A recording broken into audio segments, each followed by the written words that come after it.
Give a fuck about what you might have to say. Cause you see, I'm a queen in the end, though. You see where you're gonna be in the end, bro. Knowing nothing with nothing stuck in the hood. While I'm straight, looking lovely, living real good. So trust no nigga, fuck a nigga, get your own shit. To let him know that he's fucking with a raw bitch. Put a head on the shoulder, knows how it goes. And when it's time to let a motherfucker get gone. Don't trust no nigga, no, no. You can't trust no nigga, no, no. Don't trust no nigga, no, no. You can't trust no nigga, no, no. Don't trust no nigga, no, no. You can't trust no nigga, no, no. Don't trust no nigga, no, no. You can't trust. Don't trust in a nigga, dumb bitch. But that fuck ass nigga ain't shit. You put your trust in a nigga, dumb bitch. But that fuck ass nigga ain't shit. You put your trust in a nigga, dumb bitch. But that fuck ass nigga ain't shit. You put your trust in a nigga, dumb bitch. But that fuck ass nigga ain't shit. Oh, you forgave him, hoe? Dumb silly hoe. That nigga don't mean you no good. Oh, you forgave him, hoe? Dumb silly hoe. That nigga don't mean you no good. Oh, you forgave him, hoe?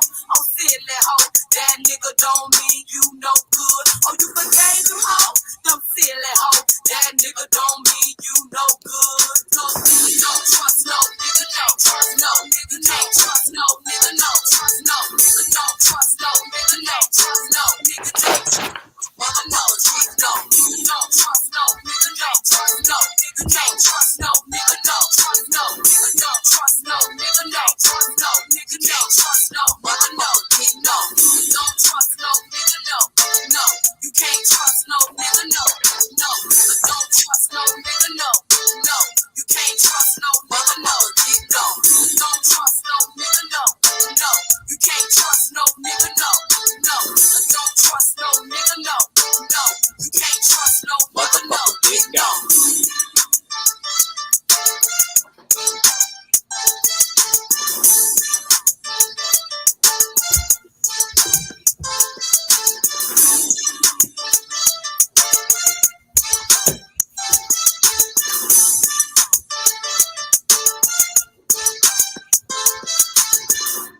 What's going on, Conscious crew? Welcome to another riveting episode of Consciouztv, bitch.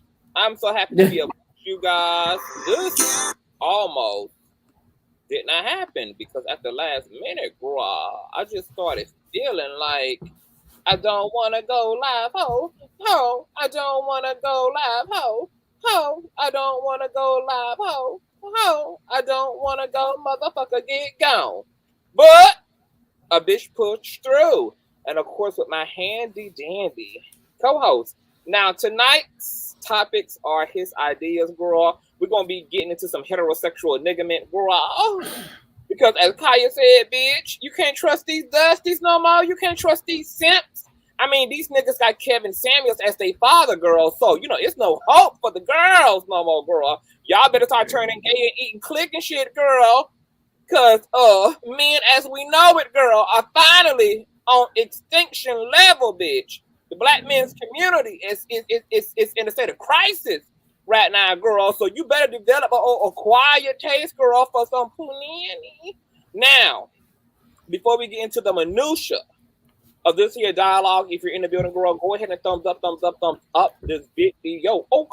And if you're new here, definitely go ahead and subscribe, because if I like it, bitch, you're gonna motherfucking love it. Everybody need to make sure that the notification bell is set to all, because you know what, they are our. The king will be motherfucking king, and girl, and there is only one king, might I add you, okay? And my prince, of course. He's gonna be carrying the throne after I transition on into the ultimate glory, girl, okay? Yeah. And if you want to, you can share the stream the fuck out, but more important than sharing is thumbs upping. I do want to shout out to all of my contributors, girl, for all the girls and boys who've been hitting the Cash App and the PayPal and the Patreon, bitch. Thank you. I love you. God bless you.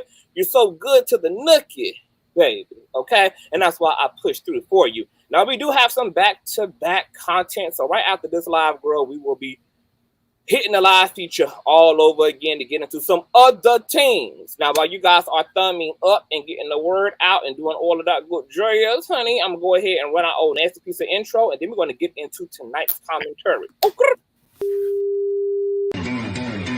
I know a place where you can recharge your soul. Baby, that's Consciouztv. And in the midst of brokenness, he gon' see your asshole. Baby, that's Consciouztv. You gon' heal, you gon' laugh and catch a little shade. Ooh, girl. Y'all know he be slaying, y'all better stop playing. Come hear what he's saying. Ladies and gentlemen.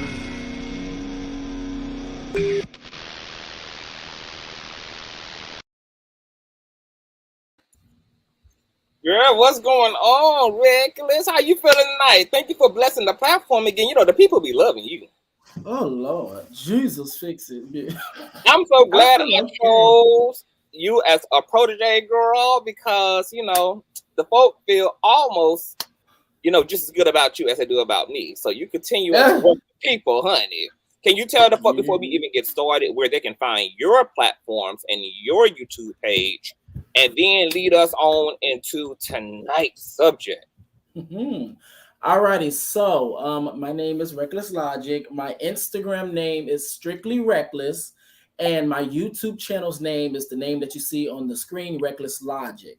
I have been posting over there and stuff, you know, kind of getting the things going, kind of trying to get the juices moving. So that's just about what's going on right now.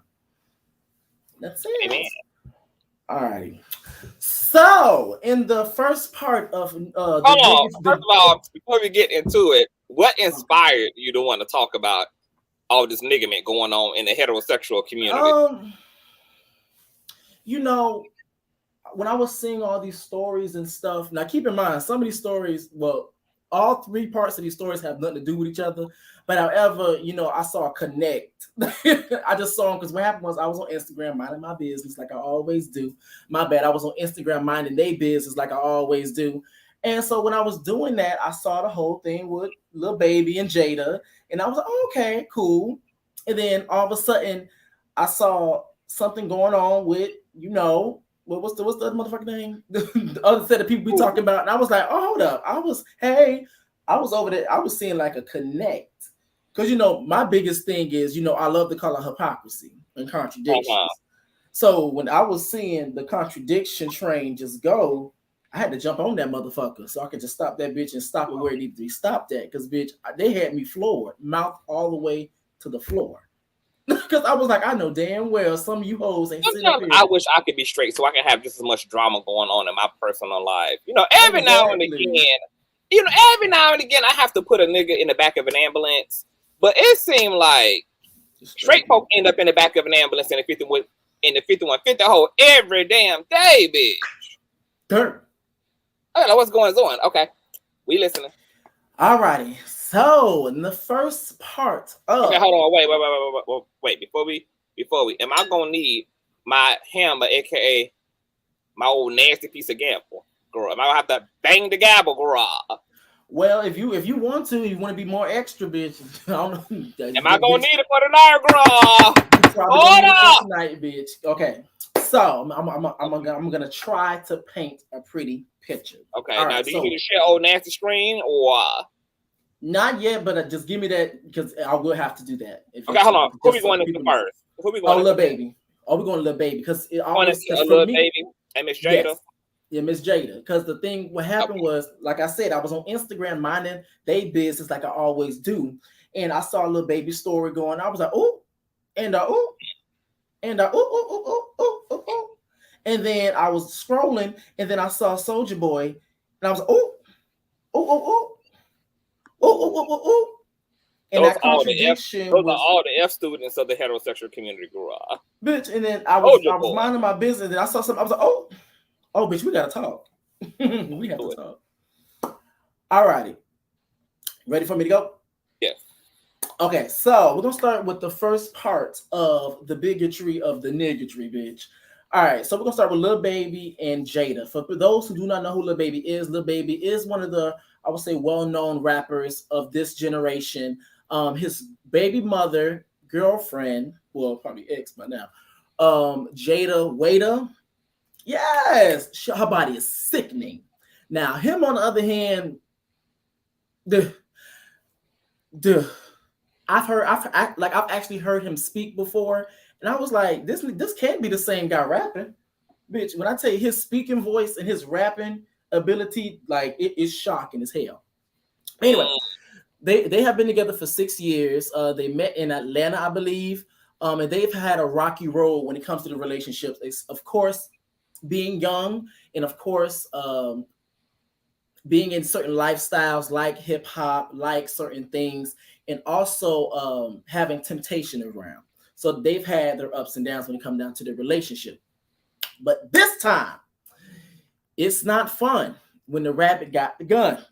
This time, apparently there's speculation that they broke up because Miss Jayda C, was allegedly texting another dude back.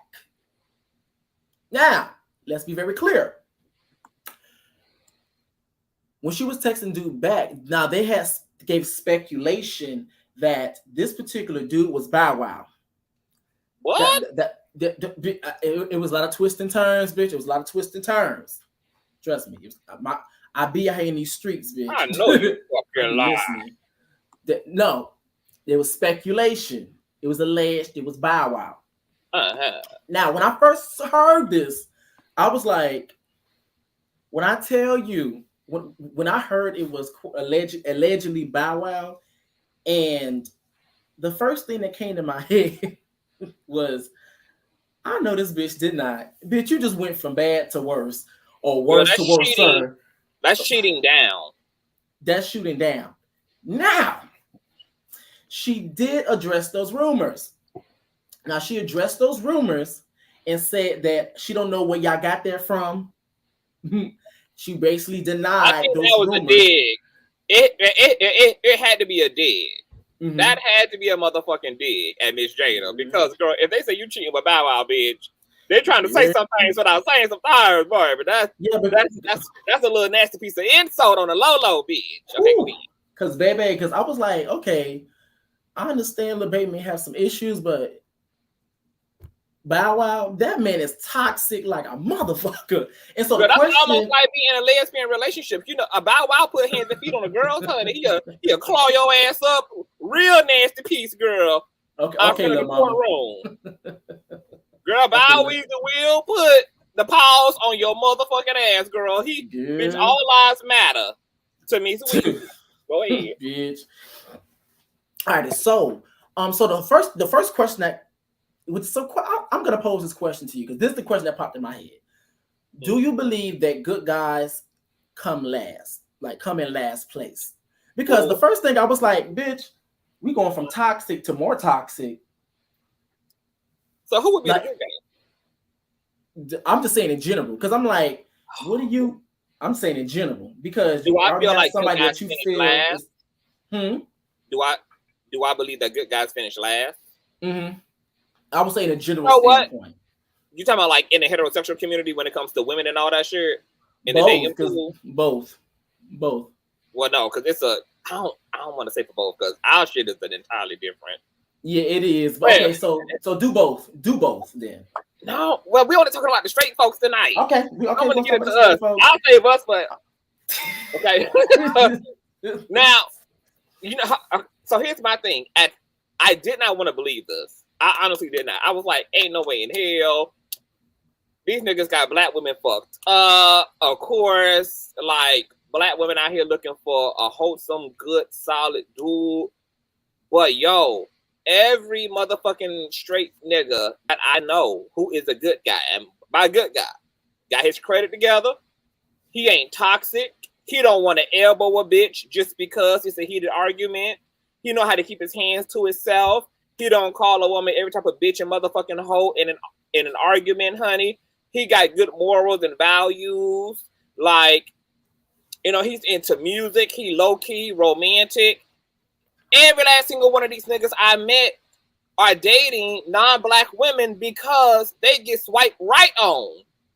They have had and testify to having a very struggle fucking experience when it comes to dating black women. they are under the impression that black women are looking for the 2 Chainz and the Lil Weezy F babies and you know, and these type of niggas. They all keep saying the same shit, and I'm having to consider their experience. So it might be true that solid good guys might be, you know, the last pick of the litter. Now, why is an interesting conversation. So I'm gonna say, yeah, you know, this world and this system in general is kind of built for the fallen and the corrupted. Like the righteous in general get fucked over in this system. So I'm gonna say that darkness definitely prevails. Okay, a Martin Hertel, if you're lost, bitch, get the hell on. Damn, it does, like you ain't got to be lost, bitch. Click off. It's a damn live stream.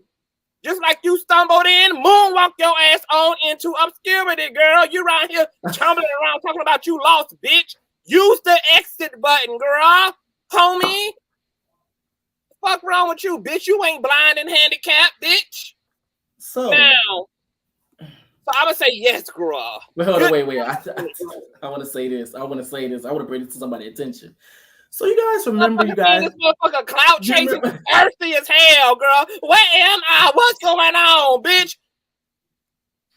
Just hit the reverse Uno. In here seeking attention, bitch. Want motherfuckers to send first responders, girl. You ain't lost, Miss Martin. Let me jump in. See, them the type of niggas that black women ain't fucking with, bitch. Niggas who don't even know how to read a compass, girl. East, west, south, or north, girl. Can't even use a GPS accordingly. I'm about to flip. Okay, I'm doing bits by bits. I want to see y'all reaction and everything. Now I got 2 things to say. First thing to what you just did. Now I got nice hair, bitch. You got confused these niggas is. Now I got nice hair, bitch. See? Bitch, black women keep leaving these niggas behind. Keep leaving these motherfucking niggas behind, girl. They confused. Oh, Lord Jesus. Well, the first things first. You guys remember when y'all was laughing at my facial expressions because they asked you when Miss Barbara was like, oh, you guys didn't know how to be more patient, just like Conscious. I was like, bitch. Now, hold on. Y'all love shit on a bitch. Y'all love shit on a bitch progress. I have been on my straight and narrow. I don't give a fuck what none of y'all say, honey. I got my shit more together in 2022 than I ever have. I have done the least cussing out this year. I have did the least roasting. I've been on my Yahshua shit, period. Now, it might be happening in small doses, bitch, but we celebrate small victories around this motherfucker. Yeah. Okay, I'll give you that. Now, because I have seen the comments, some people were saying, you know, why do black women cheat and on the good men and da-da-da-da-da. Now, I did preference before, is that she did deny that it was not Bow Wow. But however, I'm taking you through the thought process as I'm finding out more information. Because the first question, I was like, "It's Bow Wow? What the hell?"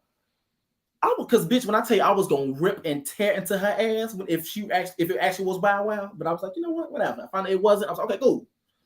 Then let's also preference as well, because I also see in the chat people talking about some cheating and blah blah blah blah blah, faithful black man. And let's be very clear, Lil Baby's not faithful. Lil Baby has been cheating on her for the longest. Which is why it caught my attention, because now that, actually, before I get into that and dedicate his life to a black woman, that's how she do him, shake her head, then he dates nobody. They go, okay, so wait, hold on, wait. I was referring to that. Is Lil Baby the good guy? No. Okay, so what's the tea? What is the fucking tea? The tea, which is the reason why that thing right there, that comment right there was funny to me, because it's like, Lil Baby has had history of cheating on Jayda. But however, the fact that she texted the dude back. Now, however, we don't know the context of it, but just the fact that she texted the dude back, Now all of a sudden he over here about to lose a damn heart. Like I said, it's not fun when the rabbit got the gun. So like she took him back, so the slate was clean. He is no longer a cheater after she takes him back. Bitch, you was a okay, hold on, wait. So, hold on. You ain't explaining the situation of continuity. So are we saying that Lil Baby cheated first, then Jayda cheated, or she was doing suspect shit in return? Yes. Okay. And so now he got a major fucking attitude and losing his motherfucking baby dreads. Yes. Over her texting what people were suspecting was Bow Wow. Yes. Little bit dick ass. Okay. Yes. And also keep in mind too, he has a history. It's not like he's just cheated. Yes, he has been cheating on her for years because they've been together for 6 years. He's been cheating on her for years. She's been taking him back. But then when she does just the littlest thing like text a dude back, she hasn't fucked them, haven't sucked them to our knowledge. All of a sudden you want to end the relationship. Oh no, you better take her back. Take her right back. Because baby, when it was your turn and you was out here cheating and doing all that, please take me back, baby. Well, I don't know, because niggas act like one thing in front, but however behind the scenes they be begging and pleading. And also keep in mind too, I'm gonna preference this as well. He had an incident with him and a porn star, where she put him on blast. That was Miss London, because I love my porn, baby. He slept with a porn star? Well, that's basically what the story went to. Yes, alleged. Okay, alleged story. Miss London, I know her. Her body is sickening. If you don't know that story, I just filled you in. Y'all go look it up. And then not only that, after the whole thing of them quote unquote breaking up, I got the article right here. Let me just share this bad boy real quick. So I'm gonna read this because I actually haven't read it fully. I'm gonna save my thoughts until we get through all the dusties. I would just let you report on all the dusties. And we know. Let me see. The Femme Queen said it was a humiliation when he was getting with Miss London. My God, today. Mm-hmm. Isn't this dude that allegedly All righty. Did you read that? Don't say the word, but did you read that? Yeah. That he allegedly has that? He allegedly has. That's the first time I've ever heard that, so I don't know. I really don't know. So as far as Flacco is concerned, he's on his Kevin Samuels sunken place psychology shit that as long as a man is a high valued man, he essentially gets to get away with absolute murder because he is breaking the tax bracket. Yeah. Alrighty. So this right here, let me read this bad boy. Little Baby exposed by two women who have children with Chief Keef after breakup with Jayda C. Because the girl, her last name, I always struggle to say that shit. Alrighty. So after the internet learned that Lil Baby and his longtime girlfriend Jayda C broke up, a woman came forward and decided to expose the Atlanta rapper. A woman who goes by Slim Danger and also has a son with Chief Keef. Chief Keef is a rapper, y'all. Claimed that she and the Do We Have a Problem rapper, the shade rapper, had a sexual. Hold up, bitch. Let me popping up. Had a sexual relationship. She added that she was spilling the beans about their affair because he didn't pay her any hush money to keep her quiet. Let me go down a little bit. And when you don't come, now I quote, and when you don't come correct and your hush money is short, these the pics the girlfriend gets. Thank you, Jayda, Slim Danger said in a video. Slim Danger also shared a TikTok post that said, when Lil Baby asked her, does everybody think we fuck? Because we did. And when she was accused of lying, Slim Danger shared another post showing that Jayda had watched her Instagram story and claimed that they had spoken. This is Jayda. In my view, she said, me and her spoke to each other. We are cool. Ooh, girl. In another post, Slim Danger claimed Lil Baby was one of the men who paid for her to get an abortion along with Odell Beckham Jr., Lil Durk, and Chief Keef. Oh, baby, this is getting juicy. Let me tell you something. Before you continue, Poetic Flacco is about to get dragged in these comments by these women, honey. I hope Poetic. I hope you insured, nigga. I hope you got Medicaid, honey. I can see the women are cranking. They revving up the V8 engine on your ass. They just trying to get your gender together. You are a man, right? The women just want to know before they launch their motherfucking assault against your ass.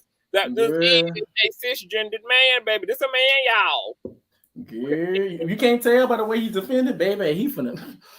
And then that's another thing I do want to say. One thing I can say about heterosexual black men, they stick together. I can tell you that much. That man could be dead. We already see what happened with Bill Cosby. We already see what happened with R. Kelly. They would defend the motherfuckers like no other. Anyway, after Slim Danger made her claims, another woman who also had a child with Chief Keef named Simone Chantel said that she too slept with Lil Baby and posted screenshots of their direct messages to each other, where they are arranging to meet up after learning that they are in the same city. She also posted a screenshot showing that Lil Baby watched her Instagram story where she aired him out. Now, I quote, "I don't gotta sneak and do anything," she said on Instagram. "Everybody knows who I am, and he doesn't care, guys. Neither will he check me." Ooh. Chantel then accused Slim Danger of being a copycat and finding fun in saying she slept with the same men as her. At Slim Danger back, "Always want to claim to F an N-word after me, but don't ever have receipts." Now, this is the post. Come on, Google News, which is Yahoo Life. It's by Neighborhood Talk. Plot twist. Chief Keef's other baby mama claims she smashed Lil Baby and Slim Danger and is copying her. Hold on, Slim Danger is a chick? Yes. Oh my god. Okay, they're baby, both. It's the thought gangs for me. Bitch, you better pay your hush money. I know that much. Baby. So this is the alleged screenshot. Now the thing about it too is that you can make screenshots, text messages, all the different types of things. So this is alleged to me. I'm sorry. All right, so it says Lil Baby. She sends kissy things or whatever. She asked him, "Are you in my city?" Eyes emoji. He has the eyes emoji. And he replies, "Where you at?" She said Scottsdale. And then she says, "I'm whatever." He said, "Pull up." She said, "Where?" He gave a location. She's probably said, "Okay, I'ma suck and fuck and then went about her business." Let's ma'am. Now, this right here shows, let me see, that Lil Baby saw the story when she was airing him out. Because keep in mind, the reason why she said that she was doing that is because he didn't pay that hush money. And the caption right here, it says, "I don't got to sneak." Okay, I already read that. Everybody knows he ain't gonna check me. Whatever. All right, so this was his response on Twitter. "Y'all weak ass hoes, stop using my name for attention. Damn. A motherfucker will do anything to go viral, bitches and niggas. Lil Baby and C ended their relationship after 6 years." Now that's the article. Who's Cheese? Cheese, that's Jayda. That's Jayda. Okay. Because the reason I just say Jayda is because the girl, her last name, I always mess it up. Now this is my thing. Jayda and Lil Baby was also caught, but they were seen together just a month ago at some type of event or some shit. So people thought they were on the up and up. But then the situation with the text message happened, right? Yeah, I'm assuming so, because this did out of there. Okay, so bring us into the A1 and Soulja Boy situation, cuz. Okay, so the whole thing. Okay, once again, I was minding my business like I always do. Wait a minute. Where you go there? They both cheeky. I shouldn't be celebratory of when women treat niggas like niggas be treating women. But I low-key be like, get them niggas, get them out. Like, I'd be loving when women just be rotating these niggas like they be on they players can play too shit. And it low-key be empowering. You know, that shouldn't be the way. But however, has to empower themselves. But baby, when the game is corrupted, however you gotta get up is how the fuck you gotta get up. And if if these niggas gonna be on their bald-headed whole shit, then these women are catching up on game. They're giving up on love for these niggas, and they making sure they getting there. That they got 2 on the burner and 1 in the goddamn chamber too. Like they making sure that they motherfucking insured to the left and the motherfucking right to it. I ain't mad at it. I ain't mad. I know that's right, baby. Yeah. Now, Ooh, Jesus. Now let me The share period. this. Okay. So once again, I was up on Instagram minding my business like I always do, all in their business. And keep in mind, I already seen this little baby and Jayda stuff. So I'm already kind of like, you having a big issue after you cheated on her after 45 different times? Okay, got you. So that's already in the back of my mind. So I'm still scrolling. I see Soulja Boy going back and forth with Pete Davidson. Now, context, and give you guys context. Now, the reason why Soulja Boy was going at Pete Davidson, as everybody knows, and if you don't know, Pete Davidson and Kanye have been going back and forth for the last couple months. Okay, but however, apparently Kanye had text Pete Davidson asking where he was. Pete Davidson's response was, "In the bed with your wife. In the bed with your wife." So then, when those text messages got aired out, Soulja Boy took it upon himself to basically let Soulja Boy came to patriarchy's defense. Exactly, came over and said, "You better watch your mouth." He was like, "Oh, you better watch your mouth. Don't nobody can talk to Kanye like that but me." But you, bitch. Okay. Oh, another article. Patriarchy even owns patriarchy, baby. They own the niggas of the patriarchy too. Bitch, when I tell you, oh, this gets juicy, baby. Let me find this particular. Now, let me just bitch, say my this. mouth dropped. Let me just say this while you finding that now. Now, I don't appreciate mayonnaise men talking to black men any kind of way, so I'm gonna give Soulja Boy half a point on making sure that pale supremacy stays in its motherfucking place, and we don't give a damn whether black men wrong or right. To Soulja Boy, bitch, we will call black men out, bitch. You stay your pale ass in your pale place, bitch. Okay, let me go ahead and answer. But I could. You say you don't care if he's wrong or right. Okay, so I'm white people can't call black people out for shit. I ain't here for it. Okay, so Soulja Boy warns Pete Davidson after messages to Kanye West about being in bed with Kim K. Now, let me go down. Now, look at these beautiful faces. Awesome. All right, it says Soulja Boy seems to have Kanye's back as the rapper recently fired off some heated messages towards Pete Davidson. It's no secret that West has had beef with Davidson over the past several months, and with Kanye suspended from Instagram for at least 24 hours, Soulja Boy is keeping up the attack. He's telling Pete to watch what he says, and when it comes to Kanye calling out his messages about being in bed with Kanye's wife, Kim Kardashian, and issuing him a warning. Girl, straight people acting up. Now, the subtitle. It says, Soulja Boy warns Pete Davidson after text to Kanye. While Kanye West recently called out his celebrity friends for not having his back during an ongoing divorce and beef with Pete Davidson, Soulja Boy has jumped into the mix. The rapper hopped on Instagram Live recently and has had strong words for the Saturday Night Live star about the text messages that he sent to Kanye, making it clear that he shouldn't talk to him like that. Pete Davidson, okay, as I quote, Pete Davidson, PSA, watch your mouth when you talking to Kanye like that. No. Soulja Boy says in the video below. No, I ain't gonna play the video, girl. We finna get in trouble. I don't know who you is, but you not Big Draco, he says, adding, do not talk to Kanye like that no more, or you're gonna have me on your ass. Yeah. Now you know the last nigga that Soulja Boy threatened, honey, ended up with a tombstone on his motherfucking head 2 days later, baby. So Pete might want to step up security, bitch.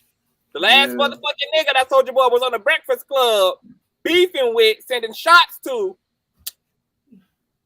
ended up matter of fact, that Young Dolph situation, remember? They was initially trying to connect Soulja Boy to that shit. Yeah. Only God. And it was just real coincidental, allegedly, bitch. So if I was Pete's pale ass, baby, don't worry, I got add about 4 more bounty hunters to the personal security entourage. Girl. Now it says, I quote, "What the fuck you talking about? I'm in bed with his wife. Boy, do not talk to Ye like that, he says to Davidson, adding, can't nobody talk to Ye like that but me.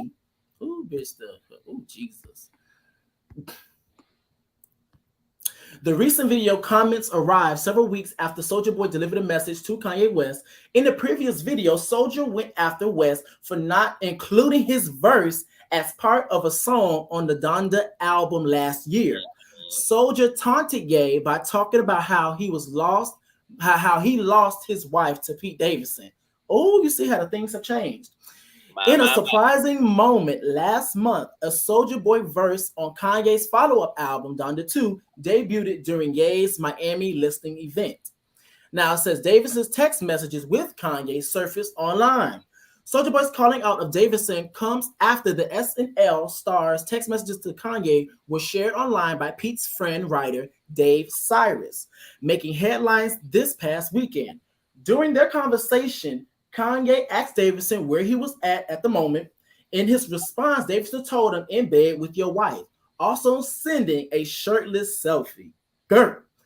He also confronted Kanye for his attacks and threats over the past several months, asking him to stop with the antics. Davidson offered to meet Kanye privately to talk about things, although Kanye West didn't seem interested in the meeting unless it was at his Sunday service event in public. Now, it says, along with Davidson's confrontation, he also offered to assist Kanye in getting help with his mental health, saying he had Kanye's back despite the threats and attacks there were for the past few months. However, this past Wednesday, Kanye went on Instagram Frenzy, posting various messages targeting Davidson and comedians D.L. Hughley and Trevor Noah. The same night, reports arrived that West had been suspended from the platform for 24 hours. Dirt.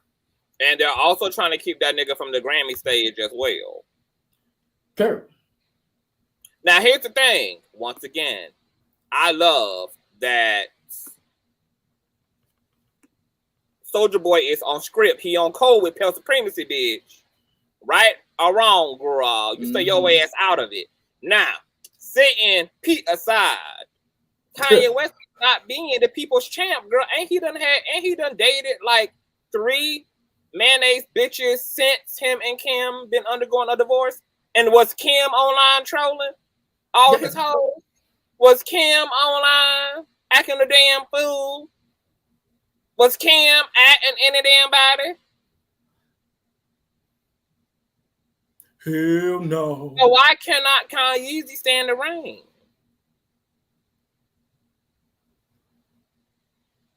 Why? Now, to Soulja Boy's point, Soulja Boy is also a trash messenger, because what I was getting from Soulja Boy was like, these niggas really be acting like these women are their intellectual property. Bitch, you better preach. Now, can you reference the article one more time and refresh me about what Soulja Boy said to Pete again? Just one more time. Basically, he said, just a reference, basically he told Pete and said, don't you dare talk to Ye like that by saying that you in bed with his wife. Bitch, you don't own her. Aren't they like divorced? They not together no more. Yeah. See, but that's the sunken place psychology of patriarchy. Once I own you, bitch, I always own you. These niggas are the slave. Remember, these niggas are the new slave masters, honey. This is property, 40 acres and a mule, and black women come with that package, baby. Yeah. Now, Soulja Boy is another entitled ass, gritty, pasta-shaped nigga who has had his own pasta. Come on, spaghetti. sickening relationships, which speaks to patriarchy. Because I find it funny that Soulja Boy can stand up for Kanye by basically having a who's got the bigger dick war off with Pete Davidson. But Kanye West had nothing to say about all that tea that Nia Riley was spilling about how Soulja Boy had done Superman her all upside her motherfucking head and shoulders, bitch. and black men were not sounding off when Miss Nia Riley sat up with Tasha K and gave her all exclusive about how this nigga entrapped her in the house, kept her on the 3rd floor of the motherfucking house chained up. Bitch had the bitch stuck in the goddamn garage. Ponytail, beating her motherfucking ass, and wasn't Soulja Boy also all over Loving Hip Hop, cheating with this one and cheating with that one, getting Nia's ass beat in restaurants and shit by the side chicks? I mean, I'm about to share something else, bitch. I can't prepare. No, I can't prepare, bitch. Because if people don't remember, I'll just show it for you. Let's screen share again. I can't prepare for war because I couldn't believe it. My mouth dropped. I was like, I know damn well. Let me drop the link for folks you know what? who want to sound off because we got 30 more minutes left. All right. And we saw how he jumped at her on. I forgot all about that, Ebony. Mm-hmm. Exactly. And I was gonna show that picture, but I didn't want to get your stuff in trouble. It's how he on Marriage Boot Camp was all over her and dragging her by her ankle. But I find it so funny. All of a sudden, you're supposed to be this voice of reason, and you doing all this stuff, and you talking about some. Oh, you don't talk about that man wife as in. For one, she's his property, quote unquote. And then on top of that, as in embarrassing him. But however, let's talk about the embarrassing stuff that you've done to your very own. As in you putting her on TV. Now, don't get me wrong, she had a little bit part of playing that. You have her fighting Nas on Love and Hip Hop. And not only is she fighting her, she getting beat up on TV for your ass. Then on top of that, on Marriage Boot Camp, you dragging her by her ankles, getting mad that if any guy even come next to her, because Kim and Sean, which is Jessica John Piece's boyfriend, husband, whatever, they got into it because they was playing like an exercise or whatever, and Sean had enough respect for Soulja Boy and Nia, but however, Soulja Boy just went off. Yeah. And Nia also alleged that he had put a gun to her motherfucking head. Now, I know that another celebrity couple that's been going through it is A1 and Lyrica from Love and Hip Hop. Yeah. And they're going to be on this season of Marriage Boot Camp. And it's interesting because A1 situation is kind of similar to Lil Baby, the situation where A1 stepped out on the marriage first. And then Lyrica leveled up and brought that same motherfucking energy into the relationship. And A1, he been in his fees ever since. I mean, he even went and cut his head and got all bald headed like Erykah Badu and became the bag lady and shit, honey. And he just been tripping ever since, honey. Now you just brought an article up, so go ahead and read that. 11 Hip Hop Star Files for Divorce. Okay, here we go. All righty. Lyrica Anderson is pulling the plug on her marriage to producer A1 Bentley. The couple has starred on multiple seasons of Love and Hip Hop Hollywood, chronicling, Jesus forgive me, I'm over here lacking water, both their romantic relationship and music careers as they try merging both. Anderson is a talented singer who has written songs for singers like Beyonce, while A1 has worked with the likes of Chris Brown, French Montana, and Fabulous. The couple eloped in 2016, but their marital bliss has been short-lived. Their marital woes played out on the show, including an ongoing feud between the over-involving mothers. That's one. Things magnified throughout their time on the show as cheating rumors plagued their relationship. That's two. A1 admits to cheating several times. That's three. And when Anderson was accused, not that she did it, was accused of having an affair with Safari Samuels, things took a turn for the worse. Yeah. Babe, the bigotry and the niggatry. I know that's right. Shortly after the allegations about Anderson and Samuels, Anderson became pregnant with her first child. A1 and his immediate family demanded she takes a paternity test. It was later revealed that A1 was the father of their son.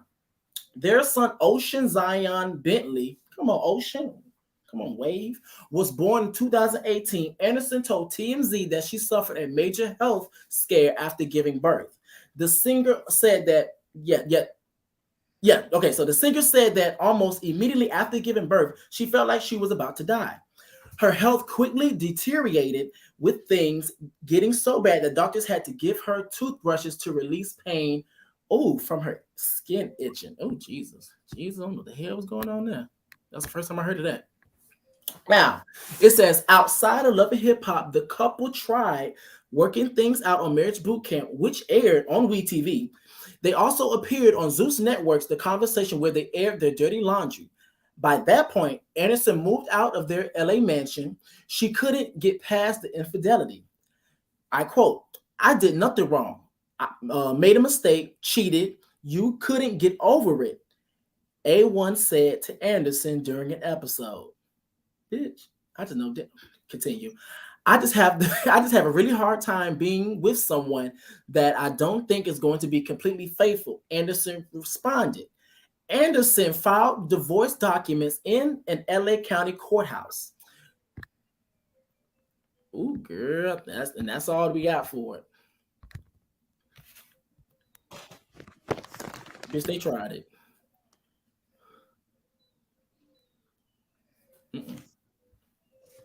Okay, so we got to get into it, honey. And I want to welcome Miss Barbara to the panel as well. But let me just say this. Hey, Kings. Hey, Queen. What's going on, love? I'm glad you're here. Anybody who want to chime in, please hit the motherfucking link. We only got about 25 minutes, girl. So y'all jump up in here. I did see somebody in the back chat again, but your device wouldn't connect. Let me just say this. I really wish that God would give men pussies.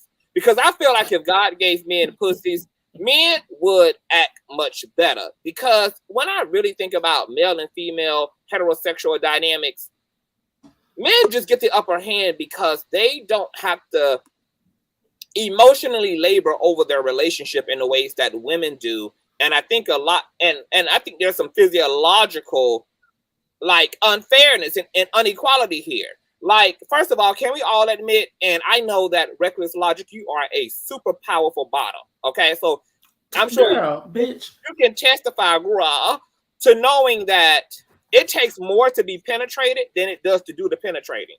I feel like if men knew what it was like to give up their cherry, I think if men knew what it was really like to submit their bodies on the altar and to endure the velocity and the strength of a woman between their motherfucking legs, that they might first of all have a more empathetic, romantic view of sex. Because when you're the one who is doing the goddamn receiver, bitch, girl, like, look, hold on, before you go, I got to be in love with my men because, bitch, I gotta love you to take that level of pain. I gotta love you to take the dick like that. I can't do that for a nigga I like. There's just a certain I'm allowing a certain it's like my asshole is going through a stigmata, and I can only do that if I'm saving the world. So I feel like, for one, that's a big disparity. If men knew what it was like to actually be penetrated, I feel like they would have more of a emotional tie to the situation at hand. I also want to say that I think it's like women also have to bear the brunt of carrying a child for almost a year and enduring labor, along with everything else they're enduring prior to labor. Their body, their hormones, morning sickness, all these things connect women in a way to their relationship, to their partner, that men get to avoid. Men get to avoid all of these very like explicit sacrificial acts, and women don't. And so from now on, my prayer is going to be that God transforms the entire world into a population of hermaphrodites. Okay, and an entire population of intersex people, because I'm gonna need the leveling up, baby. It's time to equal the motherfucking playing field around these pods. Now, welcome Tabitha. I'm gonna let Reckless sound off, Barbara sound off, Tabitha sound off, and my Blue Natural Sunflower as well. Sunflower. All right. Hi, you guys. So, hey Tabitha too. All right, and so the gag is when you said talking about these men can be completely escaping because they don't get penetrated. The gag is they do, bitch. It's just your baby daddy. You just don't know about it. Second, this whole thing of my question, because this once again, this is how my mind was working when I was getting this information and the hypocrisy of the niggatry and all of that, the bigotry, all that. So I was like, does cheating types appeal to the sexes? Oh, not you put yourself. Okay, Beyonce, come on, emotion. Okay, so does cheating types appeal to the sexes? As you know, when people say women cheat is more on an emotional standpoint, but when men cheat, it's more the physical. I'm gonna ask y'all first. Do y'all think that? Do not think. I think that's a lie that men came up with just to stop women from cheating, because I have cheated once and it wasn't emotional. It was like, okay, I want some, I'm gonna get some. It was kind of a little get back, but She got her piece. I wanted it. Okay, it's not emotional for every woman. It's not emotional, and for them to say for every woman it's emotional is a lie. That's how I feel about it. I feel like in general it's true. And I don't think that I think in general it's true. Because men are sluttier and they require less emotionally because they've been socialized to be cold to begin with. So they're not high maintenance emotionally anyway. Women have the divine feminine already in them, and then they're socialized to be in their feelings and to body their emotions. And so I feel like women will look for things in relationships that maybe men won't. Like what women want out of their relationship may be different from what men want out of the damn relationship. And you hit it right on there. I want to talk about what I believe a man nature. Hold on for a minute, Baba. I want you to answer a Reckless's point. His question first, because he ain't finished with his initial point, and then we can get into. And then I'm gonna shut up.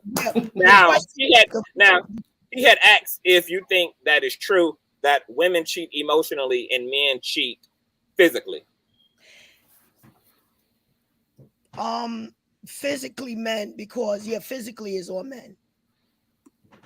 Men cheat physically because it's their nature. It's their natural nature. It's like it's an instinct, different from a woman. A woman is a slut. A man is an instinct. Is his instinct. See, let me tell you something. Spiritually, the views expressed on this here program by Queen Barbara, baby, do not reflect the entirety. Right, definitely not. I'm about to give it up and drop the bomb. All right. Oh, Lord. I always feel like, all right, I already know. I'm telling you what I know. Man is God's gift to women. Women are not God's gift to men. Set it off. I meant it. Ask a woman that got a good husband that's taking care of her. Oh my God. Let's go. We only got 10 more minutes. Oh my God. I almost dropped my crystal ball. We got 10 more minutes. Let's go. I almost dropped my crystal ball. I said, what did I say? I said, men are God gifted women. Women is not God gifted men. Ask the woman that got a good husband and ask that bitch that don't have one. I'm gonna do it nice. Okay, so Miss Barbara, I can tell I will be tapping on your box a couple times tonight. I can already tell already. Well, I said it and I meant it. We have to stop. Let me go to say this, y'all. We have to stop destroying this beautiful world and beautiful marriages because a man instinct made him go out there and make a mistake doing his instinct. That she don't own that man. That was a gift to her. He's gifting out another woman. All right? He's gifting out another woman, okay? And he's coming back to you. If that man still love you and you want to break up your home because he went and gifted somebody else, because you get gifts every night and day, baby, congratulations. Give your man up there. Give your man up there. Make your children mentally ill and depressed and make your own ass miserable and try to replace him with another man. I'm talking about reality. Don't have that girlfriend in your ear that want to see you destroyed, that seen you living nice and she been living miserable. So she giving you, I'm giving you what God, how my God wants his kings and queens to live. Now, Miss Barbara. I'm Drop going the on mute. motherfucking mic. Yo, Miss I'm Barbara. going on mute. Okay, hold on. Don't even. You just hold a reckless. Tabitha, welcome to the platform. I'm gonna write down my Oh notes. my god. Oh Go my ahead. god. Sound off. Oh my, I I'ma just stay on forgot mute. everything I said because of Miss Barbara. I don't even know.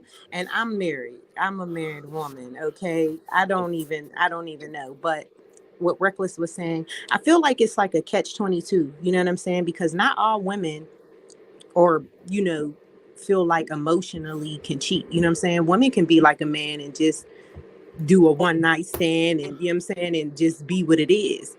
But I'm gonna clock my own tea. Let's be real. I have been married for 6 years and in a relationship with my husband for 8, and he cheated on me. And I didn't cheat or do anything back out of revenge or anything like that because of the bigger picture. You know what I'm saying? I had to be smart to see what move I was gonna make. Hold on. What was the bigger picture? So say if for me how I was thinking, like, okay, say if I did what I did and I'm gonna get back with him, then what? Because this is not just my boyfriend, this is my husband. You know what I'm saying? So I had to really think. And then also you have to look at the bigger picture as well. If you do take this person back, and this can be man or woman, are you willing to take on the consequences? Because now you have to deal with you not trusting, all the stuff that come with cheating. Because not only you got to deal with it, the person who did it to you got to deal with it too. Because let's be honest, you gonna say something every chance you get. Because I'm a Gemini and I'm gonna make you remember. But I had to heal from that and be like, all right, cool. If this is, make sure this doesn't happen again. But Now let me ask you this question, Tabitha. I don't know. Did your man participate heavily in the healing process with you, like a Jay-Z did with Beyonce? Yes, or did you feel on your he did. own? Okay. No. I felt like I had to heal on my own because at the end of the day, you're an individual. So if you can't heal, you want to also make the other person suffer. But he definitely, participated and didn't make me feel no type of way when I did say something back. Like, you know what I mean? When you're healing, sometimes you gonna say stuff like, oh, well, what about that bitch? What about, oh, you wasn't saying, you know what I'm saying? So it wasn't like he made me feel like that's what also made the healing process a little bit easier for me because he was willing to rock out with me. Okay. All right.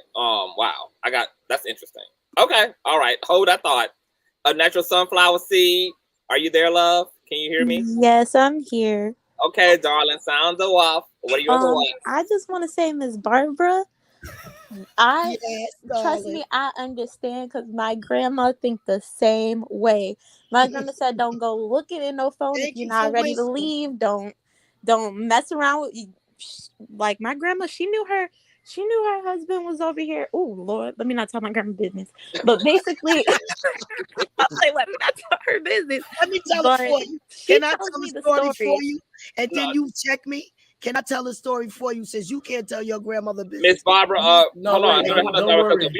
Because we are literally on a time restraint because I got another show lined up. Let everybody finish. We'll circle around. Where you don't worry, Miss Barbara. Don't worry, because when it gets to me, I'm gonna check you. No, where are you gonna be? It was like basically he was a cheating man. She knew it, but he brought his check home to her every paycheck. It was in her hands. When she wanted something, she had it, but she knew that he was a creeping. So some women choose that. But then some women, like, I'm not strong enough for that because please, can I just ask you one question because we got short time? Is he still with your grandmother now? Well, he's dead, but up until his last day he cheated. He had his mistress number in his hand. He stayed with her till his last day, right? Because his behind got tired and his stomach got big with that good cooking, and he sat his behind down, and they lived their life happily ever after. Well, then, Miss Barber, why he had his mistress number in his hand when he was, passing on away, and told the nurse to make sure you give her a call and let her know that he's gone. Yeah, he was a king. He was a king, and he loved them all. He was a king. That's why, and still is. Still is God and still in the flesh. Oh my God. Well, okay, all right. Okay. Hold on. Order the court. A natural sunflower. I got a question. He got a meat tenderizer. Do you believe that a lot of men, because my grandfather was the same way, he took care of home, lights was on, water was running, food was on the table, clothes was on your motherfucking back, cars was in the front yard. Order in the court. He was a provider. But do you feel like because when men felt good about their role, do you think that they felt like they were entitled to cheat because that was kind of their reward for doing their job? No, it's their instinct. If they wasn't giving you a damn dime, they'll still do the same thing. Just like a dog gonna bite. Yeah, no. So we're supposed to be okay with that though? Same thing that Miss Cox order in the court. Still. My boo got headphones on, and I know she don't appreciate me banging this motherfucking gavel like this. So y'all got to lead the conversation. I love the gavel. Hold on, because I know the man that you're talking about, Miss Barber. Like they're just trifling niggas who gonna cheat. But I'm talking about there seems to also be a pattern with a lot of men from that generation who did exceptionally well as a provider, but were very domestically abusive to their women and also was a damn Rolling Stone. And I wonder if a lot of those men felt entitled to other women because it was a way for them to reward their efforts of keeping their family together. No, I do think so. I think that's right. Entitled because that was their instinct. They have to produce their kings. You understand? Okay. Girl, stop saying that. Please. I'm saying it. I'm here to represent it. Let's go. Okay. I'm sorry. Wait. Hold on, Miss Barber. Hold on. I want to be clear. So, Miss Barber, you basically buy into the idea that men are biologically wired to reproduce, which is why half the time they cheat. That this is something innate to men to use their penises. Yes, poor babies. I know that for a fact. Most of the domestic violence has started because these little wenches want to bother them and nag them because they gotta soak their oats. Okay, hold on. Before anybody responds to that, I have to let my Boo Chocolate Earth Foundation step in, and then everybody can sound off again. You're on mute, Boo. Shut off the glass, baby. Listen, she done made me throw my glasses across the room. I just apologize for being disrespectful because I'm about to tell you something now. I have no problem. How y'all doing? I love you, baby. Lord, Miss Barbara done brung a lot of Listen, you know what? And I'm gonna say this very quickly. I applaud Miss Barbara to all of you guys. It's a pleasure because I love the conversation. Long story short, I'm gonna have to call bullish on that. It's in their nature. Okay, we're gonna have to regroup with that because see, this is why we're having these conversations now because our women, our black women, mothers, sisters, cousins, friends, were in relationships with very inept men. We have decided that our black men do not have to have accountability when it comes to certain things, but let them step out of their character. Let them be, and excuse me, I don't want to be un-PC, but if he's feminine, if he's gay, if he's this, he's that, he get more hurt than a straight man that is supposed to understand, because guess what, guys? We are still using a blueprint from a Bible that wasn't even given to us in the original form. Okay? So you saying that it is all right for a man to take advantage of the fact that a woman has decided to be with you. I make a decision to have this baby. Hold on. I just want to. Hold on, Miss Barbara. Wait a minute, hold on. Now, Miss Barbara, I got an aunt named Barbara, so I'm gonna be respectful, but I'm gonna be honest as well. My mother was a single mother. My grandfather was a provider, but he beat my grandmother. Okay, we all have mental issues. My whole family crazy. All of them need to be getting a check. But that is because. Hold on, let me finish. We always deal, Miss Barbara. Miss Barbara, you gotta let folks. It's the time to speak. Miss Barbara. Oh, Miss Barbara, hold it. Miss Barbara, let me tell you something now. I ain't that afraid of that many people in my life. But I'm gonna tell you something. Growing up, I started going to the club at 17 years old. Okay. And so all that did was give me the social experiment to understand how Black men and women work. Everybody wants a relationship. It's the human aspect that we have forgotten about. The mental stuff, we always holler about mental health. That in itself is a problem. That you would be okay with someone disrespecting you. Yes, listen, it doesn't work that way. You need to respect this young woman, Miss Barbara. Okay. You need to respect It's all right, Miss Barbara. Hold on. Everybody, wait. We gotta get some clear. Miss Barbara, I will have to take you down and bring you back up when it's time to speak. I just want you to hold your peace, and I want you to give the same respect to these young ladies. Okay, I just want to say one thing though. I just want to hold on, no, Miss Barbara, you let once we stay on the other subject. Other people have not even completed their thought yet. You got to let other people complete their thoughts. Because what I allow you to do, I have to allow everybody to do, and then that'll be utter chaos. So you gotta let everybody go in a single file. Yes, because I will make sure that everybody gets an opportunity to double back around. Okay, don't worry. Just hold it down, write it down, do what you got to do, stay near the cross. Okay, I'm gonna stay on the course today because I'm gonna let loose. Okay, all right, that's perfectly fine. Chocolate. Continue on. Thank you. There is no disrespect to any people on the panel, and I'm gonna tell you this. I have had the opportunity in my life being a teacher and a trainer that I came across all kinds of folks. And you have those moments where you have those connections with people and you talk and you find out and you listen and you hear. We are in a state of upheaval.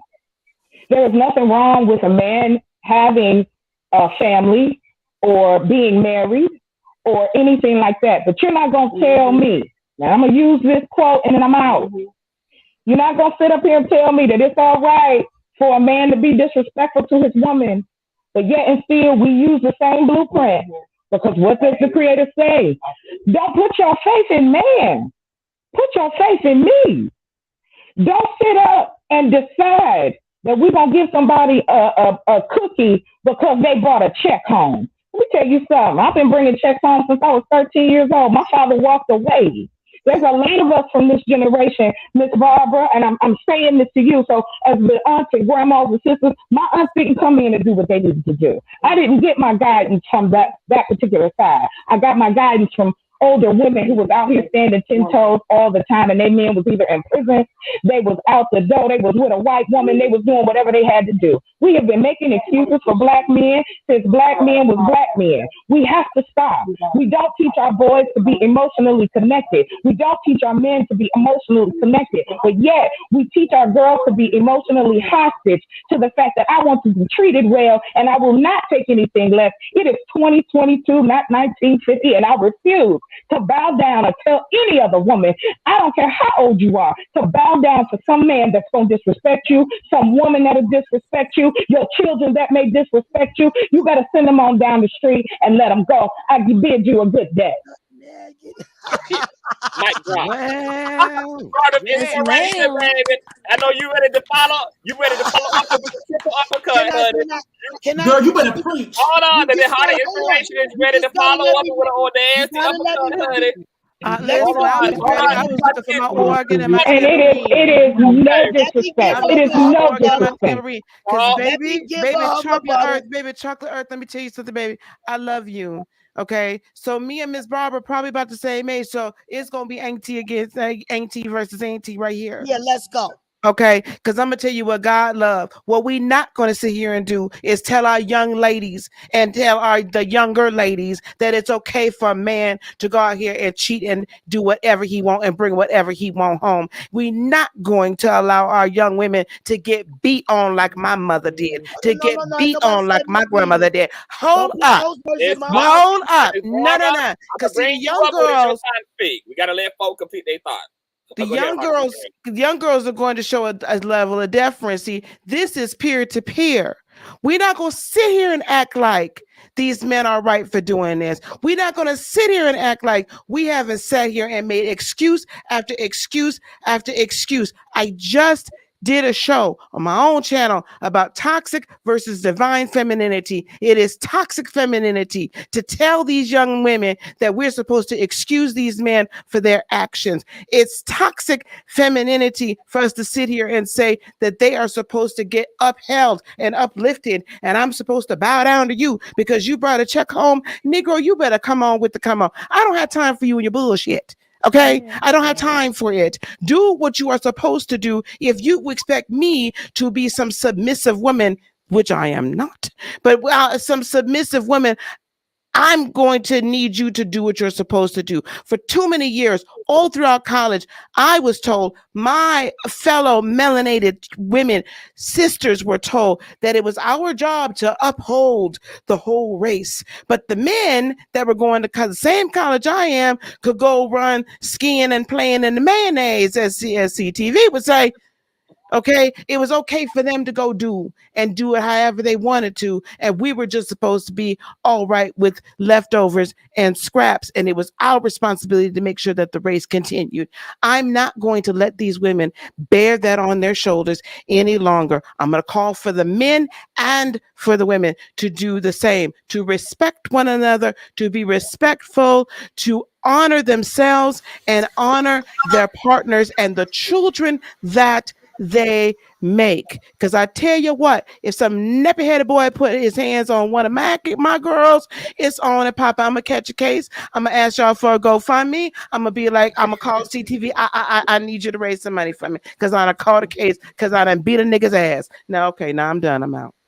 Okay, hold on. So see, I got a damn another show planned, but y'all get into some things. Okay, so hold on. Miss Heart of Inspiration, because I'm gonna bring Miss Barbara up here, and I want the ladies to deal with all of that. How much, and this goes to all the ladies on the panel, how much of this difference? You know, we've had the narrative that men are from Mars, women are from Venus, that there's a difference in the sexes. These are the type of things that Kevin Samuels is kind of banking on regarding his talking points, is this distinct difference. How much of the difference do y'all think is biological differences playing out in relational dynamics, and how much of it is maybe just the way that men and women are socialized in their given culture? Do y'all think there's something more mechanical going on that makes men? No, I think it's socialized. I think it's socialized because I know a lot of people that immigrate from specifically from Africa or they're from Latino countries and whatnot. Their dynamics, men and women, by and large, not everybody, is very different. I think that we're dealing with, like Chocolate Earth said, we're dealing in this Judeo-Christian concept that women are property and not partners, and that men are rulers and kings of all, and that women should be barefoot, pregnant, and quiet, okay? And seen, not heard. Only time we want to hear from you is in the bed. That's it, right? So that's what we're dealing with. And unfortunately, we have continued to allow it to permeate our own culture. So is there a difference? Yes, because men do have, there's hormonal levels and differences. I'm not going to deny all of that.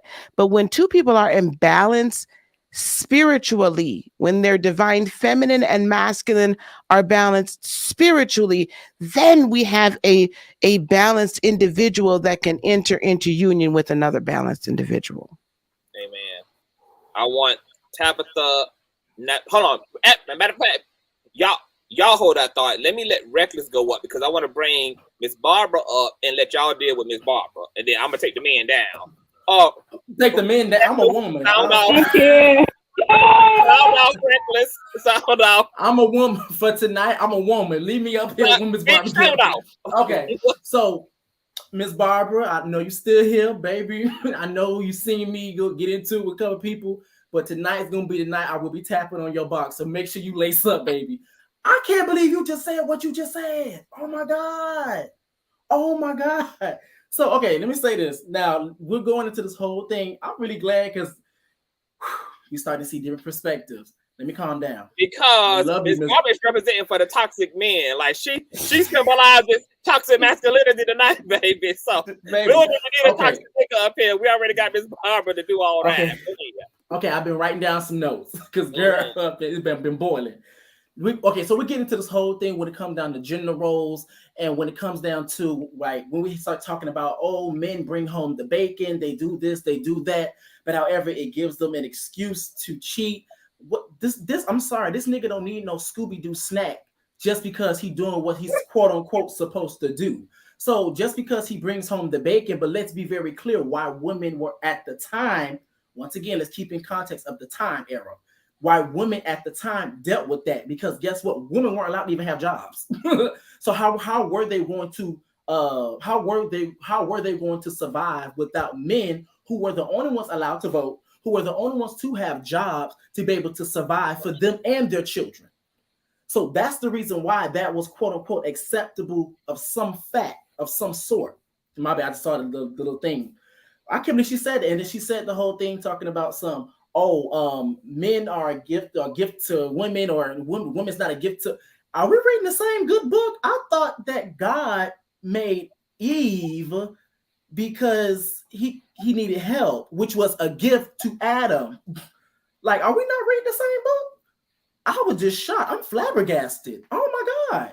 Yes, Miss. Hold on to that point, Miss Barbara, because that wouldn't be congruent, baby, with your Bible. Your old nasty piece of Bible says that when a man finds him a wife, that he finds it a good thing. Okay, but go ahead, Reckless. Sound off. And the reason why I asked that question of do you think that it depends upon the sexes when it comes down to cheating is because I think, and you hit it right on the nail, which I was going like this, because I think it's the way that we socialize.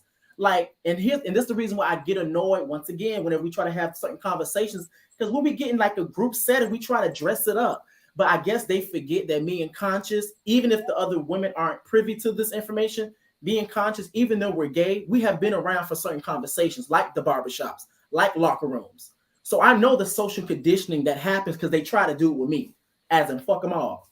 And this is the same reason, the same philosophy I was talking about with me and Mr. Brown, and when the whole Justice Smollett video. We're not finna sit up here and act like and do this whole thing when it comes down to women that it must be purity. But however, we're encouraged to have sex at young ages. We're encouraged to fuck them all, and which is another reason why we are surprised that Papoose stayed with Remy, because that doesn't happen a lot. We're socialized different. Now, another reason I asked the question is because women can have sex, but also not be emotionally attached. We see them all the time with hoes, prostitutes, strippers. So they have the capacity as well. That's why it's the whole thing about the social conditioning. Oh, girl. Now, the whole thing about not taking accountability. Now, Ms. Barbara, ever since you've been on the show, whenever we start talking about Black men and talk about them being accountable for things, that conversation starts to detour from accountability to the woman, instead of keeping it on him to what he has done. Yeah, okay, the woman got something to do with it. We'll get to her, but we're gonna stay on him. But after we're done with him, we're gonna get to her. After that, we're gonna get to every other person. And the whole thing behind it, like I said, is the conditioning of everything. Like, women are literally conditioned to quote unquote in society to quote unquote serve a man. But however, times are changing. Women don't have to deal with the cheating, getting beat on, because guess what? They can financially depend on themselves. They're not having the same. They are leaving that toxic femininity, or leaving that toxic ideology of that. Oh, the man is this, the man is that. Da da da da. No, the things are changing, baby. And just know, Conscious, can you leave me up here when she up here? No, I'm gonna hop down. But that's all I had to say. I'm gonna bring us back up. I just want the women to have a sorority moment with their sister. I'm a woman. The cisgendered women to have a sorority moment with their sister girl. Okay. I've been cisgendered that hard. Girl, Conscious. I have a gavel. Am I allowed to use it? Yes, you are, honey. I got my hammer. You got your gavel. So let's do it. Yeah. You can gavels. I'm gonna get one. Let's do it. Those were amazing points. Reckless. I want to let Miss Oz chime in. Then I want to bring up Miss Barbara, who I know is dying to set it the fuck off on this panel. Hey, Oz, what's going on, sis? Hey, what's happening? Hey, bro. And I have the bishop here with me. Just so y'all ever know, if you start to ask me about the bishop and I start telling you that the bishop has gone missing, it'll be because of the foolishness Miss Barbara is talking about. Because that ain't gonna happen over here, honey. I love my husband. My husband is indeed, I see him as a gift, but this man isn't crazy enough to try to tell me that he has the right to just be going around sticking his peen in every piece of puss that he possibly can. He will lose it, and I will have a whole girlfriend sitting over here with me. That's what will happen. I don't know. Miss Barbara has fallen on her head one too many times. Well, speaking of her, I'm going to bring her up right now.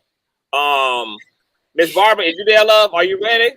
Baby, thank you, Jesus. Are you ready for your sisters? Hold on, baby. Hold on. Because what you going to do, King, I'm going to ask for a request. Just like you set me up, can you mute them until I'm finished? Yes. Hold on, Miss Barbara. I got one request, Miss Barbara. Because I want you to engage in real time in a dialogue with your sister. I got you. Let me go. So I don't want your initial talking points to take forever. I'm in double touch. I'm ready to jump in, baby. Okay, but just make sure that try to condense the speech, okay? First thing is first. I serve the real God, Jesus Christ. He's my father for real. He's not King James. King James is the God of gold. Now, let me explain something to you ladies. Like I told you, I am the minister of the revelation. I'm here born again with eternal life and kings rule. So let me explain something to you girls. The man is the God's gift to a woman. Like I said, let me tell you why. All of your damn nagging is driving them crazy. And that's the reason why you got problems in your relationships. Mind your damn business. Let that man respect you as a man and respect him as a man. Now, Miss Coles, like you and many other married women that men have messed around, most of them are still messing or what? Around. Hey, let me turn around. Let the church say amen. Let me explain something to you ladies. Let me explain something to that lady that thinks she gonna check the minister of the revelation. We are kings and queens. We are supposed to rule. The black woman is a what? King and queen that the what? The government turned into pimps, prostitutes, and hoes. We made this government millions. Now we're going to do it in a righteous way. You're going to stop all of that. Mind your damn business. Believe your husband what he say. He not messing around. Okay, you black women. He ain't messing around. So believe and you will achieve. You won't have all that confusion in your house. Because at the end of the day, he's probably lying to you. And that's what a black man got to do in order to survive in this world. Lie. Wait, I know I missed something. I said, one question, Miss Barbara. Do you have sons? I want to talk. My ass was thrown in the back. Now, Barbara, do you have sons? Yes, I do. And do you have a daughter? Yes, I do. They say I'm full of shit. Well, sorry I about can't that. say what they But want. I just want to say, Miss Barbara. Guess what? Guess what? Guess what? Guess what? Let a slutty bitch take her husband because he stuck his deep penis in somebody's dick. After they got a house to pay for and children to raise, she gonna rule him like she his slave? Like he's her slave? He's not a fucking slave. She wanna ruin her life? Go ahead. I said what I said. Mind your damn business. Stop bringing all that fucking problems in your house, huh? Don't tell me about my Holy Spirit. I serve the real Jesus Christ. Because they, for generations, they didn't want us nowhere in jobs, in the centuries. We are the true owners of the United States of America. Because we left Egypt because we didn't want to associate with them Africans, huh? Wait a minute. We're not the same. I should say with all this bass in my face. But baby, my job is to get the drug cartels to save this world. So when I want to identify, I protect my kings because they're responsible to save this world. The same ones that pay United States government wars. Now I have a question. Yes. I have a question. Yes. Go ahead, all right, Miss Barbara? All Yes. right. Listen, I'm gonna ask you this question, Miss Barbara. Yes. I too am a reverend. Yeah, I got my license about a few years ago. Well, let me just ask this one question. My ancestor said you're gonna whoop my ass right now. Yes, ma'am. What is the question? No, ma'am, because you know what? I ain't never had to put hands on nobody to get my point across. I'm talking about the That's word. what it's about. I'm talking about with knowledge, sweetie. With knowledge. Right, exactly. That's what I'm saying. That's no argument here, Miss Barbara. I got you. All right, that's all I want to ask you. Thank you. Thank you very much. When you say that we are supposed to appreciate our kings, okay, let me just ask you this. How is you going to call somebody a king and they ain't building shit? I'm just saying. I'm just asking. We don't own a hospital. We don't own a school. We don't own the highways. We don't own the suburbs. Okay, who said it? You taught everybody that wants to call a black man or woman shit is taught that. Let me explain. These immigrants are taught that when they come to our country. The only thing they wait a minute, hold on, Miss Barbara. Hold on, my hand going up again. We ain't talking about immigrants. We're talking about black folks. We're talking about American societal black people. I want us to understand that all of us sitting up here on this panel, we have all come from the same thing. That is oppression from a group. Hold on, Miss Barbara. I'm just interacting.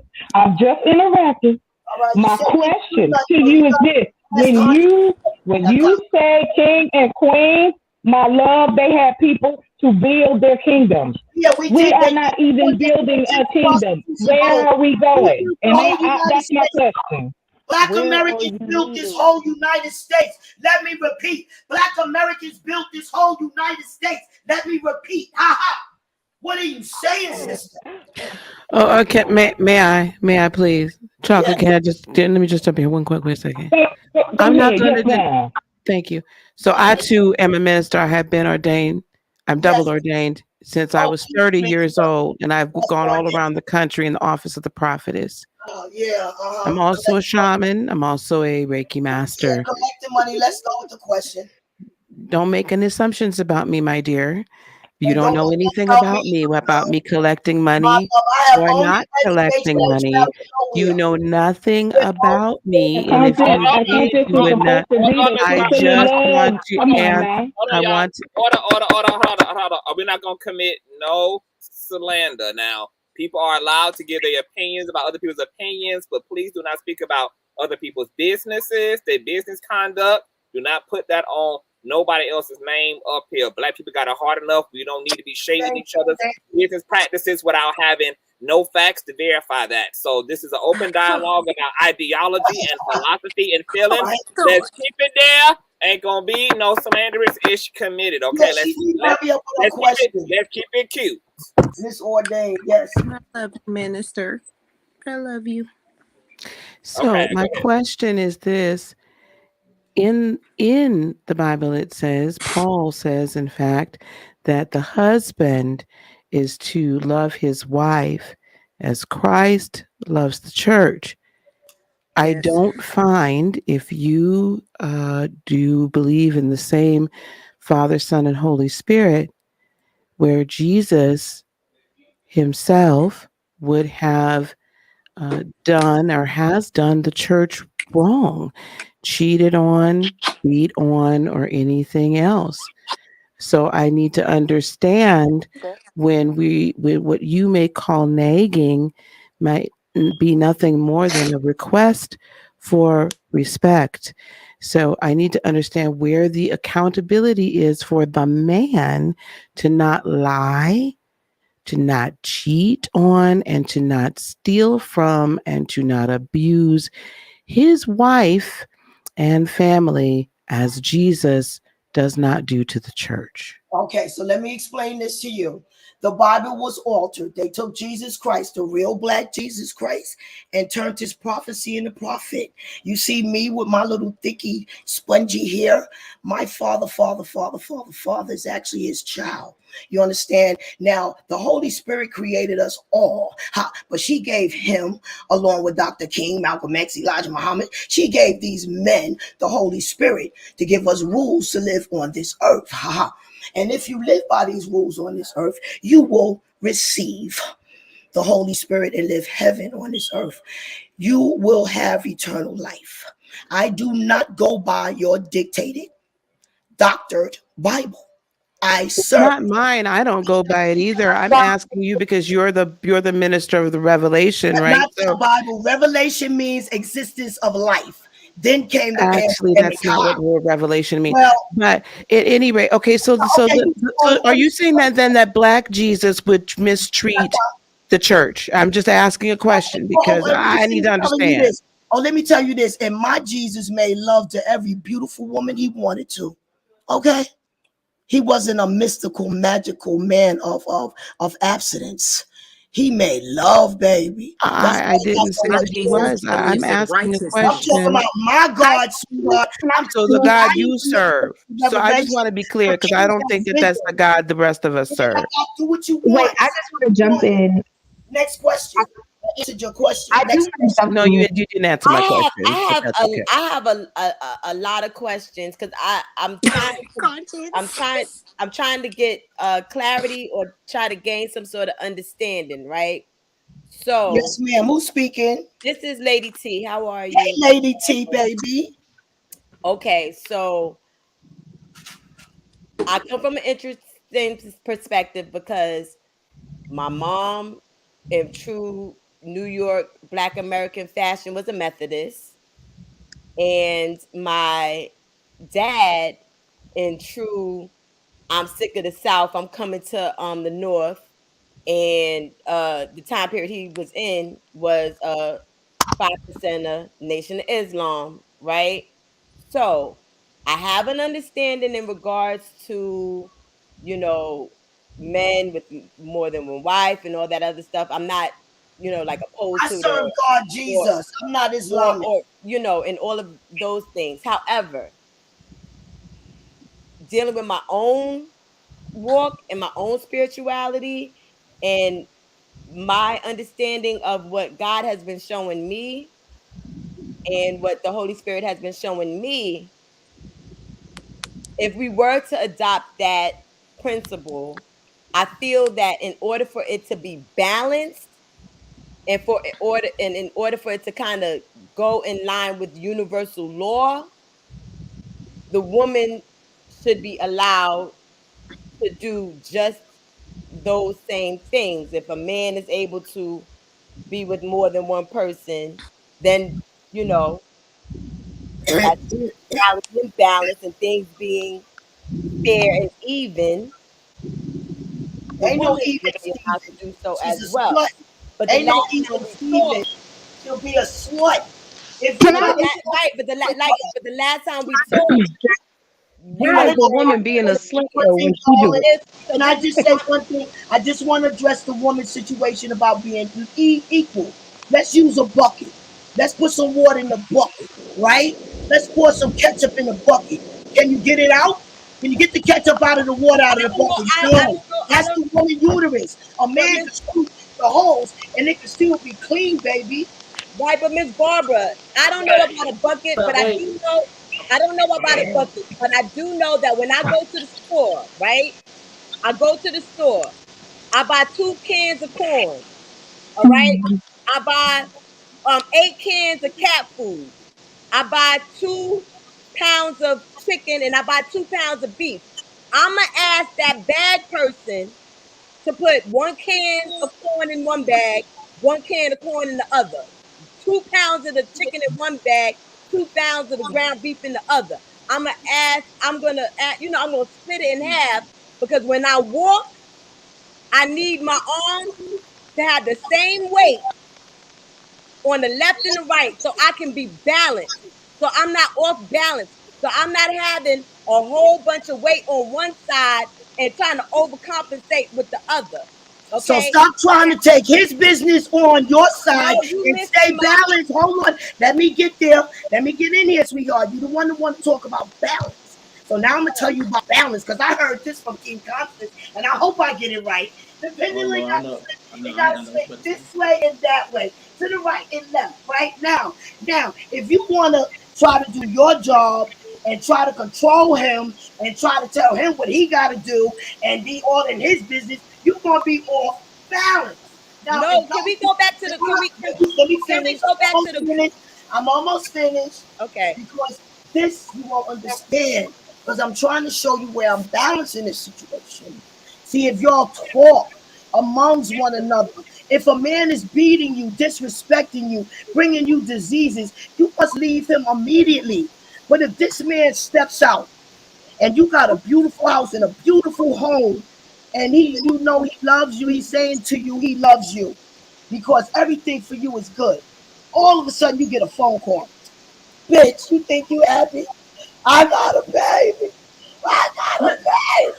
You know what? Miss Barbara. I'm trying to talk in your language. I honestly was trying to talk in your language, but I got to go back to my personal language. This is the long and short of it, okay? Because I was trying to relate to you, but that was too much eligible for me. The best. Yeah, it was too much. I was trying to say that you. I don't know. My mother taught me that when you go to the grocery store, you make sure both of your bags is balanced so that you got your balance. Okay, that's that. But I tried to talk your language, but I'm sorry. I'm gonna talk my language. I think that any human being, period, needs to hold up to their end of the bargain. If they're in a relationship and they say that they're going to be faithful to you, and they say that they're going to be respectful to you, and they say they're going to be honest, and they say that they're going to be upstanding, and they say that they're going to try to calm down their flesh and with their spirituality and not fuck 1,000 people, they need to do that.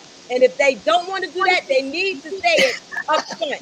And I'm not accepting anybody being Take that stone out of your hand, lady. You want somebody that's perfect. Take that stone out your hand. I didn't say no. I didn't say anything. I'm saying for you to keep up with your end of the bargain.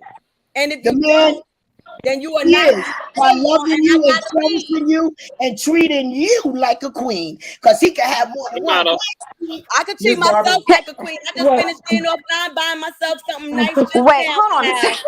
I just jumped in. I'm gonna give you the hold on, yeah. I got a question. I got a question from Miss Barbara, and then I want Chelsea to chime in as well. Miss Barbara. Yes. Are you currently in a heterosexual relationship? I'm married and I don't want him no more. And I'm now in I got a little king on the side. I finally accepted him. They gave me a little gift. On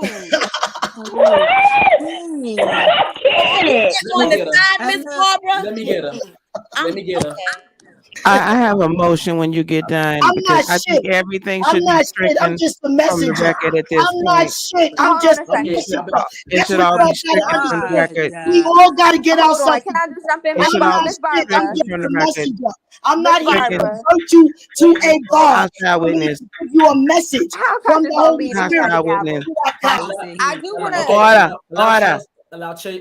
Allow Chelsea to go. Okay, so I actually came on here Reckless, to where tell you Oh, y'all. at? this is Chelsea from who? This the famous Chelsea from Miss Tasha Barbara, K. don't do it. Let me finish, Miss Barbara. Don't do it yet. Oh, So I baby, actually how came are on you, here. sweetheart? I Oh, actually came Chelsea, on here to welcome. agree with Miss Barbara. This is Shirley Now, now. Chelsea, Of really? course. Telling me, I actually came on here Kevin. to agree with Miss Barbara because when she started talking about the original Bible, most of the modern day Bibles that people see in all churches, Baptist, Pentecostal, Catholic churches, they were all made after 1936. If you get a Bible and it's gonna cost you a couple $200-$300 because that's how rare they are. If you get a Bible that was made in 1800s or even 1920s, and you read the Bible then compared to the Bible that is given to you in church today, they are not, I don't want to say polar opposites, but they are two very, very different books. The Bible that was originally written was very salacious. It was very sexual. There were a lot of cringy, gory stories. And you know what? There was a lot of sex and there was a lot of things that are going on in the day today. And this is why I say I agree with Miss Barbara, because if we're going to use the Bible as a reference or a pendulum of how we're kind of grading each other's relationships, then that is not the Bible. That is the Bible that was created for profit.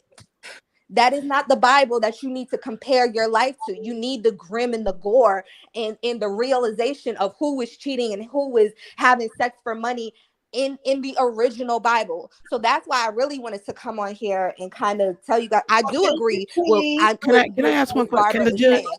Can the stand-in judge? I wasn't, hold on, because I was in the waiting No, room. I'm with you. I'm with you. Go ahead, baby. Go ahead, baby. I just want to ask you a question And when you're done. also, what I also want to say is, even if you do look at the original Bible and you want to compare a marriage or a relationship, a lot of times people are not understanding that the world that they were living in back in those days are not the world that we're living in today.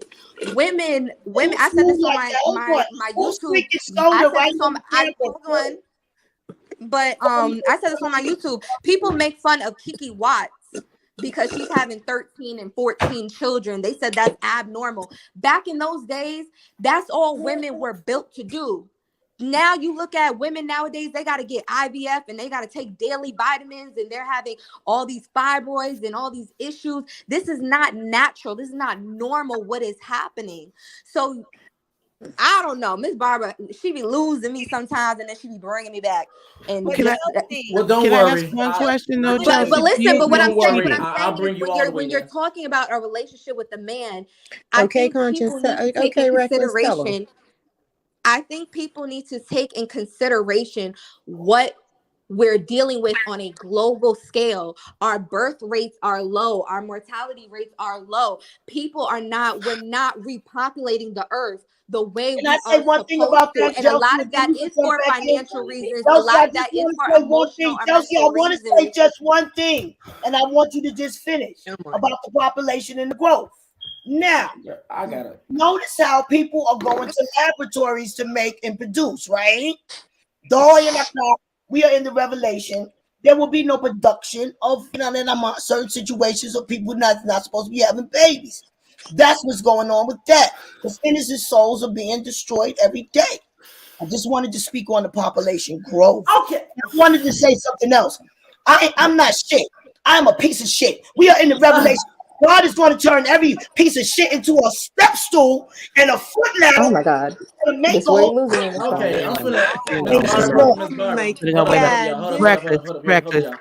Because I'm about to tap on your box a couple conscience. times. Okay, first things first. You made the reference about a bucket, some water, and some ketchup, and you said talking about it's going to be dirty. But let's also keep in mind that if a dirty dick goes inside of a woman, her pH balance is going to be off, not because of what she did, because of what of what she did.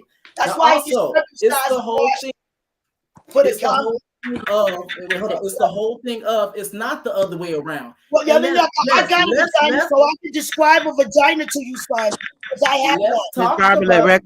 Reckless has the floor. Let's also, excuse me. Let's also talk about, because I'm glad that you went to this whole population thing. Because let's be very clear. A lot of times, too, when men talk about poly and having all this population and all these different types of things,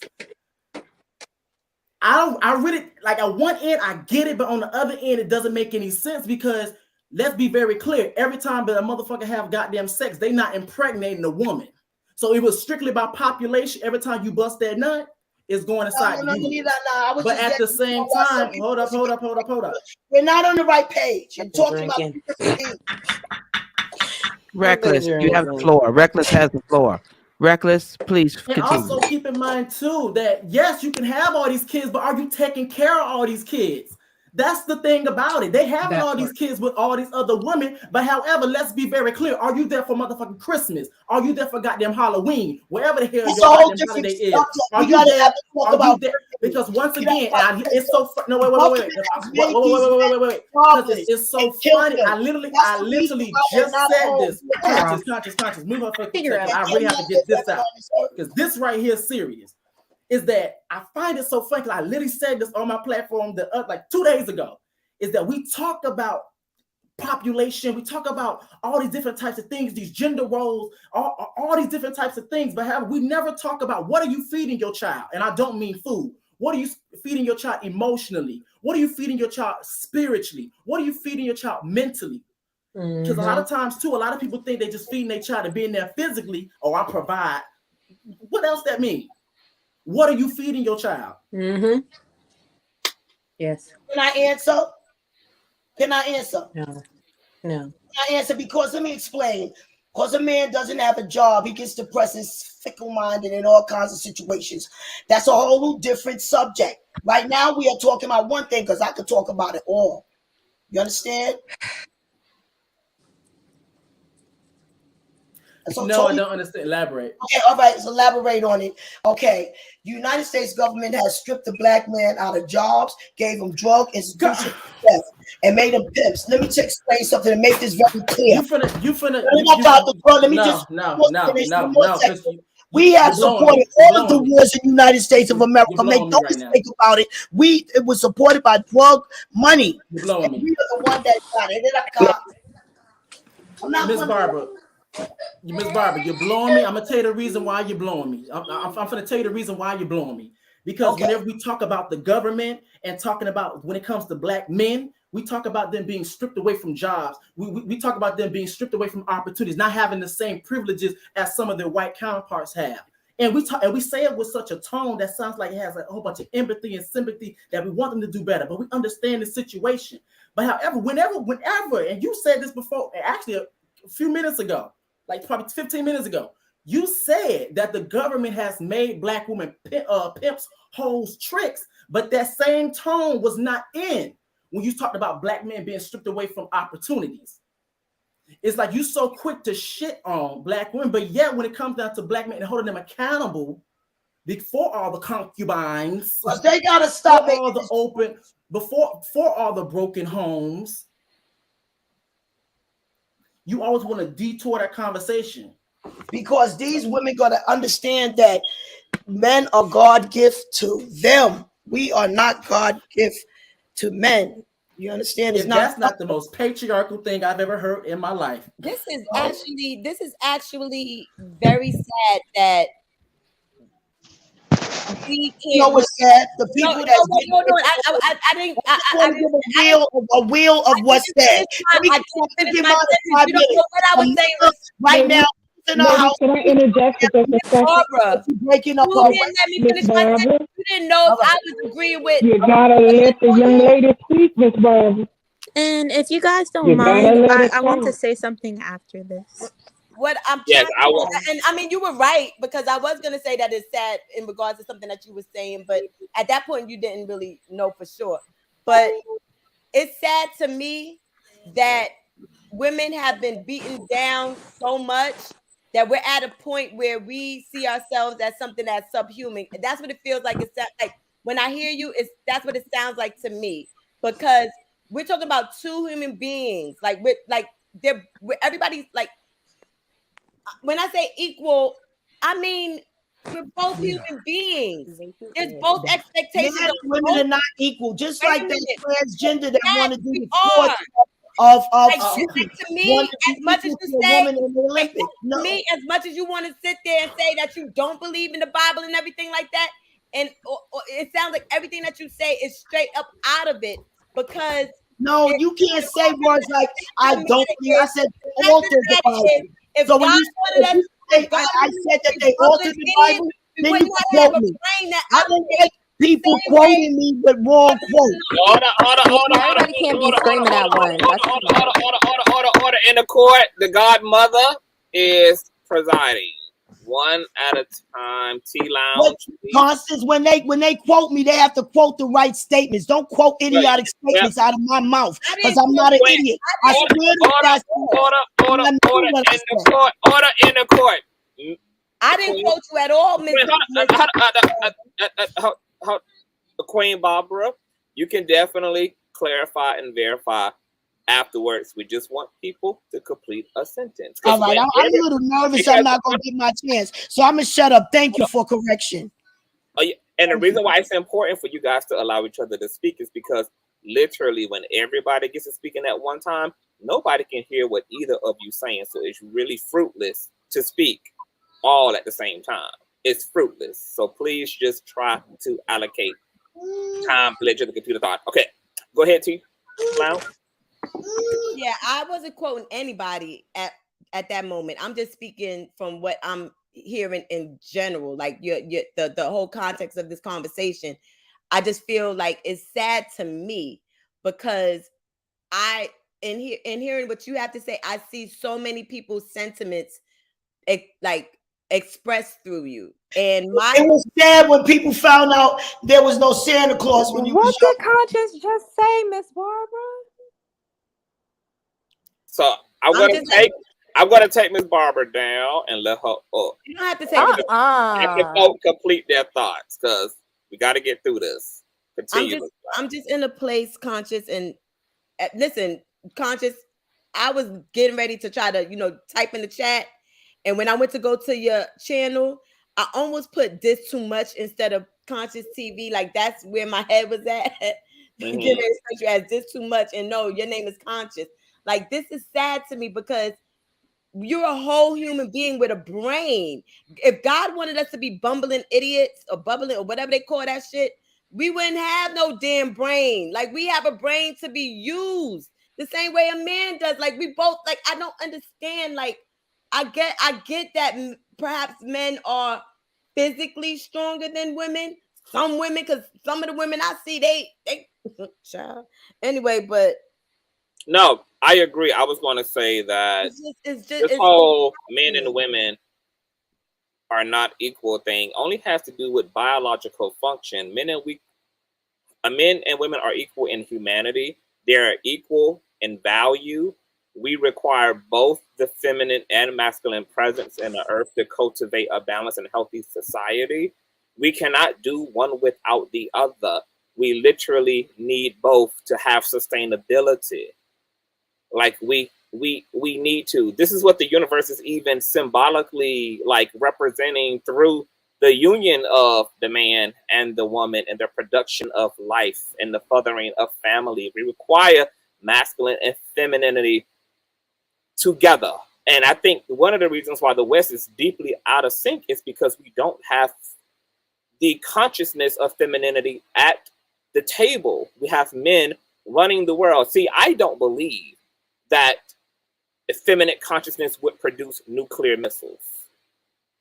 I do think that masculinity is innovative enough to come up with such an idea, but femininity is cultivating and loving and communal enough to say, hey, while you can make that shit, I don't think that'd be in the greatest interest of the world. Like, and because we're leaving femininity out of it, violence is increasing, destruction is increasing, disparity is increasing, the rich is getting richer. I don't think these things would happen if we had a balanced society where women were allowed to interject those things that come easy and natural to them to interject.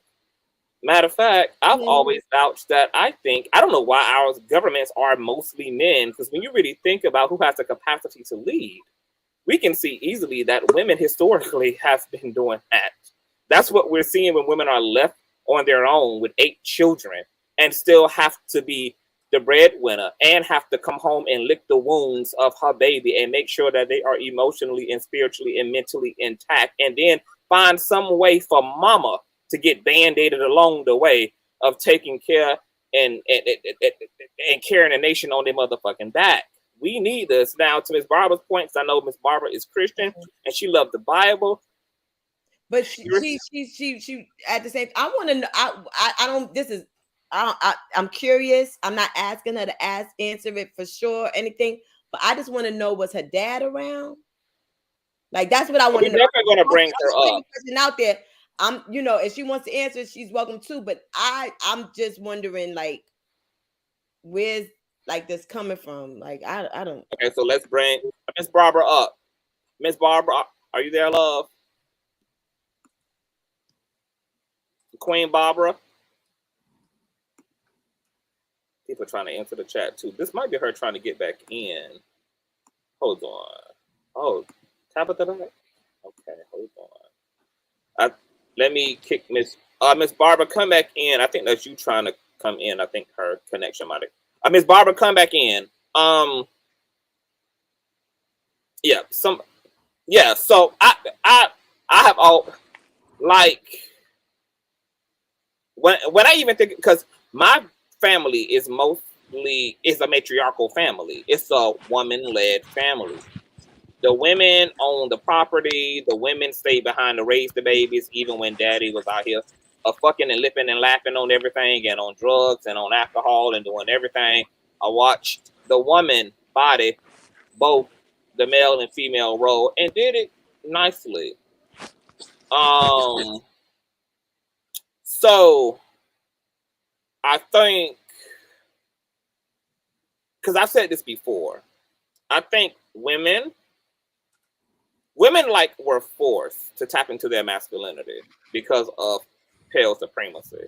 Like when pale supremacy did all the fuck shit that they did, bringing a crack into our community, ushering in welfare to further divide the nuclear family, etc. Women were forced to occupy both positions. They were forced to be provider and forced to be the nurturer because their men were either locked up or fucking dead from the streets. So women were forced into that. It's going to be interesting to see what men do, because I don't think men have been put in a position to cultivate their femininity. So they're riding masculinity until the wheels fall off. Now, because we're getting to the last chapter of masculinity, the toxic masculinity chapter is the last chapter. What it really represents is that masculinity as we know it today is actually on its way to fuck out. It's going extinct, which is why it's rearing its ugly fucking head, because it even knows that it's on its last leg.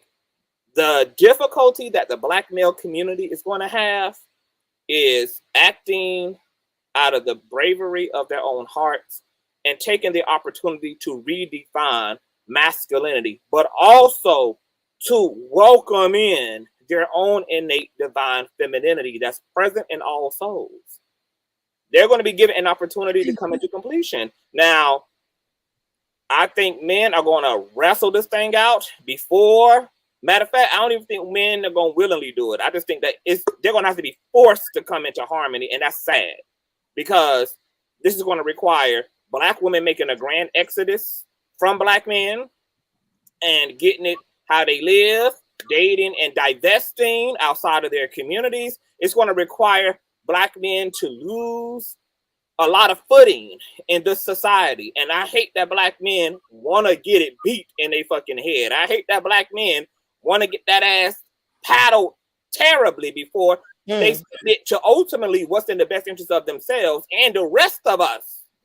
Because as long as black men are entertaining this brand of masculinity, black women's lives emotionally and physically is at stake. Black queer people's lives are physically and emotionally and spiritually at stake. And black men, even though they cannot even survive toxic masculinity, they're dying at the hands of one another's toxic patriarchal shit. All these black male rappers that's dying, all these niggas getting shot up in the club, all these niggas, like, they're losing to a system that's unsustainable. And it's going to be wicked to really see how black men keep, like, how they're going to react as black women level up, as LGBT community level up, and how they're going to experience that and how they're going to interpret that. Because right now, black men are fighting against the liberation of black women and fighting against the liberation of black queer people. So how long they're going to go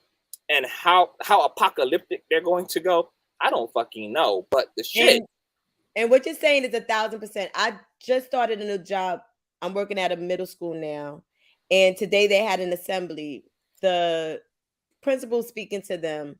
I'm looking out at the crowd. I live in an area where there's, you know, a mix of black and brown people.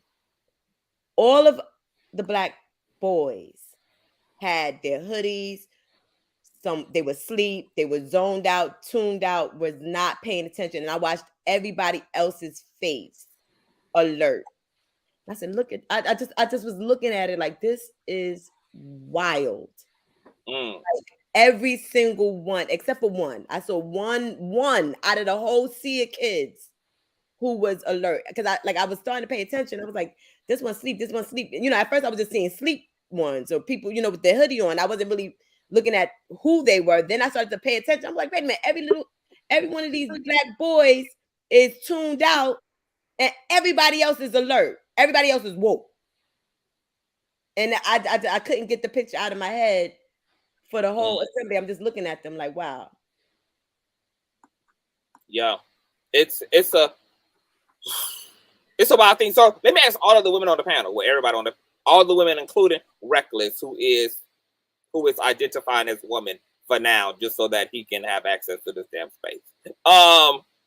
So getting back to the initial topic, where we're seeing these dysfunctional relationships between women and men, like, you know, men obviously cannot handle the same abuse that they afflict. You know, women cheat, they want to either kill a chick or deeply disparage a chick, while women might endure several infidelities before they finally get fed the fuck up and want to do a tell-all on a nigga. They might endure a plethora of not only emotional and relational abuse, but physical as well before they even go kaboom and nuclear. What do y'all, as modern day women who are watching the times change, y'all are even watching a lot of gender role reversal. There are now a lot of men who are stay-at-home dads. Women are going out, they're the breadwinners, etc. What do y'all think during this time in a changing world? Where do y'all think men and women fit in at in terms of what they bring to the table relationally? Do y'all think that some of the ideas of our grandparents are still relevant, or are we dawning upon an entirely new system and we have to reevaluate what this should look like now? There are things that just don't work now that worked then. There are things that work then that won't work now. Maybe there's something. So what is y'all's ratio? Like, what are some of the old school shit y'all would like to see still present? And then what are some of the more progressive ideas you all hold about relationships today? And I'm going to start with the cisgendered women first. Part of inspiration. I knew you was going to call on me first. So I am still very traditional in a lot of ways. I love to cook. I love to clean. I love to make a house. I love to do all those things. But I'm also a business owner. And I'm also a very successful entrepreneur and speaker. So how the roles change is just can we build something together? Right? It doesn't have to be, you don't have to make more money than me. It doesn't matter to me. Can we just build something together? Can we build an empire together? And I think that as long as we can respect one another's strengths, so where our natural intuition, our natural receptivity, our natural ability to hold a promise, to be impregnated with promise and bring it into birth, bring it into manifestation. That's our kind of role, right? If men can respect that and say, and if I say, baby, I don't know about doing this, and this is why, and he can say, okay, well, this is what I'm thinking. We're cool. We can have a conversation, and I could respect his ambition and going, being willing to take a risk where I might not be willing to. If we could be a partnership, that's what it was always intended to be, as a partnership. And I'm going to skip past the Bible and go back to our ancient days, whether they be here in Native American indigenous people, or whether they be back in Africa and Kemetic. If we can do that, then we can take our proper position in society. That's what I think. So let me ask you this question before I move on, and some of the other ladies can also chime in on this. Now, you say that you don't mind if you're the breadwinner. I've been listening to some manosphere stuff and listening to what their fears and paranoias are. Mm-hmm. They feel that if a woman is a top earner in their relationship, that this changes the power dynamic in the relationship. What do you do with the power dynamic if you are the breadwinner in the situation? Is it still equal footing, or what's what for you, Hart? I try not to have a power struggle. I think that's the problem. Everybody's looking to run something around here. I try not to have a power struggle. I don't make it a big deal because, quite frankly, I'm going to out earn most men. Point blank, I always have. Mm-hmm. So I don't make it about that. I make it about our relationship is our relationship. I honor him as a man and in his strong masculinity, as long as he honors me as a woman. I think it's a poor man that doesn't have enough self-esteem that finds it a problem depending upon who earns the most money. And I tell you, that's probably because as I grew up, my father was the breadwinner, of course, and he always lorded it over us. Well, I make all the money, so I make all the rules. And I swore I would never be that type. And I don't want a man to be that type of a person to me. I judge you by your character, because there's plenty of manosphere men that are garbage husbands and garbage fathers. Oh, amen. Let me let my boo chocolate Earth follow up. How can I follow up after that? Oh my God, I'm gonna try, Jesus. Okay, listen.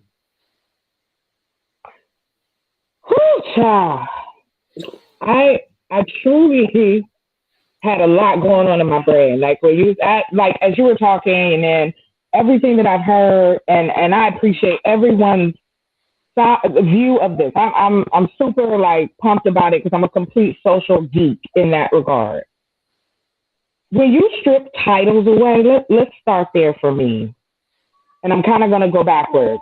It's to your point of power struggle, to the point of why is it that our conversations lead us to how much money you make? Where are you living? Do you have a vehicle? Do you have a clean record?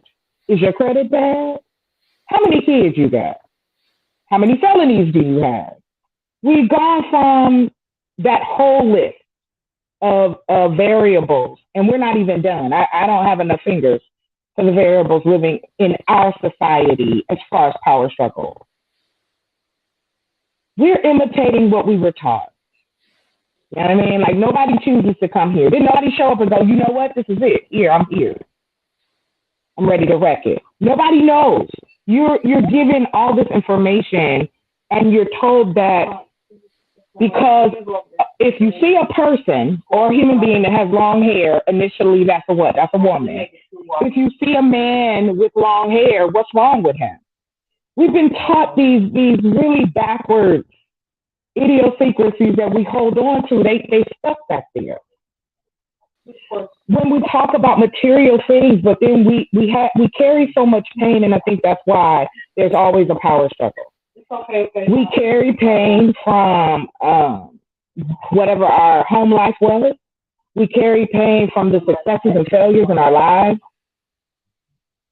Men are told, get over it, suck it up, move on, be a man, take it to the next level. I love hearing the manosphere say, I'm in my masculine. Well, I'm in that all day. From the time I wake up to the time I go to sleep. And I say that because in this era, in this time, yes, of course we got things that our parents and our grandparents taught us that work. I don't think children should disrespect their parents. Now, disrespect is subjective. My parents, my mother, she was very open about adult things with me. She didn't hide nothing. She told me the truth. Some things I was scared and I didn't ever want to know again, but it helped me become the woman I am now. I have been engaged twice and have been in 6 major relationships in my life. And there was always a problem. It was, oh, you too this, you not enough that, you this, you that. And I thought, wait a minute, I'm doing all the things that the Black manual says. I'm a good girl. I went to school. I wasn't a hoe. I didn't talk to a lot of boys. And if I did, nobody knew because I kept that on the low. I did all these things. It's like you are reared as a Black woman in this society to go, okay, listen, if you want to get to X, you got to do A, B, C plus the extra, and then you'll get to X. But then nobody talks about what if it ain't there. The conversations that I like having, I couldn't have those in my relationship. I had a dude tell me one time, I don't know why you using big words. Because you know I don't understand them. And regrettably, I slept with that man, and I pray that off me all the time. But that is the kind of stuff that you run into, those little things that turn into big things. There's always going to be a power struggle because there's too much pain. Nobody wants to let it go and really get to it. It's that emotional part, that not feeling good enough. That comes from for a lot of us, a lot of young Black women that are what we want to call Gen Xers, millennials, alphas, whatever. Gen X came from the latchkey, the after-school program, the your parents have to work because everything is high, inflation, that life. That's why drugs is easy to get into the community, because people were poor. This country has only been rich twice. And we are imitating what we've been told by our counterparts is the way to be in a relationship. Oh. I don't roll like that. So that's why it's like there's always this constant back and forth, because you got to deal with all that extra hurt. You can't give up power if you don't know that that's the problem. And yes, to that young lady's point, yes, some people and a lot of men, and I'm not going to even give you the cliche, a lot of y'all crazy too. Like, I mean, and you want to take those cherry picking pieces and use that against us. No single mothers, no overweight, you can't be this, you can't be that. But then when we say, excuse my term, my French, fuck you and your demands, sir, I will head over here down the street to this other guy, this fella here that wants that lifestyle it. But if he happens to be another color, I'm wrong. Because I'm supposed to hold my Black man down. This is what we're taught. And the last piece, and I'm going to be quiet, we talk about a lot of Black men being in jail and a lot of Black men being dead, but we don't discuss a lot of the Black men who were veterans. We don't celebrate Black veterans the way white veterans are celebrated. My father was a vet. My grandfather was a vet. Unfortunately, my father was in the Vietnam War. He was gone before he got to my mama. But because society pushes it to be that way, a man walks up to you and chooses you, you should be grateful. If he has a house and a car and a job, boom, that's your husband. Ta-da.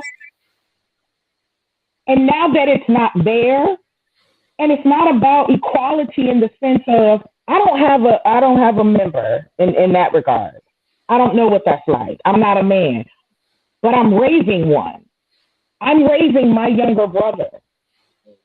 I can only give him the humanity of being in a relationship, and that's the problem.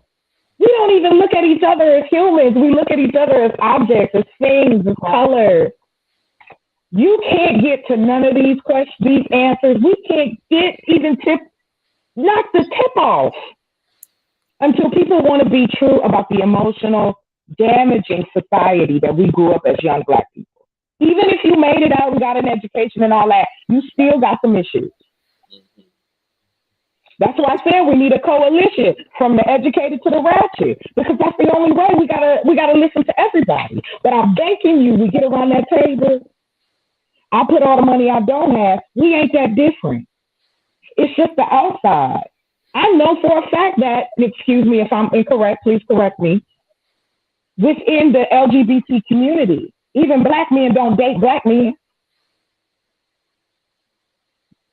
There's a very small amount in comparison. So what is that saying? What does that say? That I need to continue to deal with these type of men that no matter what position you put them in, they fumble every time? No coach in America is going to keep you. So why do I have to? Then raise some more crazy kids? Yeah, sure, I'll give you some. Sure, you can put some more in jail. So that's my answer. I'm sorry, I digress. Sorry, thanks. Okay. That, girl, y'all are saying every damn thing, okay? Before I continue on, does anybody want to temporarily give up their seat and allow Miss Barbara to come up here and respond and go ape shit? Because the studio is, huh? I'll do it. I'm Who's listening that? to you guys. Natural Sunflower.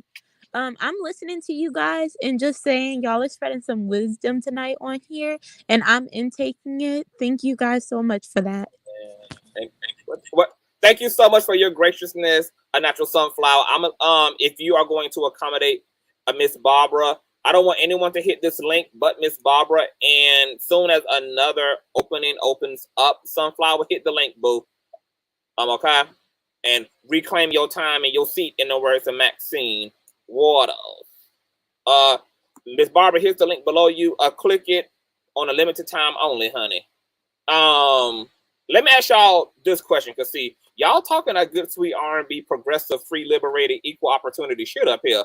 But let me ask you this, honey. How far are y'all willing to really perceive this masculine, feminine thing as a metaphysical thing beyond biology? Like, what do you say? Are any of you women, can any of you women push the envelope so far on this feminine thing that if your man wanted to body the divine feminine, even sexually, are you willing to peg? Are you willing to be even the dominant one sexually? If your man wanted to experience embody the divine feminine in the bedroom, if he wanted to let his inner woman out and induce your inner man and have you in the top spot, honey, how far y'all You gonna quit? But what You is gonna that? quit? I I'm can't speak sorry. to that. Is that I've the been there, done that, and it's not a what are we fun talking about? ride. Okay, one at a time. I'll go. This I is will. you all envy me. Yeah. I Me, had that's that absolutely happen Hold on, before. everybody is talking at once. Hold on, let's just go. No, Hold it on, was not fun. hold on, y'all. I'm gonna go in chronological order again because clearly there's a thick opinion in the room. Let's just continue on in chronological order. Lady T, are you there, boo? That's not right. I think you're gonna start back from the very beginning. A very good place to start. Take us. I mean, you want to know my honest answer? Yes. You said my man. You said my man. No, a man. Yes. Oh, I like that. Ooh. Okay. Break that Can down a I little say bit more. something to that? I Break that mean, down a little bit more. like, my thing is, after I do that, I'm not gonna make you breakfast in the not morning. evolved enough to continue on in a relationship with you. After that, I'm just gonna keep it a buck. I've been watching television and been programmed along with everybody else. So, you know, I don't think that I could just Keep it a buck, Lady T. Say Yeah, it. let's If you keep it real. ask me to bend you over, the I next mean- morning you better not slap me on my ass and tell me to get you some waffles. Like it's just Right, not like, that's- going down. I know it's not a one over the other because remember, because hold on, because let's keep the context here, Chels. The context here is that we just sat on this panel and talked about how healthy it is for men to also embrace their divine femininity, which would make them more emotionally receptive. It'll make them like they will be able to match women, and women would be able to match men in return. Because hold on, because I want to even set the context for the stream. So, with us knowing that both souls, both genders, are born literally in the image of the masculine and feminine, which is why we all have mothers and fathers. So, whether we're boy or girl, we're all birthed in the image and likeness of femininity and masculinity as a consciousness. So that means that both sexes hold the capacity for the pendulum to swing to the left and to the right. Now, if we also understand that masculine femininity are not necessarily exclusive to the sexes we assign them to, because I understand that in the West, we assign these universal polarities to a sex. Girls and boys, boom, and we assign them cultures and colors and clothes and aesthetics or whatever it may be. But since we are all here, a little bit more transcendent than that, a little bit more spiritual and beyond just the material. You trying to dress it up, Conscious. So, Conscious, are we talking about butt play? That's what I want to know. Are we talking about butt play here? Is that what you mean? Order in Godmother's court. Let God hold on. Because I'm going to allow everybody to do them. So I just want to be sure. Y'all just let me set it up first. I might be going what you're trying to get me. Just let me get it. You let me. So, since those of us, we a bit more expanded than that on this panel. So I want to push the envelope. That means that your man has the same capacity to submit to you sexually as you do him. If he was to engage his divine femininity to the point that he wants to allow you to pop his cherry, he wants to be the one moaning and groaning and running from the dick on the other end as he so sees you fit. If he wants to endure and stigmata himself unto you and lay his pussy on the altar. And once again, we know that these things that men and women have, because look, this actually goes on in plenty of heterosexual relationships. There are women, there are plenty of dominatrix, there are plenty of sex workers, there are plenty of fetish camps where this type of behavior goes on, and there are plenty of women who love to peg, finger, ass play with their man. There is a notable porn star by the name of King Noor. I love him. I love his work. He old nasty piece of Puerto Rican, honey. And you know, he be giving it to the girls, honey. He let them all in his cakes. He's now also introduced trans women to his lineup of workers and adult film stars he works with. Now, you know, I had submitted to his OnlyFans like a month ago to check just to support him, you know, just to be sure. Progressive girl, and he even on there. He now working with dildos and doing his solo acts, and this man got a whole wife. They just had their first child. They both are in the industry together. They have a production company together. They do scenes together. And I am blown away that these people, these black people were able, because I think he's mixed race and his wife is a black woman. I am shook at black people being able to decolonize their minds to this extreme. Like, I have never seen anything like this. It is, I ain't gonna lie, the shit inspires me. Like, I have hope because I'm just like, and he did an interview last year speaking about how it's important for us as Black people to decolonize our minds, because a lot of this shit that we've adopted comes from we know where. And I think I'm more impressed by these two people, man and woman, being understand that the things in their minds are social cartridges, and that they are taking an intentional act to undo that shit.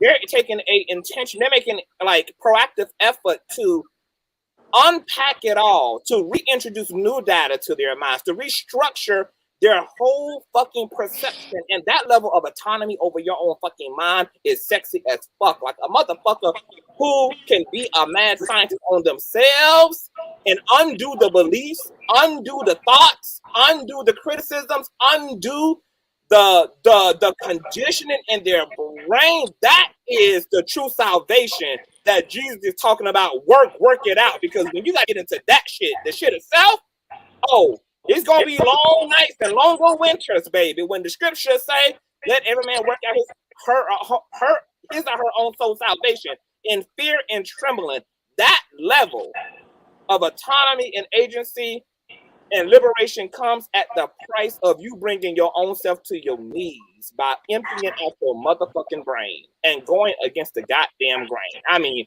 it's the whole thing, but yeah. So I want to know from everybody on the panel. But If I think when you're talking up to the ceiling, baby, are you I getting think when you're queen talking of cakes about like that? I think when you're talking about people who are in a marriage, especially people who are in a marriage doing the same line of work. Hold on. No, I'm not reducing it to marriage. I'm reducing it to I'm using that period. example. Okay. The example, feeding off of your example. That is something to me, that is something totally different. If we're married and we're in this for the long haul, we can't go 20, 30, 40 years just doing the same rigmarole. Okay, fine, sure. Eventually, I guess after 15, 25, that's when we'll start introducing, different aspects to the things. And so when you're talking about people who are in the sex industry, of course, to them, that's not really that extreme or out of this world, especially if they're making good money, which a lot of sex workers are doing at this time. However, I think it goes back to what Lady T was like gently touching on. If you're not mature enough to put his to the ceiling, I personally would not do that. I have been asked to do that. The relationship did not end well. And so I'm guessing maybe if I had, it wouldn't have ended the way it did. But I don't see myself. I'm too immature. You can't ask me to bend you over, and then the next morning you asking for macaroni and cheese. I love that you are honest and say, "Girl, I'm not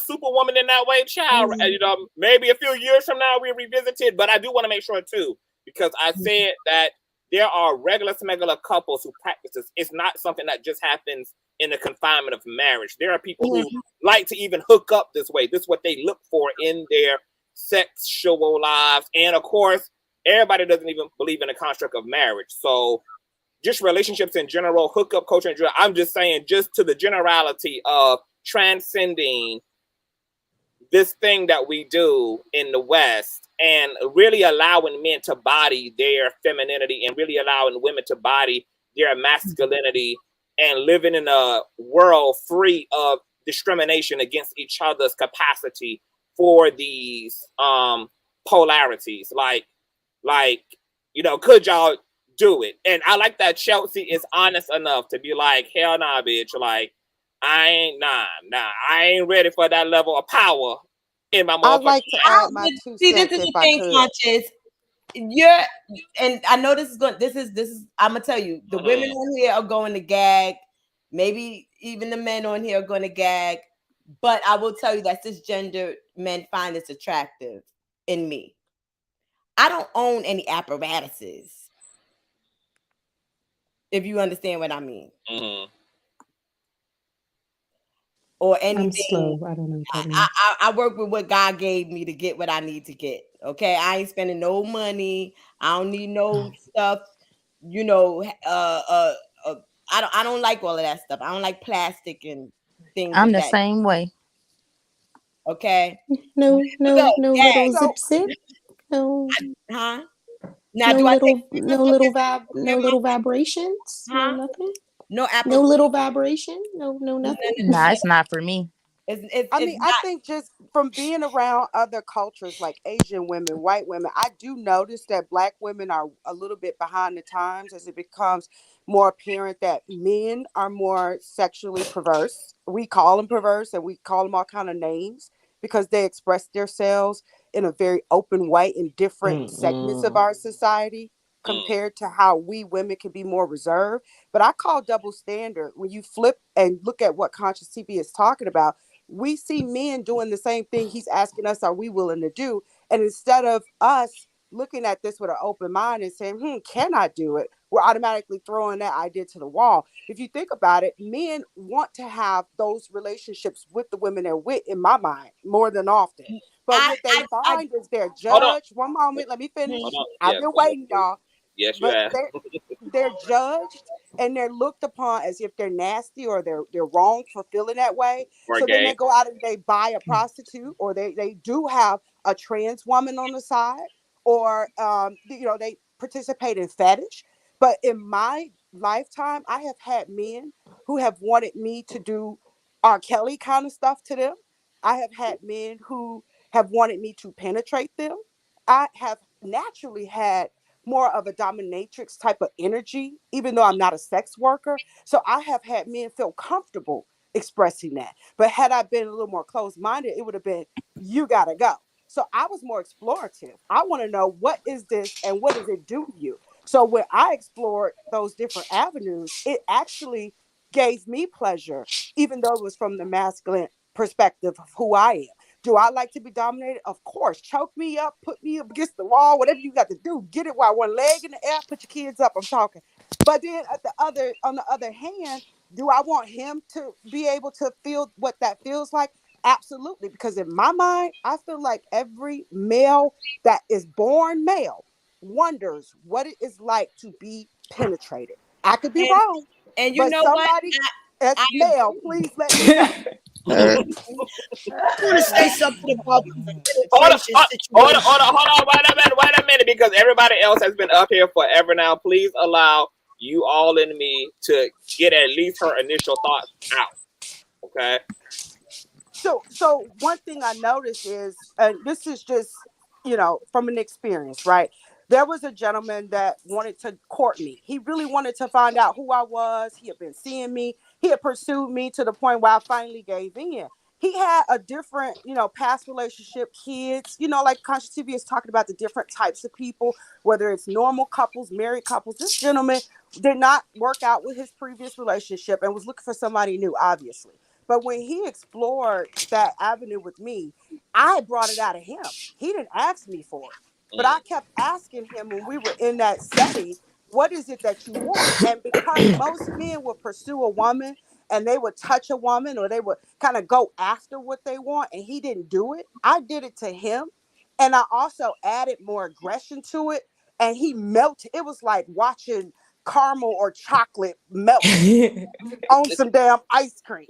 And if you see a man stand strong and he's respected amongst other men and he's, in his masculine handling things, here go the money. Take care of your bills. I don't even have to ask him for money. Here, whatever you need. This is before we even had the experience. He was masculine. But for me to see him release that and let that go in front of me, that made me look at men totally different. So that's why I don't judge trans. I don't judge gay. I have family members. You know how that is. We all have seen it and have close relationship to it, but I see it in a different perspective. And I don't judge the labels that we put on it. I feel like if we are going to flip the role, because if you look at where Black women are in the US, we're the more highly educated than any other segment in this population, which means that the more education we get, the more we become more business owners and we become the CEOs, we become the breadwinners. So what happens when that stay-at-home dad is now the new norm? And now he becomes the hoe. Now he becomes the side nigga. And now you got to decide, who am I going to be the good girl with? And who am I going to go put this leather on and strap up with and do whatever I got to? Is it going to be a double standard like it is with men? Or are you going to be able to do that in one holistic relationship? Baby, that was everything in tandem with what you just said. All in me. Oz Gardens wrote, and I'm gonna let you tap in a chocolate.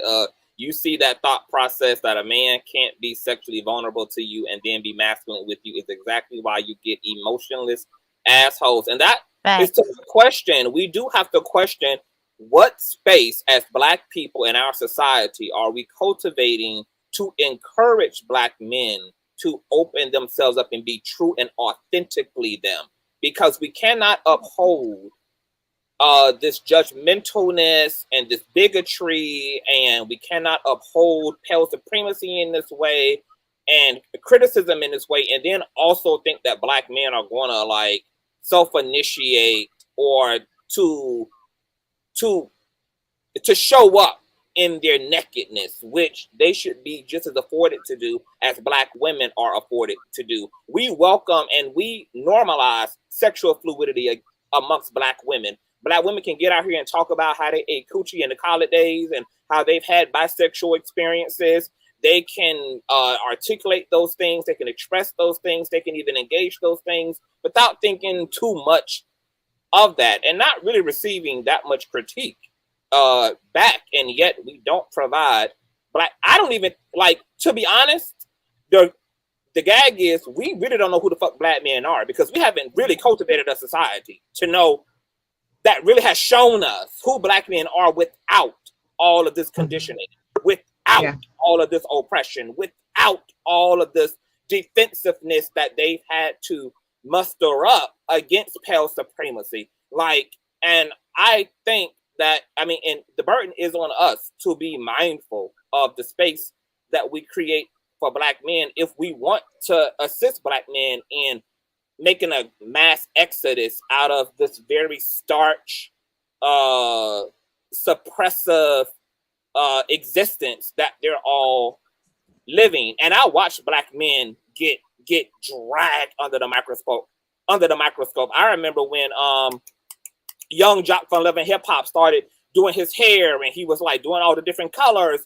They used to drag Young Jock just for having a creative right over his fucking hair. Like, even if it looked feminine, even if it was different for a dark-skinned Black man to show up this colorful, like, even if it looked effeminate, the fact that it was just attacked and there was this witch hunt and questioning of his sexuality. And it's like, I always think about the DL community and I think to myself, you can't have it both ways as a society. You cannot judge and ridicule the fuck out of people and then raise the stakes so high, but then tell people, be your true self. Hell no, I'm not going to be my true self if that comes with losing my family, losing the respect of my peers, if that comes with being shunned and isolated and belittled and like, you cannot have it both ways. Like, society has a part to play in liberation, and the individual also has a part to play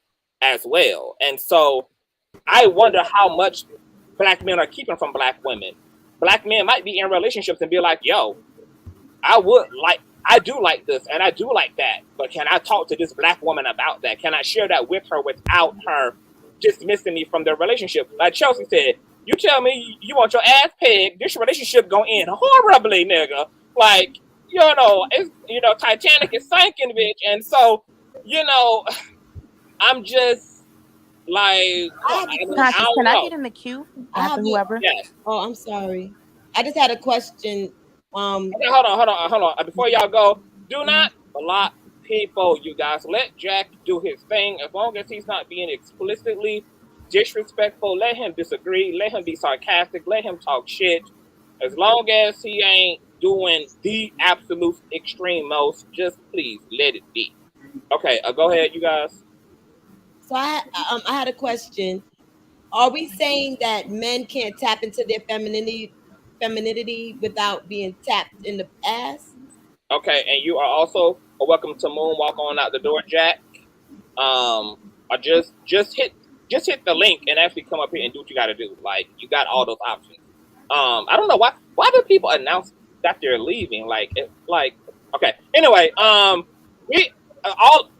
saying that black men, we don't know what, because the way the divine feminine shows up in black men is also not a monolithic thing. For some black men, they embrace the divine feminine on a sexual level. They want to submit. They like bondage. They like the submissiveness of all that. It plays out in their sex life. For some black men, it might be aesthetically. They might want to carry themselves like Prince aesthetically, but still be very much so heterosexual, as Prince identified as heterosexual, with his lipstick, his gloss, his heels, his tight pants, and still wanted punani. So, so I mean, I don't know. It can show up in either way. So yes, it can be inclusive of that, and plus much more, Lady T. Because like I said, I must be like a man in my thinking, because I'd be that one who I would do it, but you ain't gonna be my man. The same way, like, I guess men feel about women. You know what I'm saying? Like, yeah, I want my woman to be this, but I'm gonna go out there and find somebody, like some nasty freak to be disrespectful to, I guess. If that's, and then like carry out all those fantasies.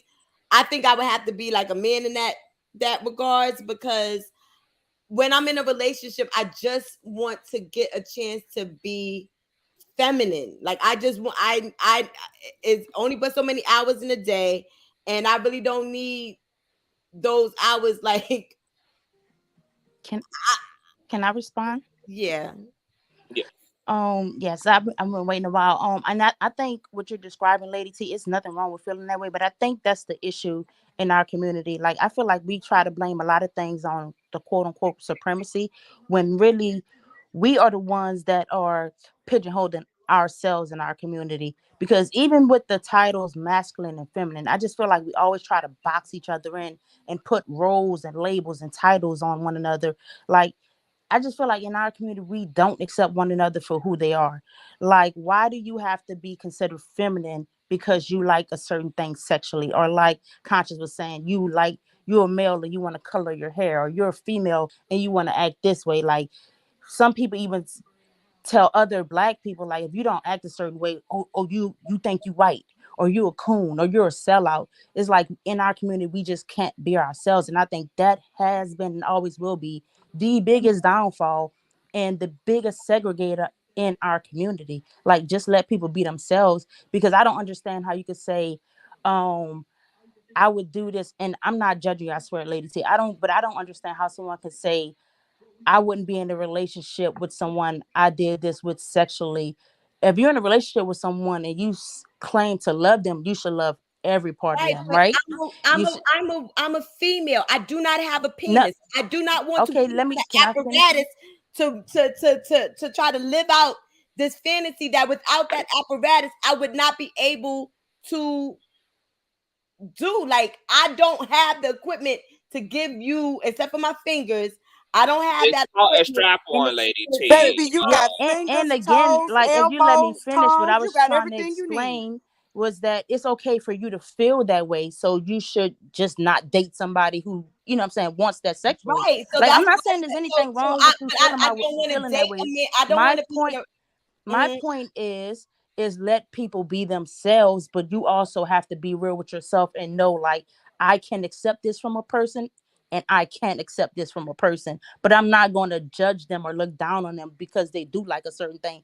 Just I'm move not on. saying, listen. I didn't say it. I'm not talking to you personally, sweetie. I keep trying to explain that to you. Right, but Like, I'm just speaking in general about our community. I just feel like we try to put labels on everything and shove someone in the box, like, oh, if he talks a certain way, he's too feminine. When that person is just being themselves, like, let them tell you who they are as they figure it out. You know what I'm saying? Right. Instead of us saying, like, oh, you're not black if you don't talk this way or have this job or do this, or you're not feminine enough, or you're not masculine enough. Like, if you're with a man or a woman and they want to explore sexually, I don't see why that will be a deal breaker for love. Like, unless you're doing something to me someone that's who is a immoral. lot like, I would like to be with someone who's a lot like me. I have lived my life. I have dipped in the lady pond. I have enjoyed myself sexually. And when it's time for me to commit and be in a relationship with another individual, I would like to just be in that relationship with another individual. Can I be in a relationship with someone who's been with a man? I sure could. I don't want to necessarily have to be battling with that in our committed relationship. But if that's the life that you have lived and that's the things that you've experienced and that's what you enjoy, that's good. If we're going to be in a relationship and we're going to commit to each other, I would prefer it to be just us and whatever we came to the relationship with. And if that's Right. all. And I think that's another subject. That's a commitment topic, a trust topic, stuff like that. Um, like I said, my whole point is just let people be themselves. But if you love someone, I feel like the only thing that should be a deal breaker is if they're doing something immoral, unethical. And I don't even think then that you completely just stop loving them. I think it's just you have to choose to separate yourself from them. But to say, oh, I can't love you if you want me to put my finger in your butt, I don't understand that. But so I do understand it because we are highly conditioned, highly indoctrinated with these ideas. Once again, in the Black community, you can't be a certain way or you won't even be considered Black. And honestly, I feel like that's why a lot of Black men do go over to other races, because they can be more free with them and they won't be judged by this Black community standard. You know what I'm saying? And actually I have a couple of homeboys, I talk to them about this all the time. It's kind of freeing for them. Like, they could just be themselves. Like, they could be whatever version of Black they want to be. But in the Black community, it's kind of like you only could be this way. And honestly, to kind of go deeper with it, I always felt like that's the real issue the Black community has with the LGBTQ community, is that they get to live a more free lifestyle. They get to be more authentically who they are, and a lot of Black people don't, especially if you live in the hood. Especially if you live in the hood, you bet not be yourself. Is it my turn Can I? yet? I apologize. Can I? I want to add. Sorry. No. Y'all fine. I want to add to that before I lose it. Gosh, it was right there. Gay people. Man. Damn, I'm kind of forgetting. Oh, I am going to say that I'm going to be honest. Like, I'm going to push back a little bit on Lady T's plight. While I do think, so here's my thing. I think there's an issue with, like,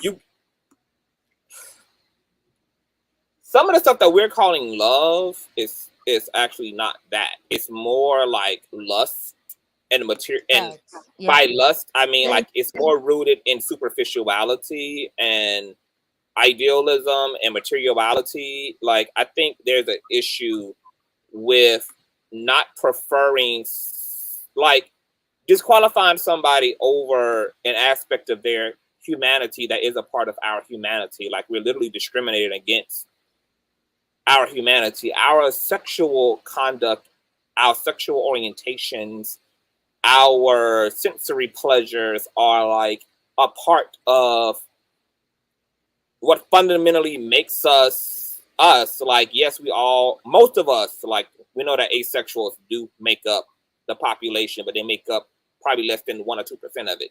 Like, most people have a biological drive. Now, how you like to get to your orgasm is where things become creative and interesting at.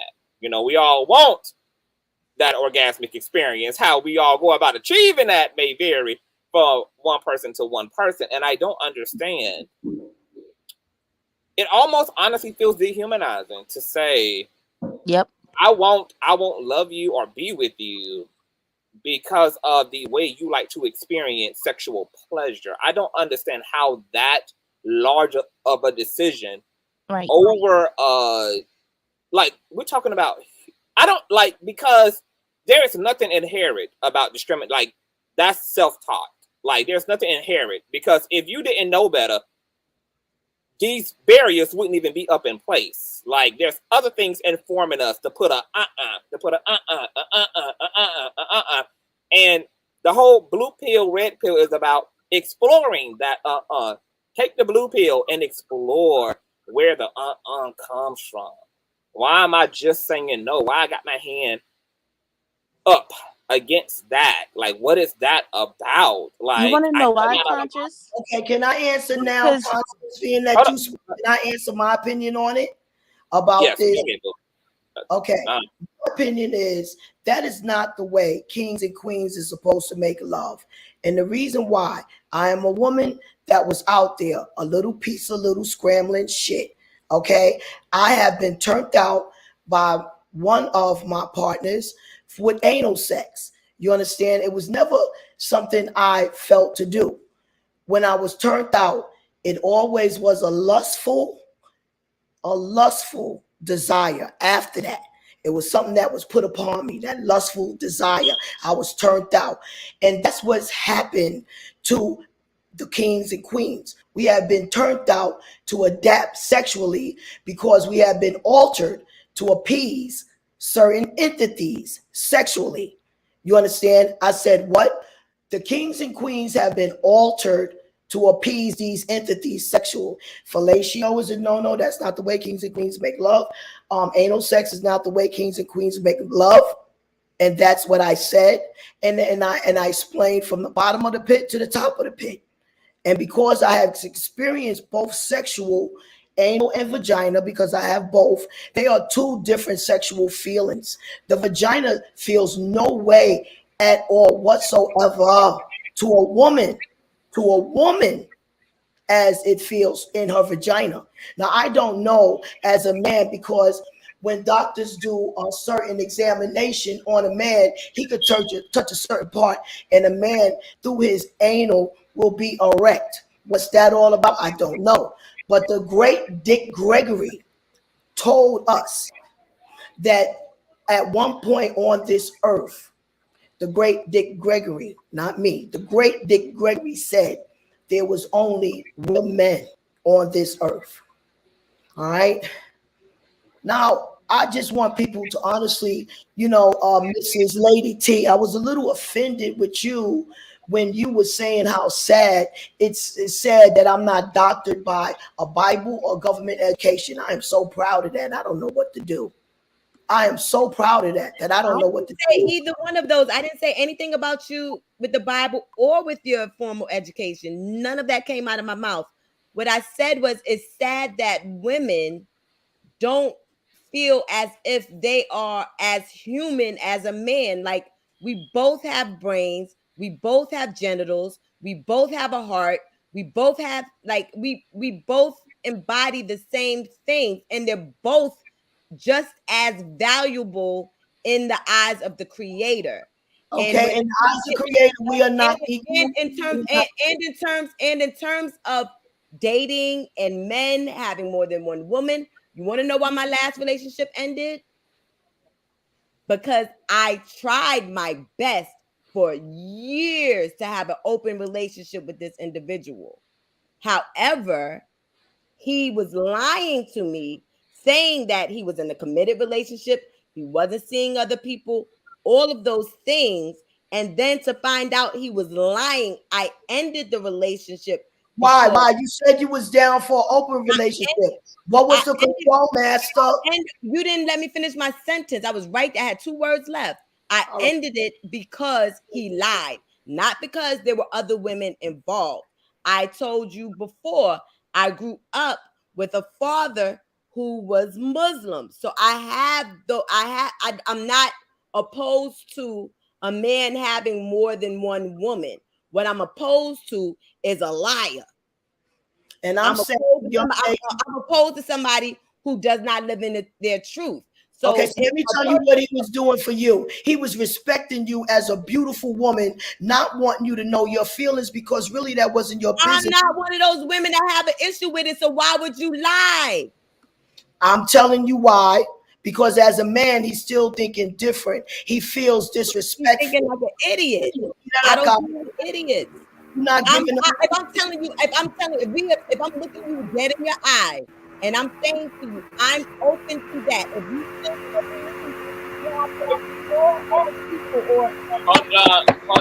Hold on. It's some feedback in somebody's phone. It sounds like a fan, an engine. Okay. Lady T, were you speaking? Who was speaking? Lady T was speaking. It was Lady T. Like if Okay, I'm telling you, I'm good with it. I am all right with that. I don't feel any less than. So And it all was a lie. You was the one lying. Because if you was good with it, when you caught him in his lie, you would have said, baby, now that you know, it wasn't necessary for you to lie. All right. I have a big problem with lying. I have a big problem with lying. Now I can't trust anything that you say. You don't get it? What? I said I have a big issue with lying because now I can't trust anything that you say. A liar do still trust, but separate the situation. A man of instinct, you understand, that was doctored, that he's fucked up. He's a fucked up individual for doing it. So I'm gonna lie, baby, you know, because really, you as a woman, because I'm a woman, you really got that damn thorn and that pitchfork in his ass. Regardless, that's why the woman really should mind a business and not want to know about the other relationship. The only thing important about the other relationship is the health issue.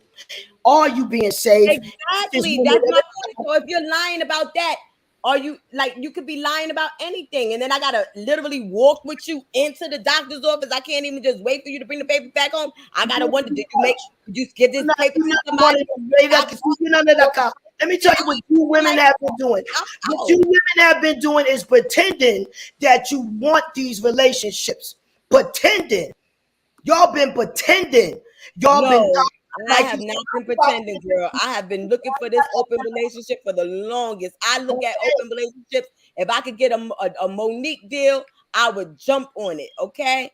I want an open relationship. I can't find a man who's secure enough to don't want that. You're not secure enough because you had that.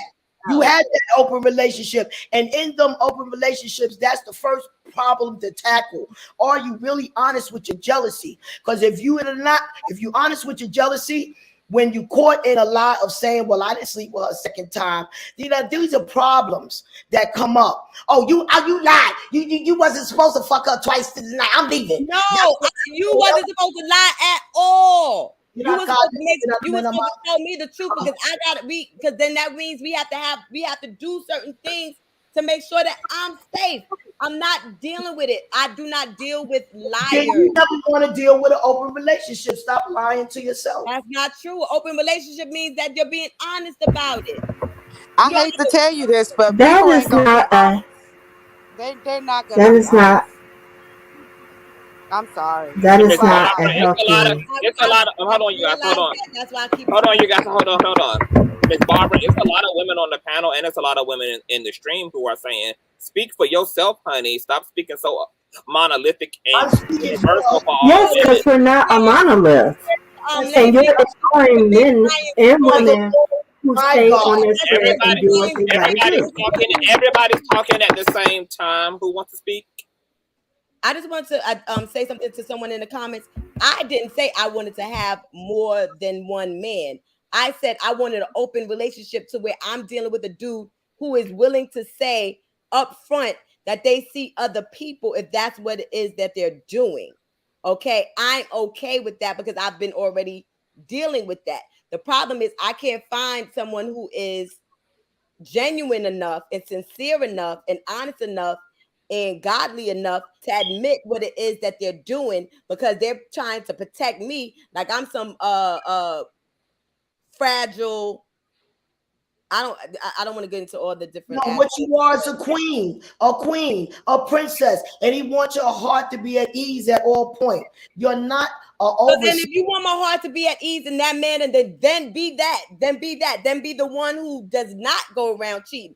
If you have to lie to me about it, then you should be in an open relationship. That means that you're not comfortable with what it is that you're doing. When you are okay with what you're doing, when you feel like what you're doing is upstanding and right, you're not going to sit around lying about it. Okay, people lie because they're being grimy. So he got to answer to you everything he do. I didn't say anything about answering what he does, but what I'm telling you is, if I'm saying to you, be honest with me, and you saying I'll be honest with you, we had an agreement. You broke it. The contract is broken. I ain't had nothing to do with it. That's his choice. But see, this is the thing. Okay, hold on, sweetheart. Woman to woman. If you had an agreement with him, right, to have a whole nother relationship, right? How can you be in that relationship? Also, see, it's not balanced. It's balanced when he's in the middle and you and her on each, that's the balance right there. She got to have her business in her household, and you got to have your business in his household. And one thing that cannot be questioned is the business in each other households. And that's why he lied to you. Because you want to I kind of agree with Miss Barbara. Other household. I kind of agree with her because why if he's in say another that he had relationship, another household? I don't understand. But why does he owe you to tell you what's going on in his other relationship? He's in my vagina. But that's not your relationship. I totally get what you're saying, Lady T, because I'm the same way. It's like I said lied. You don't, if I'm saying to you, if I'm giving you an open space to be yourself, like y'all kept on saying all the time, everybody can be themselves, everybody can be themselves, everybody can be themselves. When I say be yourself and you say, oh, I'm somebody else, then there's an issue. You're not being yourself. This is the same thing. I think about the other woman though.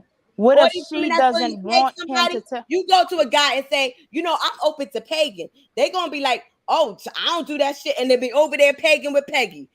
You have to understand, this is not, first of all, it's against the law to be married legally to two women. You understand? So this is new. The man is trying to figure out how to honestly juggle two women. So at first, you understand, they wasn't used to these open relationships, so they've been used to lying about it.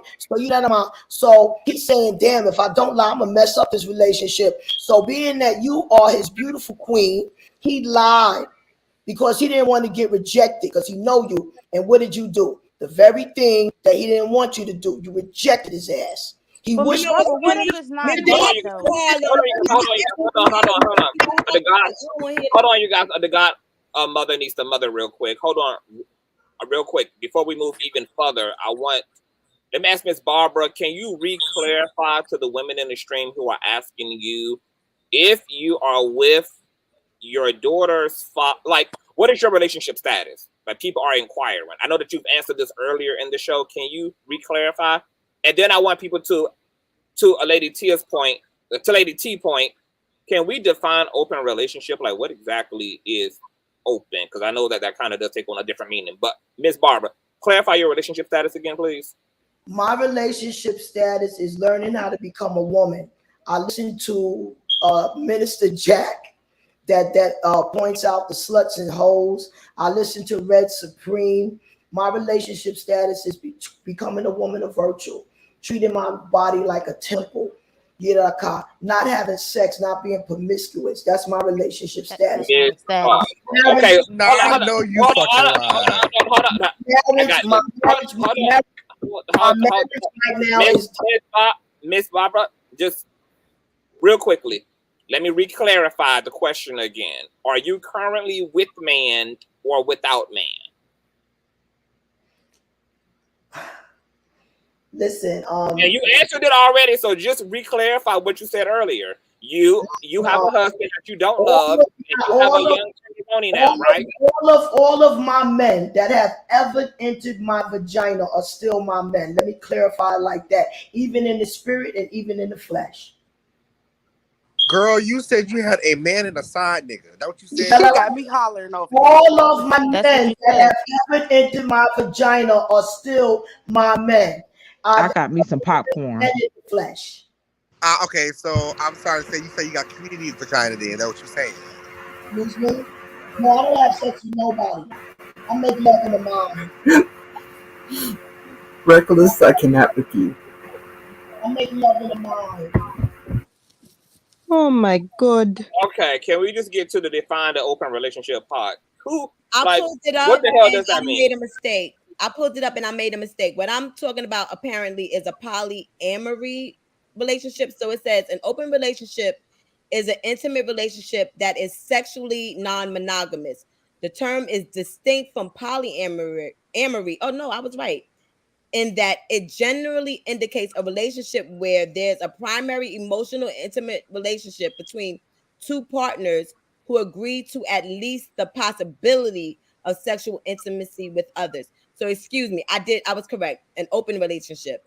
In that it generally indicates a relationship where there's primary emotional and intimate relationship between two partners who agree to at least the possibility of sexual intimacy with other people. Meaning, I probably more than likely I wouldn't what's the word?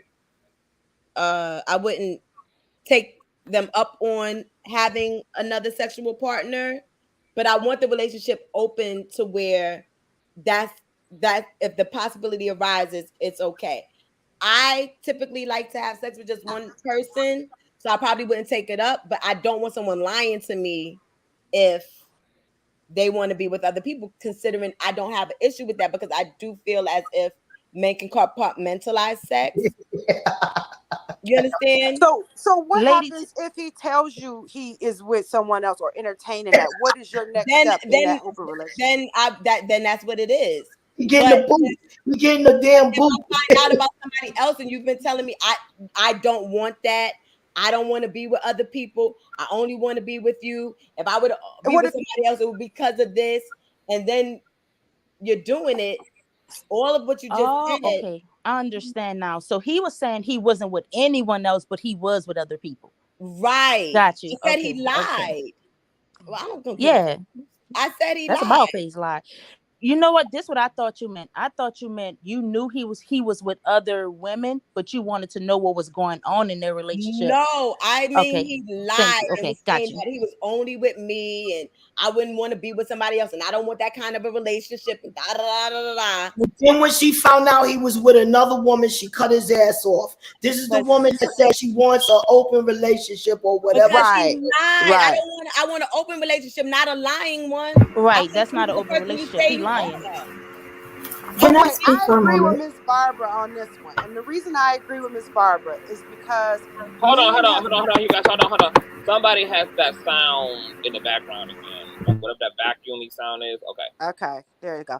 But men have for years been telling women their truth and being rejected. So to Miss Barbara's point, and I hate to admit this, because Miss Barbara, you got me over here hollering, and my neighbors are gonna be mad. I got you. But you got to understand, if you set a man up to say, "Tell me the truth, baby. Did you cheat? Tell me the truth. I can handle the truth." Oh, And then you don't know what let me emotions clarify. you Let me can clarify. handle. But wait, let me finish. Let me finish, because I'm saying not your man, but the nature of men. When they get together, they talk about us. So if they say, "No, you better not tell her that," you better lie. Do you care about her feelings? They're taught to lie to protect our feelings. So even though you opened up an invitation for honesty, that honesty didn't come out because he didn't want to lose whatever he had with you in lieu of you not being able to handle those emotions. At the beginning of the relationship. Hold on, Lady T. Can I just give an example? Hold on, Lady T. Can I just give an example? Before you get Hold on, you guys. Before we go any further, my co-host needs to get back up here as he's a part of the original format of the show. So if somebody would kindly drop down temporarily, like if somebody will have to give up their seat so I can have Reckless back up here. Okay, listen, I'll drop down, but please don't. Can I just clarify? We're not talking about cheating if it's at the beginning of the relationship. I said I wanted it to be an open situation, and you said I'll jump down for Reckless. Okay. No. Okay, you know, boo. Well, right. you know, already gone. So as the panel opens up, I will let people know in case other people want to hit the link too. Reckless, go ahead and hit the link. Wow. I understand what you all in me. I'm sorry. Go ahead, Chocolate. No, it's okay. I promise I'll keep it brief. To Lady T's point, I completely understood what you was talking about. Again, and I'm saying this to Lady T, and this is what I heard. Everybody here, I understand and respect as to where that comes from as the ideology. We're doing the same thing we were just talking about almost an hour ago. If we keep making it where the bar is so low for men to jump over, heterosexual men in this society, this is why we're not getting the benefit. If you don't have that human connection, like to Lady T's point, I also am a person that I'm very open sexually. I don't have a problem having the conversation. That's the way I was raised. A lot of my friends weren't raised that way. So conversations about intimacy and all that kind of stuff, I didn't have with my girlfriends until we were older. Again, we were raised in the church. Girls didn't talk about that stuff. You fast, you this, you that. Now we have so many different things. And no, men can't be vulnerable. We don't allow them to. And that's not Black women's fault. That is our counterpart's fault, because that's how he set it up. He talked to his kids like that. Our people talk to our kids like that. And it's to nullify that. Your job is only supposed to have a job and blah, blah, blah, blah, blah. And a woman is to lay down and this is a duty. That's not what this is supposed to be. No, I think that you women are dictated what you're supposed to be. Like, oh no, wait, hold on, Miss Barbara. This was for Lady T. Miss Barbara. May I please finish? Hold on, Miss Barbara. Hold on. She was talking while I was up there, and she needed to give me 1 minute so she can tell the story right. I didn't even. Hold on. She's not addressing you. She's addressing a lady. I'm addressing all the ladies. I don't want her confusing women. So I want her to tell the story right. I needed something to add to what she was talking about. You know, we can sing together. Oh, okay. Well. Okay, the only thing I was trying to add along what you were saying, I wanted you to understand something. Black women have to calm down and stop with all of this man ability. You know, they want to keep the construction jobs. Miss Barbara, I can't let you do it. And it's like propaganda. Okay. This is Black woman propaganda. We have been telling this same story, Miss Barbara, to generations of generations of young girls. I heard my aunts and my grandma talk the same way you talk, and it ain't made not bit of difference. Men are still killing us, Miss Barbara. The conversation that we having is about sexuality, but it goes deeper than that. Our sexuality is tied to us. Where Black men are concerned, usually the conversation of sex is not even coming up. It goes to this particular point. Okay, if you want the birds and the bees, I'm not a bird, I'm not a bee. Let's talk about the sexual things that happen to a young woman. We don't. And that is the thing that makes it's sad in a way into what Lady T is saying. We doing the same thing to her that we just finished talking about. If her preference is to not be with a man who is willing to do XYZ, that's her preference. I don't think anybody took her preference away. Hold on. That's not what I'm saying. And that's it. You're putting words in here. I'm happy to clear it up. What I'm saying is what I mean. I'm not sugarcoating or paraphrasing. Right, when it comes, I will. When it comes to sexuality within us, again, I take it back. The same conversations that we have been having, I've heard them. I ain't that old, but I ain't that young either. And I've had the opportunity to hear and sit and listen to Black folks talk this same game, putting roles where they don't need to be. Why is there so much confusion against between Black men and Black women? Because we teach. Hold on. No, because you can't answer this question, and I'm gonna tell you why. Hold on, Miss Barbara. Order. Hold it until the queen stops queening. What I'm talking to, Miss Barbara, and if you listen closely while you thinking about how you're gonna respond to me, I just want you to hear what I'm saying. It is a detriment to our Black women. I'm not talking about just the kids, because kids can't be taken care of if the women are not here and they're not alive. We are asked to take on a lot of shit as Black women in this society.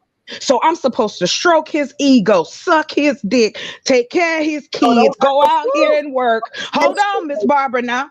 You got to come in here. I got to be open to what you want. You want me to listen. I'm supposed to be your piece. Well, what are you doing for me? What are you doing for me? It is a give and take situation. I'm going to tell you something, Miss Barbara. I know we ain't the same. We ain't close to the same age, but we in the same era in the sense of this. Black women have been under oppression since we got off the plantation. What do you think Black women was doing? They was running their own businesses. They was taking care of their men because because why? They had died in war, in the Civil War. They had been killed. Hold on, ma'am. I'm gonna tell you this. This is why we still having these same conversations in the 90s, in the 80s. You're talking about androgyny? You're talking about trans? That was the era. The 80s was androgyny. Men could, Boy George, Prince, Michael Jackson. I could go on and on. And let me tell you this, it didn't matter. It didn't make a difference because black men were still complaining about black women. Okay, what do you hold on? I'm about to finish it up for you. What I don't understand, ladies, and what I don't hear is the human connection that has to be put into place. We got all this information. We can Google anything. I used to walk to the library when I was a kid. I was always questioning something. And I've always questioned how us as black people so quick to throw up what God's saying, what the creators say, but you ain't doing nothing close to it. And if we can't sit here as black women and do what we need to do and make sure that we can be examples for other black women, I've been single for a grip. And I ain't mad at it. I don't have no kids and I don't feel bad. Because I'm going to tell you something. Kids are expensive. The average black person out here makes $40,000 a year. You hear me now? Now you take that and you trying to tie in how we supposed to be so open and loving, but the minute some black brother get behind the mic, he talking about, oh, you can't have no single, you gotta be a single mama, you can't be heavy. Who are you? You don't own nothing. Now, so they take it. Hold on, I'm finishing up. I promise. They take it out on us. They bring it home to us, and we supposed to coddle it. And Miss Barbara, you know you wrong for telling women that this is what they need to do when you got a man that you don't even love. Let me tell you. Now, come on now. Hold on. Before you respond to that, Miss Barbara, hold on real quick. I want someone else to give up their seat at the front of the bus so we can let Big Rainy finally come and get his rocks off. He said he's gonna go find him a white or foreign non-black Muslim woman, so we're gonna let him chime into this. Big Rainy, somebody has cleared a seat up, so please hit the link while you have the opportunity to. Go ahead, Miss Barbara. Okay. First of all, I want to compliment you. You strong. Hold on, wait a minute. Did my girl just go? Yeah, chocolate left. Yeah, and I was get your ass back up here. I was about to say. You ain't gonna sound up at the top of the mountain like that and think you gonna drop down. Okay, you did all that long time. So let me go on the stage so we could just keep this time going. She'll be back like I was. Now listen, I first want to compliment that strong, black, beautiful queen, especially when she told me, I want you to pay attention before you thinking about what you want. Beautiful. Because let me explain, we are rulers. You understand? And the black woman has been one of the only women that had to take care of all of the nationalities of the world by our milk, by our blood, by our stem cells. Because what? We are rulers, creators, and definitely the rulers of this world. We are kings and queens. And that's just the bottom line. What has caused confusion is the dictation of the laws. You can only have one wife. If you don't, you are a polygamist. You're a fornicator. You're this, you're that. That's the law. And if you break it, that's what you are. And that has been in most households the most problem. The most problem. Why? Because it's been against the law of the land, and then they taught it in that dictated Bible. It's against the law of their God, which is King James. Hold up, which is King James. But see, I serve the living Christ that is along with the rest of the living God. You understand? And his name is Jesus Christ. You understand? And this is how it goes. This is how it goes. That law was created so there will be no more chiefs and Indians made. That's why that law was created. You understand? While they devoured and separated our families. Now, the white woman the black woman got to learn how to humble herself. See, what I want to explain about these white women is this. when the men Alert went to from war, low battery. Hold on, I gotta get the unplug. When they came from war and they gave those white women them jobs, those factories and them car places and them bricklayers and stuff. When their husbands came home, they ran their ass home and couldn't wait to just sit their ass down and cook a dinner. But our husbands didn't come home. So we had to stand our asses in there. They did that deliberately so they could make us hardcore men. Then they took our men out of our households by not giving them jobs because they gave them all kinds of drugs and all of this. So then they start pimping us.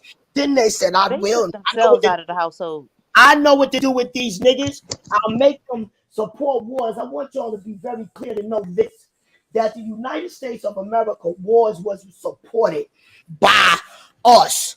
Okay, the drug cartel. You understand? And that's what I got to say, ladies. So y'all can talk now. Thank you. Let me try to get this plugged in before I die. Thank you. I yield to the floor. Okay. As Miss Barbara is charging up her port, we want to welcome Big Rainy to the stream, child. Big Rainy is Hello, here to hello. gather all of y'all weaves and ponytails and to make sure that y'all sew ends are in tight. What's going on, Big Rainy? Set it straight. Hello, Consciouztv, Hey. and hello to the mods and to the viewers. I thank you for taking the time out to tune into our bullshit.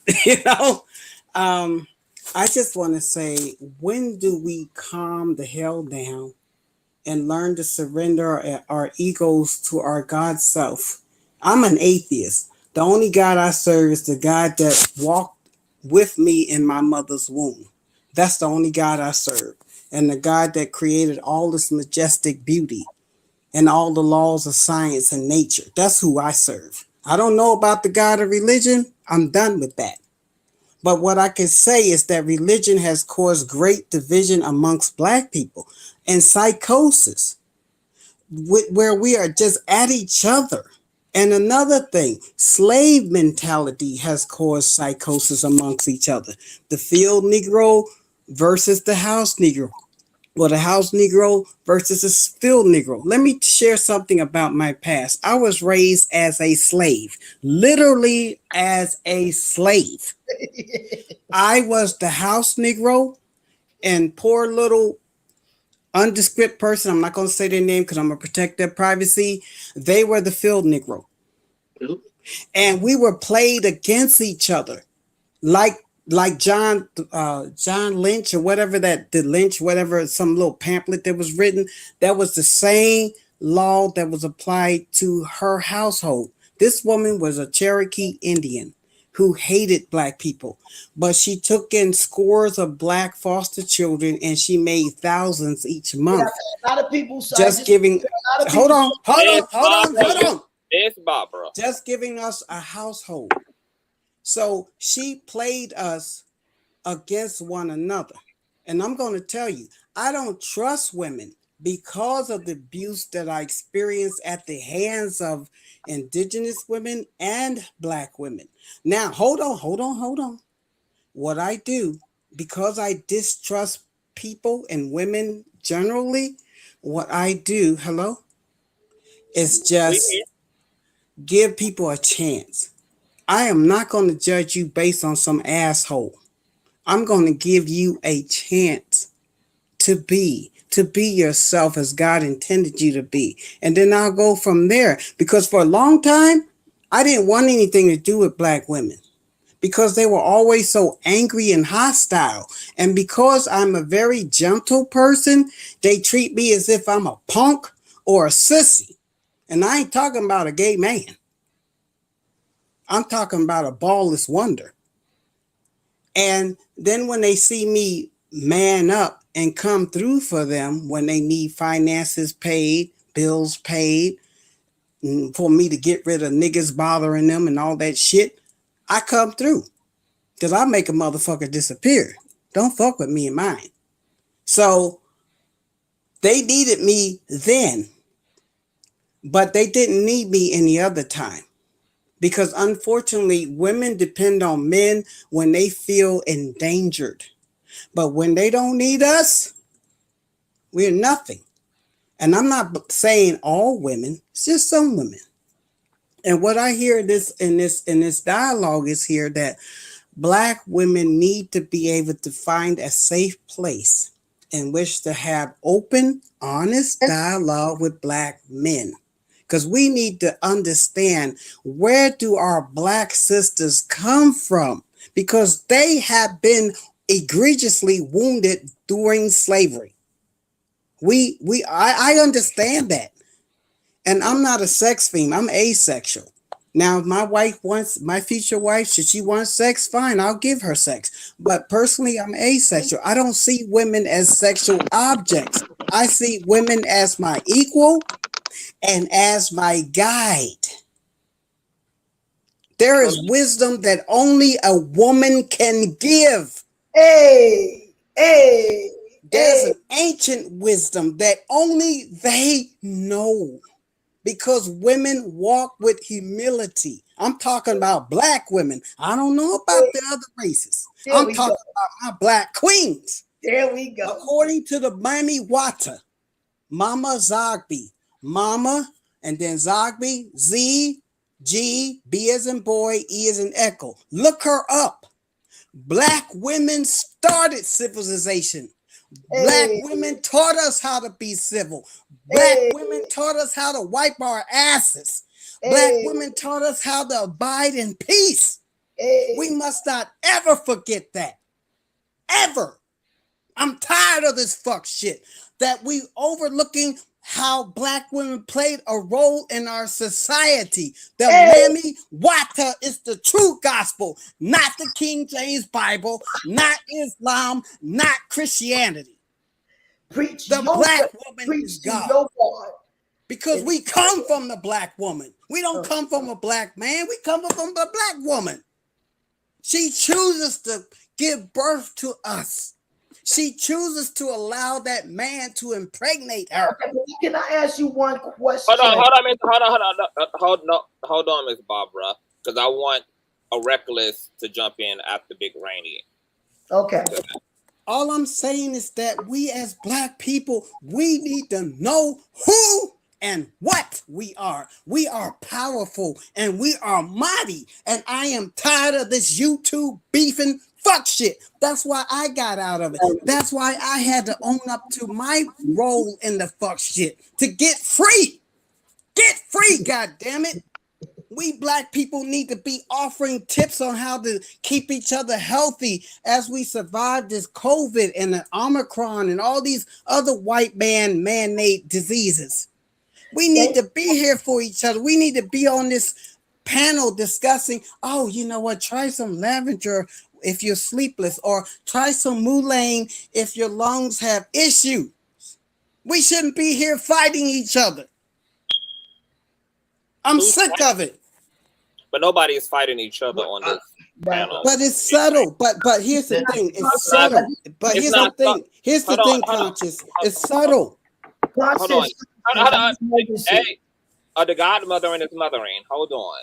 It's not subtle. We are here exploring ideas, and things are lively and passionate. But y'all oftentimes will mistake passion for hostility. Oh, okay. My those bad. things are distinct, honey. Like I'm not.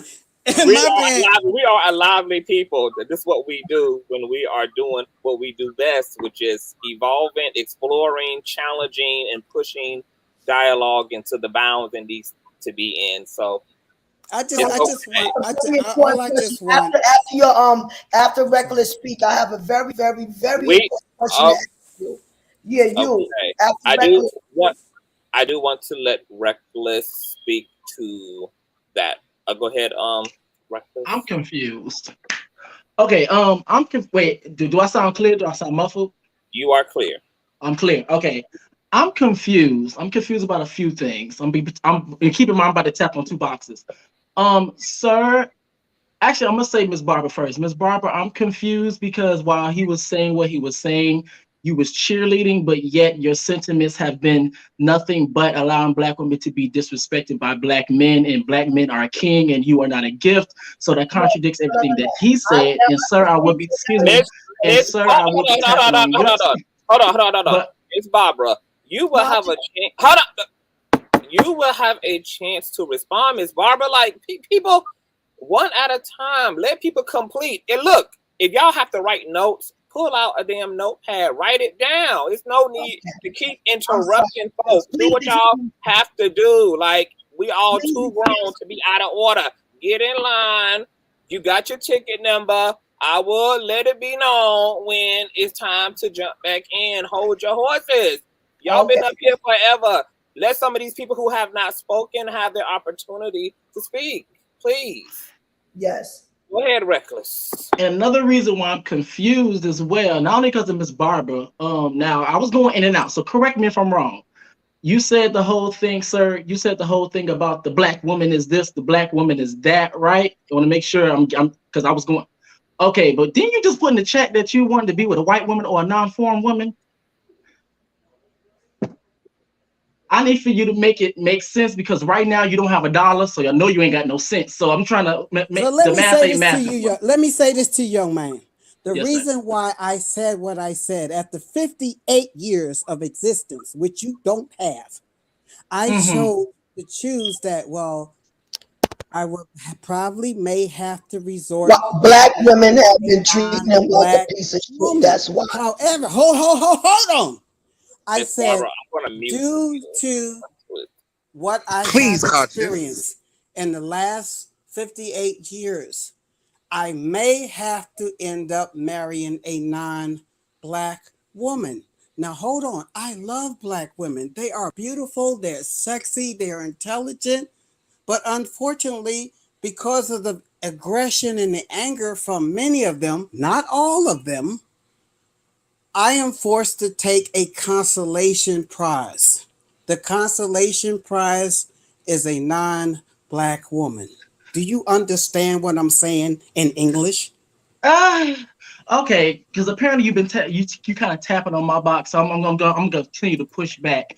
You did mention that you had 58 years on this earth, something I don't have, but I guess you also need to know that just because you have 58 years don't mean it was 58 years of intellect as well. I had Okay, so what I years of will say, well, intellect because I never had a mama and What I daddy to will say raise is me. this. I raised myself. I was a foster kid. My white mother was raped by a black man, and I raised myself. Okay, hold on. I was a product of the foster system from the 60s when biracial children wasn't the trend. But you're not making sense because you sitting up there talking about the aggression from black women, but yet white women and Hispanic women have the exact same aggression. That's the point that black women talk about. White women. I don't know shit about white women or Asian women. All I know My is bad, about my black non-foreign. queens. Okay, So all I know hold on. is my black queens because I don't date outside of my race. Big Rainy. Hold on. I mean, I'm not Big Rainy. To Reckless Logic. Well, what you should keep in mind, Big Rainy, about white women is that they helped enriching and oppressing your goddamn forefathers and your ancestors. So just keep that in mind. If there's anything you will remember about white women, just keep in mind that they were a part of the shit show that got all of our asses in the situation in the West. But here's the thing, brother Conscious. I tried so hard to court black women because I love my queens. Black women are sexy as fuck. Don't get me started on that. Okay, I'm starting to drool. But here's the thing. I love my black women. They're my black queens. But I know I will never be on their level because they want someone who is highly educated as they are. They want someone who's highly accomplished as they are. And I'm not on that level. Hold on. So you're not giving that. Okay, got it. Hold on. I'm on disability. I'm speaking from experience. Ma'am, gentlemen, sirs and madams and gentlemen, ladies and gentlemen, I'm speaking from experience. That's it. I have been shot down. Whenever a lady say, well, what do you do for a living? I say, I'm on disability and I volunteer in my community. I'm active at my food bank. I work there about 20 plus hours a week. I'm active in my community. They don't want that. I don't own a car because I have epilepsy, so I'm not allowed to drive. So I don't own a car. I choose not to live in a house because I don't want to be encumbered by material things. I want to focus on my spiritual growth and making my way back home to God. That's all I want, is to make my way back home to God, and right. and grab hold of anyone else that want to come along with me. Sir, what's that? Reckless logic? I don't mean to offend you, sir. Okay? You're my brother. You're part of me. You're part of the family, brother. So I don't mean to offend you, sir. And I'm not here to offend people, stomp on people's toes, or cause any type of discord. That's all. I just want to give my piece and just say, look, I just want for all of us black people, LGBTQIA, heterosexual, I want for all us to get along. I want to reach out to your hand, Reckless Logic, and say, this is my brother. And God damn it, ain't nobody gonna fuck with him. Because if you and I was walking down the street and somebody had issue with me, they would have issue with me. And I don't even know you. That's how I roll. Because when it comes to the brown and the black, it's all about that. Now, I may not agree with everything when it comes to black culture and Southern culture and all that bullshit. That's just me. But it doesn't reflect badly on you all. You all are beautiful, amazing people. I've learned so much from this dialogue tonight. And I've been listening. I've been listening for a couple of hours before I decided to come up here because I wanted to learn. What are our young people saying? All of you, most of you are in the age range of my children. I have children in their 40s and mid-30s. So one lady said, we're about the same age. I'm 58. Yeah, I'm 58 too. All right, baby girl. So we know what it is. So my young people, I care about y'all. I just want for us to abide in peace. Purple Lover 77. I see you down there, sweetie. You know, I just want to abide in peace. That's all. No, hold on. We get that part. And we all want that. Reckless, are you finished? Because I want Oh, I'm sorry, Reckless. as well. Oh no, I was finished. I was just confused because they both weren't making sense to me. Okay. TV. I know that you and Big Rainy was kind of going at it. Can I say something really quick? Yeah, go ahead, girl. Go ahead, girl. Yeah, go ahead. I just wanted to say to Big Rainy, I wanted to appreciate you for coming up and sharing your story and, you know, highlighting some of the things that you went through. I have an enormous amount of empathy for you. I know that it's not often that our Black men talk about things like abuse, neglect, abandonment, their story of birth origin and things of that nature. Normally it's women who speak out, and we usually voice those concerns. And that's why you get that angry Black woman, because we're so passionate about maybe our healing process, or even if we're not healed, our issues, and we talk through them and we speak subliminally. But you explicitly told us some things that even our uncles or fathers or whoever in that generation may have gone through, but we see behaviors and don't understand them. We see anger and don't understand it from our men, and it could very well be because they have similar stories and similar profiles. One thing I do know is that what you went through caused you to be, from my perspective, a lot more sensitive. So when you're in these environments and you're looking for a mate, you're talking in generalizations, and I get that we're all doing that about a Black woman. But if you look at Black women as a whole, everybody keeps saying it tonight, not all Black women are created equal. So when you're in these environments, whether it's doing community service, or I don't know if you were a veteran, I know you mentioned disability, but when you look for someone like you, you have to be in that place where those people are that are like you. So if that means looking for someone where you're volunteering, or I'm a looking for veteran, someone who's yes. okay with disability because they're on disability. So that would be my only piece of advice, because I know that kind of came up as a pain point for you, but it seems like you're still content with being alone. So I would say, even if you are not actively looking for a mate and you want to table that, being able to speak your truth to other men may also help other men in that generation, and even the younger men. Speak up. I don't know if you've done therapy, but that's always helpful to be able to find somebody that's neutral, to talk to, so Not that your therapy. anger is not expressed towards women or towards the people who are like the people who hurt you, but it's more so put out in a space where you can let it go and use that energy and become an alchemist in your own life and transition and be something different and better because of what you've been through. So appreciations to you for saying what you said to us tonight. Yes. And Well, can I thank you. I just want to thank It would take 1 minute. I just want to thank the lady for acknowledging that, because I did put in the work. I've been putting in the work since I was a child, because at 5 years old, I knew something was wrong with me. And I asked my teachers for someone to talk to, because in the foster system in the 60s, when you're a biracial child, it's really more of an ordeal than it is in the 80s or 90s or 2000s. So I knew something was wrong.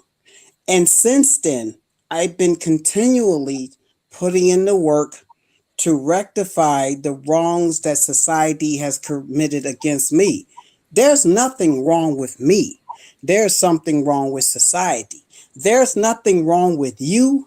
There's something wrong with society.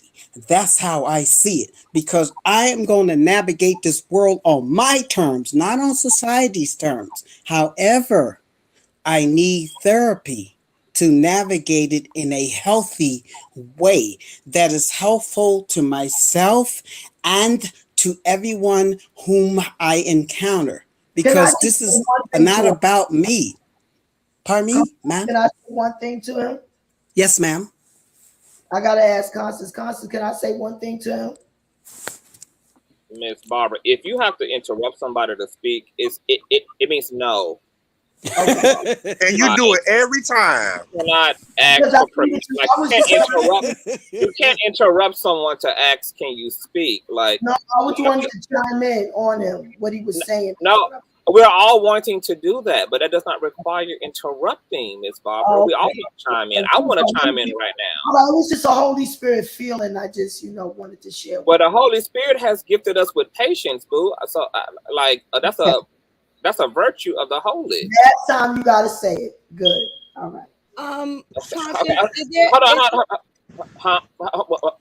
Hold on, because I do want to speak to this real quick, and then I want Miss Barbara to make her point, and then I want to jump in.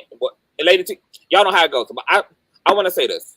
Big Rainy reminds me of a lot of our Monica, who is a dark-skinned trans woman who comes onto this panel oftentimes, and she oftentimes comes onto this panel with a fury and a hell in her heart, and she is very open about her disdain and her life experience as it relates to other Black and brown people. Now, this kind of goes back to my initial point when we talk about how we approach love from our ego and don't really approach love from love.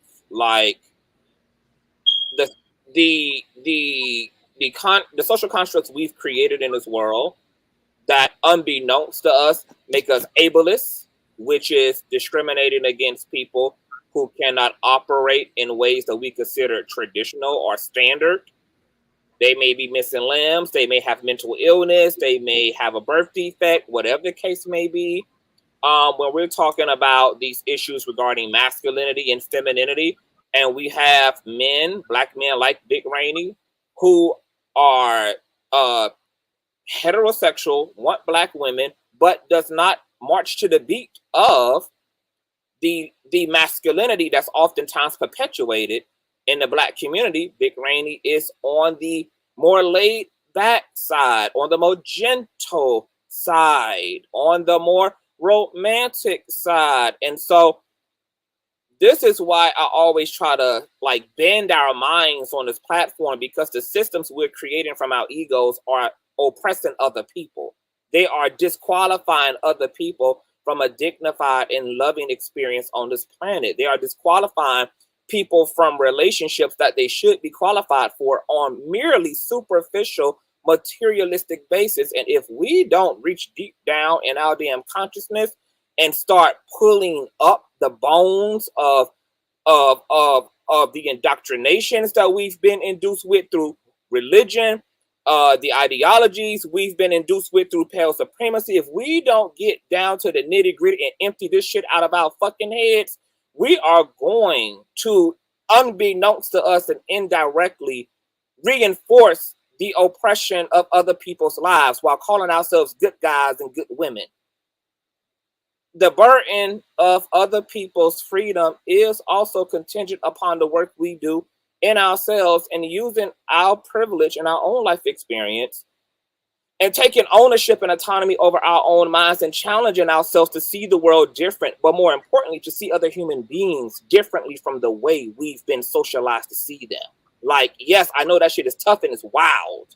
And it means that we're all going to give up a lot of familiarity in order to make space for people who are unfamiliar to us, people that we've been taught are strange, or things that are, we even going to use preference as a cute and coy word, when really discriminative should go in place of some of the shit that we're calling preference. Inhumane and anti-human is a word that should go in place of some of the shit we're calling preferences.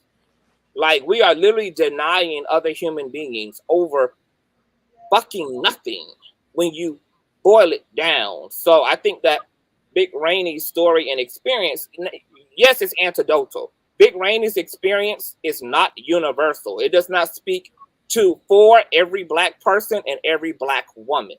But we would be sitting here lying to ourselves if we did not understand that there's a hierarchy to oppression, and there are some of our Black and brown sisters who are on the lowest of that totem pole, and that would be our Black trans men and trans women, who are sitting at an even lower level of the ladder than Black women are, who we know are one of the most disrespected. The more disrespected in this country than damn Black women are Black trans women and Black trans men. Even look at the nuance of Big Rainy's life experience. Big Rainy transitioned and now identifies as a Black trans man, but because he's not even marching to the beat of hard masculinity, he's now inherited homophobia because he's just seen as a goddamn gay sissy rather than a heterosexual man. So from one goddamn struggle to the goddamn next, there's no relief, and you cannot expect people who have, first of all, multiple oppressive intersections, like multiple oppressive intersectionalities, to also be high-spirited and good-spirited because largely their experience is going to be negative due to the privileged class. So yes, there's of course trauma there. Yes, of course there's anger and resentment there. For a long time, I held resentment toward my own people. I still have to do the work. I still have to every day challenge myself to see my people as victims of a system rather than the inherent authors and perpetuators of something that is injuring my life and plenty of other queer people's lives, emotionally, spiritually, socially, etc. So it's quite the fucking work to be a minority class. It is and to be an unprotected minority class, because there's no shield between you and other people's privilege. You have to bear all of the ugliness of the ignorance that comes with the privileged class, the violence emotionally, the violence intellectually, the violence socially that comes with that class. There is a large undertaking that minority people are absorbing. And while we all as Black and brown people are oppressed, once again, I want to keep in mind, there are levels to that oppressive class. Like, yes, Black women are oppressed. Yes, Black men are oppressed. And Black trans women and Black trans men are the oppressed of the oppressed in contemporary times. So what we need to do to unravel all of that shit is why we come together to have these conversations, why we need to hear these stories from Big Rainy and Monica and Black women and Black men and all sets us up to be able to work towards some solutions and some open-mindedness. But I always tell you guys here, what we don't do for each other is not going to be done. The white man is not going to come with his broom and save the Black community.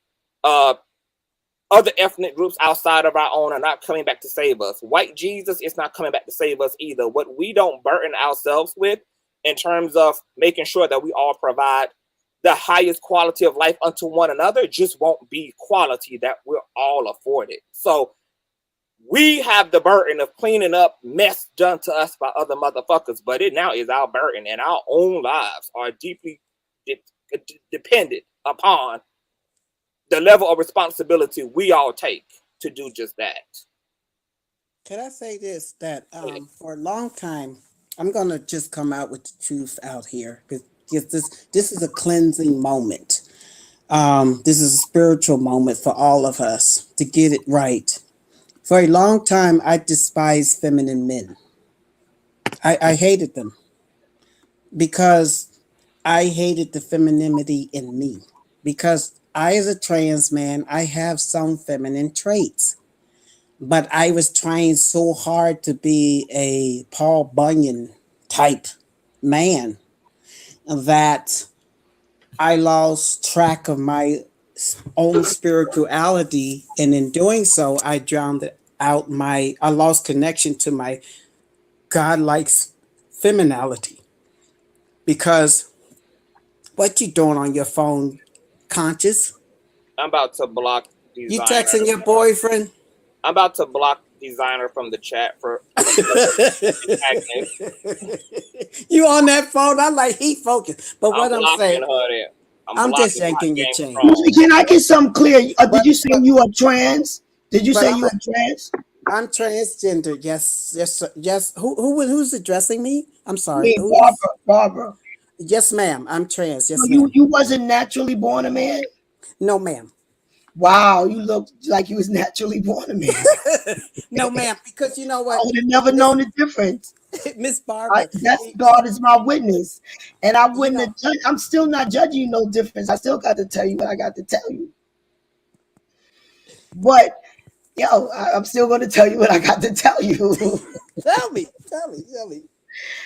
I got to wait for my king because he's teaching me how to act. I'm a queen in waiting. I know yes, that you are. a Big Rainy, and Purple Lover also had wanted to speak to Purple Lover. Please come up. Yes. But before Purple Lover goes, I want a to go who been in line. Is there anything that you want to speak to regarding Conscious? I swear to God, because I do. You will have the energy I had for Rainy for the past hour has now desperated because you say your speech. Now, Mr. Rainey, I had there's a reason I went before you. Because in the chat, you was going off about black women being too loud. You said you are atheist, that your God wants you to have 4 wives, and records about the whole white women. Now that wasn't your energy when you came up here, because you told your story. I'm like, damn, this man's gone through a lot, and I can honestly understand that, because I have a lot of feminine traits as a gay black man. I have a lot of feminine traits that I can understand being attacked for your masculinity because of the fact that you do not feel like you can appease to certain women because you give feminine energy. Right. However, I've been cussed out and had my ass beat by black women. But for you to have the energy in the chat, it was just like, so why are you trolling? And you just wanted to I'm not trolling. I'm a regular up in here. I've been following Conscious for about 3 years, dude. I ain't trolling. Conscious and I, we go way back. I'm new to you because I was about to go off on you, sir. You was about to get the business. So can you just speak? Wait, but I like to come to the fact that I understand you now. Sir, just calm down. Hold on, y'all. Let me bring some order real quick. Yes, sir. Are there yes, sir. specific things that Big Rainy was saying that you felt needed to be addressed? If they are, what were those things? Oh, it was the fact that I like that he was calling black women loud and all these things. You know how I felt like, because I didn't know he was a transgender man. So I thought he was just a typical black man talking about black women, and knowing there's a whole panel of black women up here, including yourself and Reckless, obviously. So I thought it was that type of energy. But now I was speaking binary thing. I was like, I understand where he's coming from. But I didn't know originally. Yes.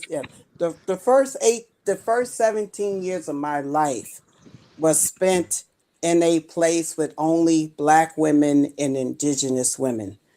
It was a foster place, an orphanage, whatever the fuck they call it. Okay, so I'm there, and the lady that ran the place, she hated bastard Black kids because my mom is Scottish Irish. She was a white woman who was raped by a Black man. So I was dumped immediately after birth into the foster system because my maternal grandmother did not want me because of how I was conceived. And that's understandable. Okay? So when I researched my family, most of my family are white. I went and researched my family. Most of them are Caucasian, so they don't want to accept me. That's fine. To each their own. But sometimes we have to get to the point we have to let go of things. We have to let go and let God. Some things are beyond our ability to understand, whether it's bullshit, drama, or whatever. We have to get to the point and say, okay, God, I surrendered it to you. Now, down there in the chats, I said that I would be forced, I would probably find a non-Black woman because with a lot of Black women, many Black women have been traumatized. And they're so traumatized that their pain, they can't see beyond their pain because they wasn't able to afford the therapy that they needed to heal, which will allow them to heal. I can't take it. I'm gonna drop down because I think he catfishing us. I don't think he's well, lady, you could believe whatever you want to believe because I know what I believe. Barbara. To each their own, Miss Barbara. God bless you. Hold on, Miss. Because Miss Barbara, she's been hurt. She's been hurt and she's been lied to. Hold on. Y'all, some of y'all just like literally say the most disrespectful, craziest shit to people, even when people are telling y'all who they are. Miss Barbara. Yes. This man told you he identifies as a trans male. Where does your catfishing comment fall into play I at? think he's disrespecting. I think he's taking advantage of these beautiful people. I think he's catfishing. How am I catfishing? I'm a single asexual man. I ain't interested in no poontang up in here. Oh, wait a minute, hold on, because didn't you just say, okay, you know what? You're right, Conscious, shut up.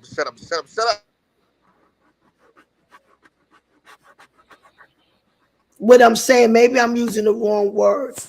I think he's lying to us.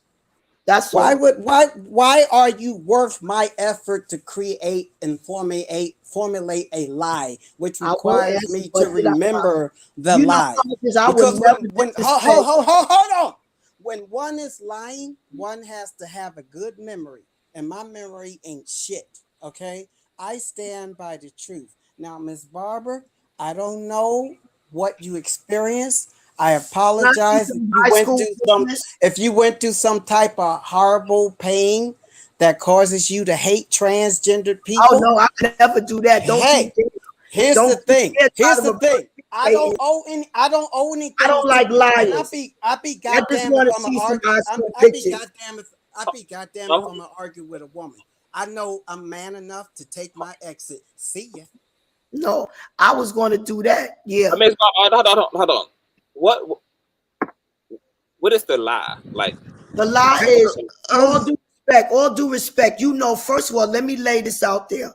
I would lay my life down for all. No, I don't. You Ms. know, Barbara, I don't.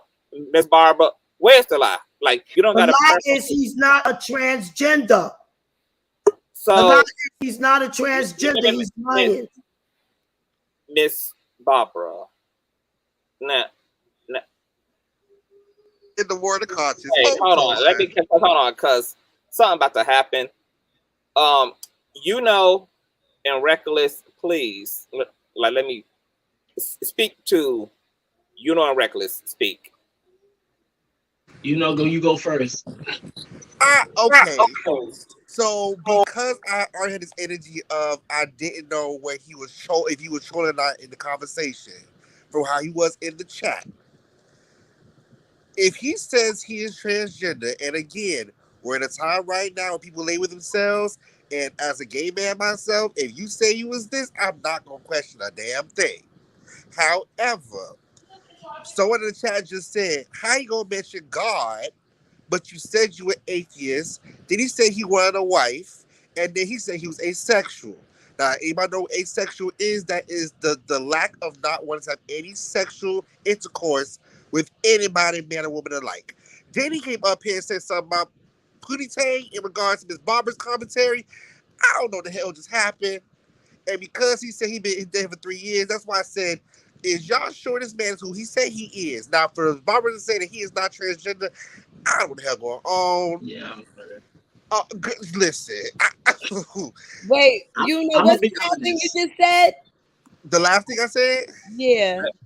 Oh, because, okay, the last thing I said, because Miss Barbara's thing was she did not believe he was transgender.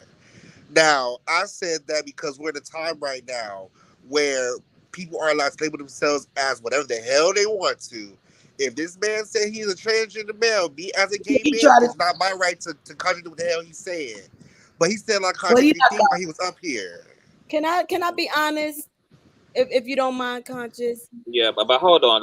Like, let me. This is very easy, and I don't know why some of y'all make hooked on phonics into trigonometry. First of all, it doesn't matter what anybody believes about anybody's identity. Just respect people's identity. Nobody gives a damn about what you believe, how you believe it. You don't have to walk in somebody else's shoes. Whatever the hell they say they are, they is. It requires nothing more. It requires nothing less. There's nothing to be confused about as it relates to asexuality and marriage. Plenty of people are in sexless marriages. Plenty of people are in marriages, the people who cannot reproduce, who are handicapped in ways that don't allow them to perform any sexual feats. Marriages and having wives and lovers is not heavily contingent upon how sweaty and nasty and funky you can get in the goddamn master bedroom. There are other woes and reasons to participate in marriage. First of all, for the emotional and mental union of it all. Simply because what it represents. Relationships are first and foremost predicated upon emotional and mental bonding. They are then rewarded through sexual pleasure, but not necessarily exclusively founded upon sexual behavior. So that's not a difficult thing. And in terms of this whole atheist shit, maybe what Big Rainy really is motherfucking agnostic, since Big Rainy just swing between the pendulum of atheism and using the term God. I simply am willing to bet that Big Rainy does not necessarily believe in whatever religion's perception is of God, but that if something else exists out there, more than likely, according to his experience, man hasn't yet discovered that. Because there is a space that I will award atheists with. Like, I think that there's something as spiritual atheists, but that's a whole nother goddamn conversation. So somebody wanted to jump in. I think it was Lady T. Yes, you said you wanted to ask something, child. Go ahead. I haven't spoke yet, Conscious. A big lover, like y'all. I'm going to let everybody speak. A purple lover, please proceed after Lady T.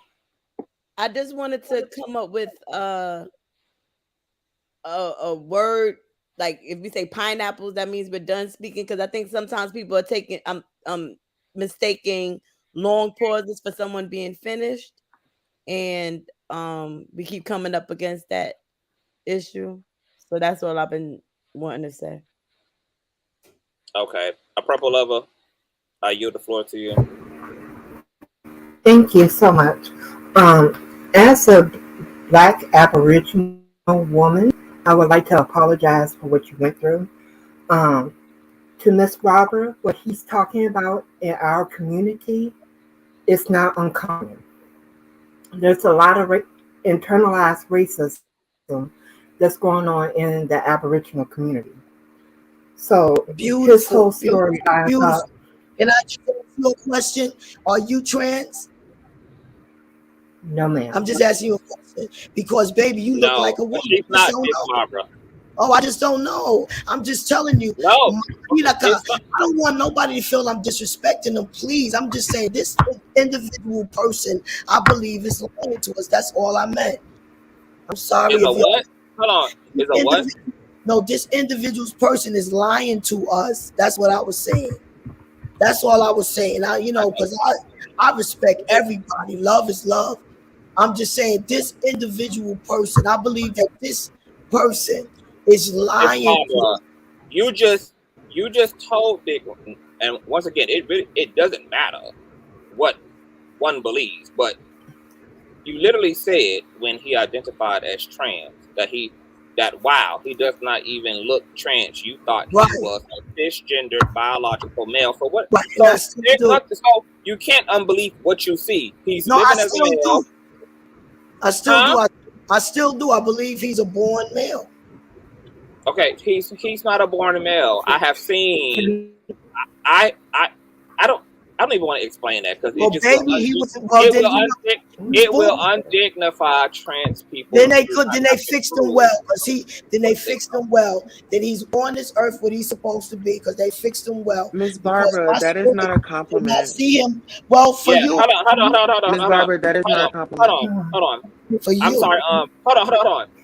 Give me just be on pause real quick, a purple love, because I want the other trans person on this panel to speak to that. Go ahead and keep being up, and please, Thank you so much. as a trans woman, speak to this. Oh, look how beautiful is that keeping Oh up. shit! Thank you so much. Wow, look how beautiful. Thank you so Barbara. much. that's Queen Tulsa. That's Queen Tulsa. Yes. And first of all, I want to say thank you for letting me up and thank you for bringing this discussion. And a trigger warning or a trigger word, we'll just say varies if we want to move on. I want to say like trigger statements, and I'll speak to Ms. Barbara on that. Whether if Ryan said, I'm androgynous, we don't get the right to dissect that. Let's just accept that for who he is. This was a trigger for me because I had got pulled over by a police officer. And when he had come up to my vehicle, he said, ma'am, what's going on? No, he said, ma'am, I need your driver's license and registration. So I'm asking him, okay, what's going on? Why are you pulling me over? We went back and forth about 3 or 4 or 5 minutes before he said, well, are you going to give me your driver's license? And I'll tell you, I said, well, I was never hesitant on, I just want to know. Long story short, I given him my driver's license. He decided to dissect and ask questions that had nothing to do with that traffic stop. You know what it did to me? That was a traumatic experience. I've been in a situation with someone in the field of that they were supposed to protect and serve, and they had took advantage of me. That was very hard for me. So Can I when say you one don't thing though? know someone else's trauma, wait one moment. Miss Barbara, hold on. You don't. Hold on. Wait, Queen Tulsa. Hold on. Miss Barbara. Miss Barbara. I was just asking her when she finished. Can I say something to her? That's all. You don't have to act. You cannot. Oh, okay. I'm sorry. Miss All right. Tulsa. Okay, so let's just try not to interrupt because then you make people kind of slack their thoughts. But let's just say this. So trigger statements are very inappropriate and they're unwanted. Your opinion is your opinion. You can think it, but you don't always have to say what you think. Mental health is no joking matter. When one is being vulnerable, accept the fact that's their story and that's their right. And ask yourself, am I being a disservice? Would you want put yourself in this situation? You say that you identify as a woman. Well, what if he was to say, well, how good is that your bottom, or went straight to the downstairs area of your pants because of he wanted to see what was down there because he didn't want to believe that you were a woman. You see how that can play, then you were offended. So do unto others as you want it done to you. Respect is free. And who are we to judge how someone identifies? We is not none of our business. At the end of the day, we're not going to the bedroom, but at the end of the day, respect is free. I was violated by someone that I had trusted. You get what I'm saying?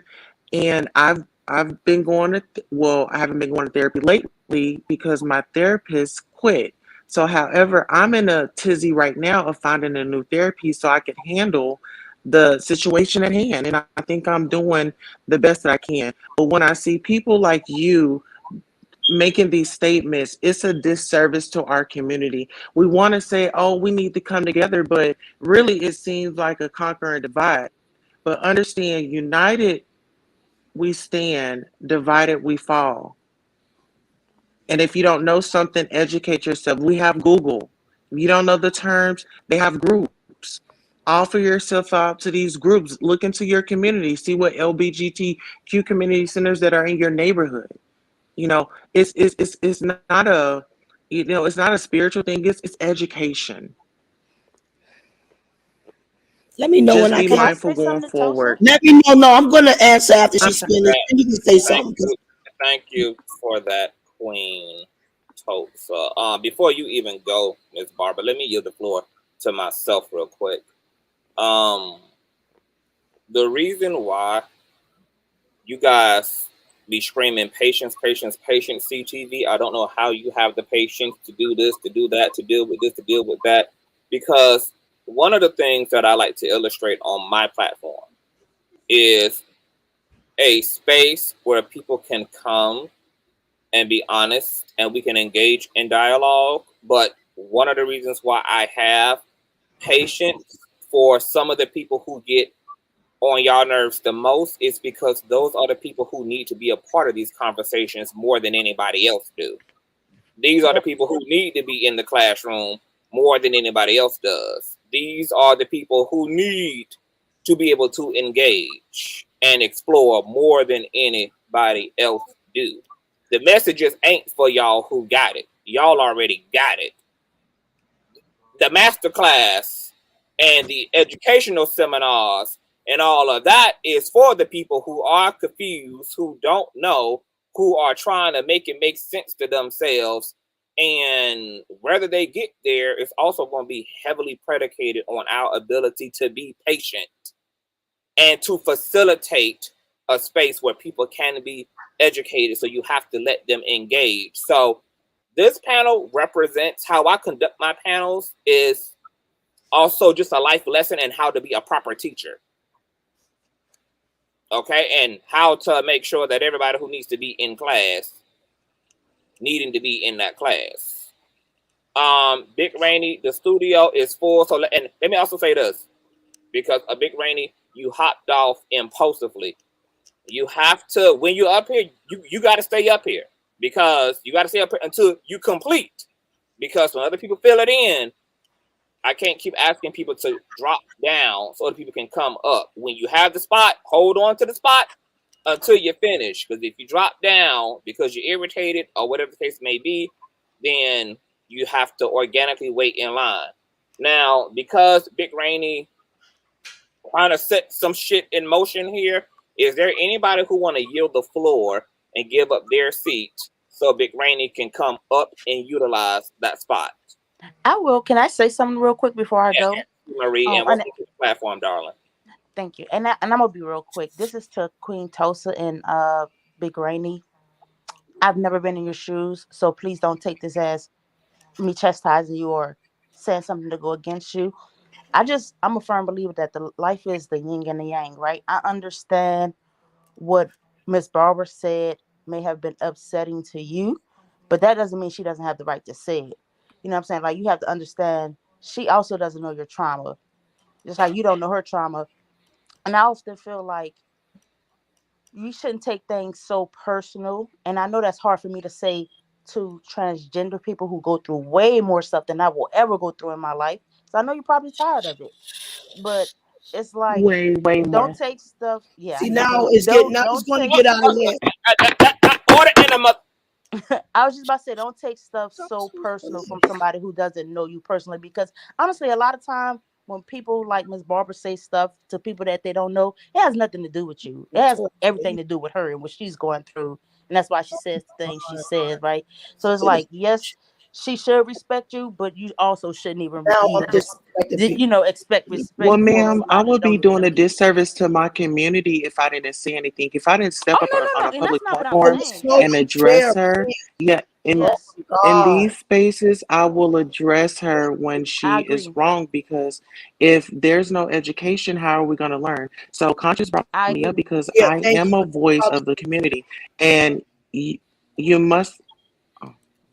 I agree, and that's what Conscious was saying. Like, this is a dialogue. So she said something outrageous. You responded because you should have responded. Yeah. You should have represented your community, and I think you did it very well. By the way, And you know what? but We can it's a agree to dialogue that disagree needs to and be still had. love each other, sister. Right. Hold on, but hold on. Y'all have a good But let's night be. though, and I'll let Big Rainy up, or I I'll thank get you, off so he can Maria. come up. Thank you, boo. But let me make this perfectly clear. People are not going to have to go out of their way from Miss Barbara if Miss Barbara doesn't have to reciprocate that same energy and have to go out of her way to respect other people. Because what's good for the goose is good for the gander. So if Miss Barbara can dish it, she's going to have to be able to take it as well. Now, if everybody won't equal respect, then once again, everything is going to have to be both ways. And Miss Barbara gets to be held accountable because Miss Barbara says she's an ally. These are her proclamations. These are things she claims she represents. And so when she falls short, the community, she is not representing the way it should be or not respecting the way they should be, have every right to hold their ally accountable. Let me be, when I'm able to talk, I want to know, because I need to talk for Barbara, please. Can I say something Oh to you, no, not Miss another Barbara? person before I'd be able to talk. I need that God, please. I can't take it. Because I can't take the Don't take forever, Miss Barbara, but say what you I'm got to not say. going to take forever. Now, I'll first like to start with the beautiful keep up. Let me explain something to you, lady. If I was an officer and you showed me any kind of ID that looked for a man, you would have been in handcuffs and at the precinct, okay? Because I would have never believed it. Why? Because I'm a human being. I don't know your story, okay? And you and your community got to stop thinking that we walk around with a Webster dictionary with all of your definitions. We don't. You walk and look like a human being. If I had to testify before a Supreme Court about this man, I would have said, that's him right there. That's him. That's him. You, lady, look more beautiful than any women. You're like, you understand me? Don't you ever and nobody ever think that I would ever go against God's precious children. It is all about spirituality. Because when I was going to come on, I was coming on to read him and say, stop letting women beat you down. You understand? And treat you that way. It's not what people call you, it's what you accept. Now, everybody got a story. I said, what? If I was that police officer, I would have put you in handcuffs and you would have been in the back of my car. And I would have been telling my sergeant, she showed me a man ID. That's it. Point blank, period. We'll see. All right? You will have to get the next person, Mrs. Hold on. That Miss Barbara, everything that you just said is completely irrelevant. This man told you what his identity was. That is you straighten up after that. Oh, I should apologize first. The first thing I should have did was apologize. Thank you. And thank you, Constance, for showing me how disrespectful and ignorant I sound. And I hope everybody could be corrected. But Iraka, I'm sorry I wasn't taught the Webster Dictionary of your community. That is not no apology. Wait a minute. Improper. Oh, okay. I didn't know. It's not about no Webster's dictionary. He had already informed you about his identity and told you that he identifies as a trans man. You proceeded later on to state that he was catfishing. So this ain't about what you didn't know, because you already knew how he identified Miss Barbara. Do you know he already had properly informed you about his identity. But do you know where I was coming from? Love. I didn't even know. I didn't even know. Everything in my spirit was saying this is a man. I did not know. And I met it is a man. I know. That's what I'm saying. I didn't know no difference. And he wants to, I'm sorry, I didn't know. Like I met with Barbara, you knew. He said, "I'm a trans man." You knew. Oh, okay. Just don't even worry about. And I just thought he was lying. He's so much of a man to me. I thought he was lying. That's what I'm saying. I didn't know. Yeah, that's backhand, Miss Barbara. That's backhanded.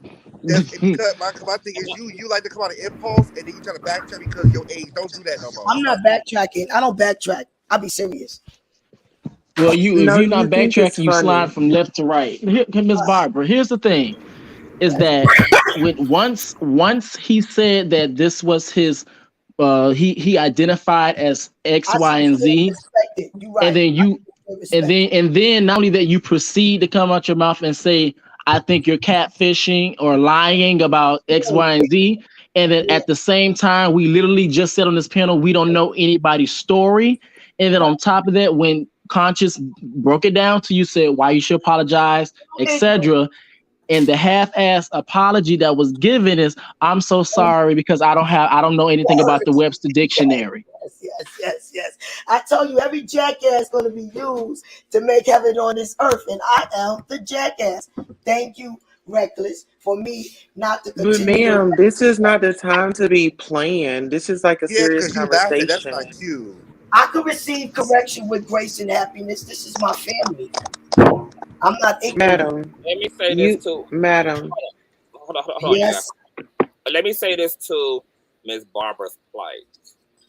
I'm willing to go because I've interacted with Miss Barbara enough.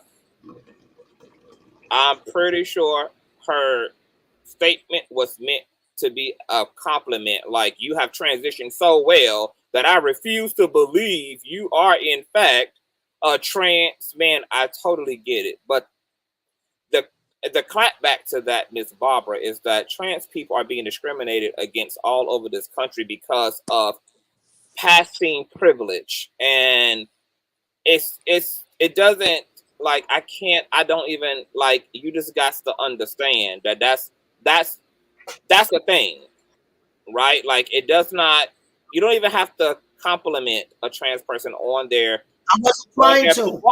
Miss Barbara, you don't even have to compliment a trans person on their so-called passability, because that's also backhanded to another section and population of the trans community who cannot afford the resources, who are not allocated the money and the funds to so-called be passing. And because there is a standard that privileged people have about trans people, which is I largely respect you as a trans person based upon whether you are convincing, leads to an open witch hunt and discrimination against trans folks. So we're actually trying to undo this passing shit and just get to a place where everybody can have a dignified experience, whether they look so-called up to par or not.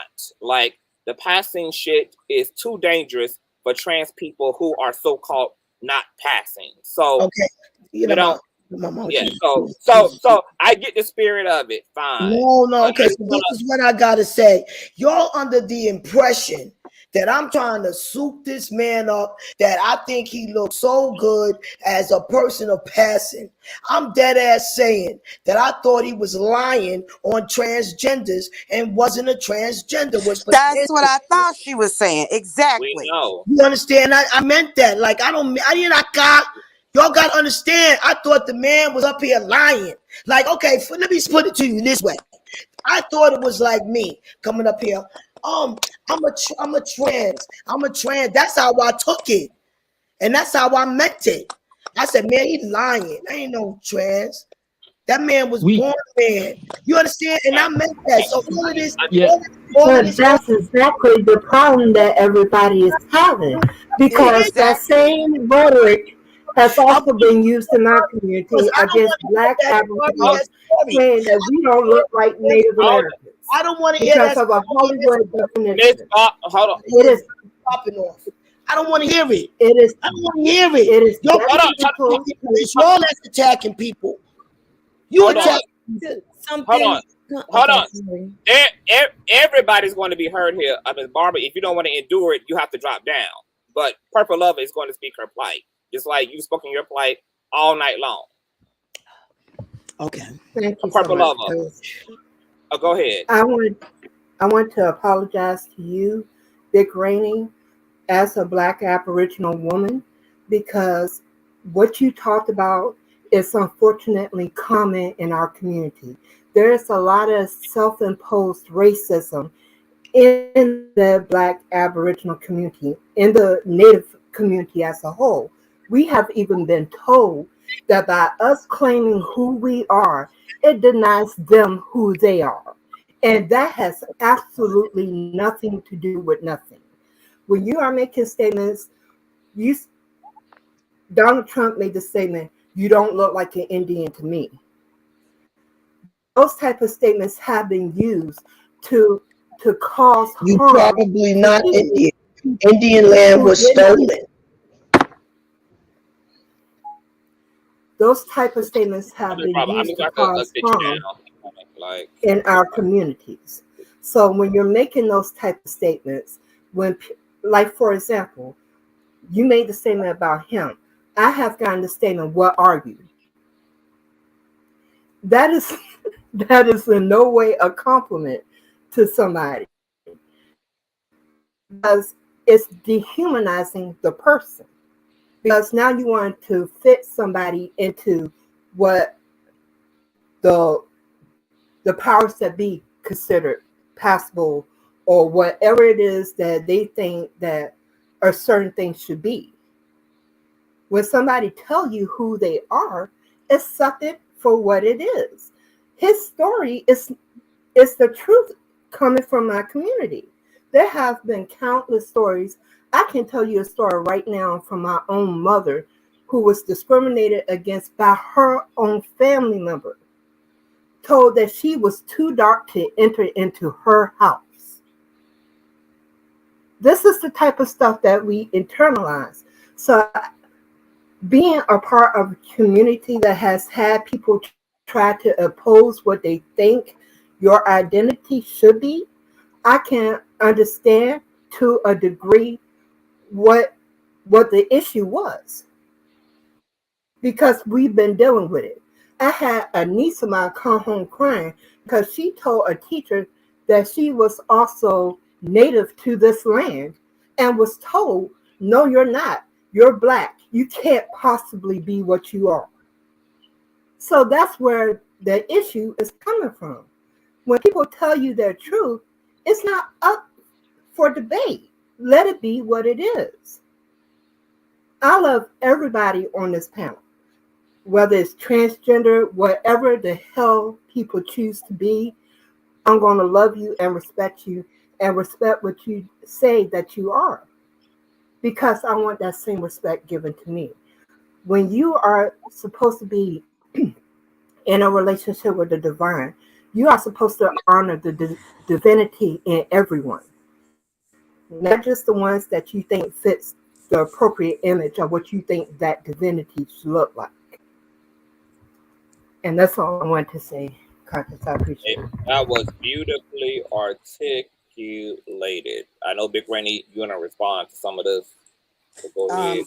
I would like thank you, Conscious, for allowing me. Could you hear me? Yes, loud and Okay. clear. Okay. Thank you, Conscious, for allowing me to to walk up to your panel and to express a view. I agree with Purple Lover 77. Thank you so much. And I agree with many of you. And I think Miss Barber, because the way I came out, she was under the assumption that I was like maybe what they call that, imposter, something like that. And I don't know what Miss Barber's story is, but all I can say is that yes, I am trans. I have the documentation and the scars to prove it. Um, but every trans person's story is different. It's different. Some of us don't always get the surgery because I have a girlfriend. A girlfriend, she's like a sister to me.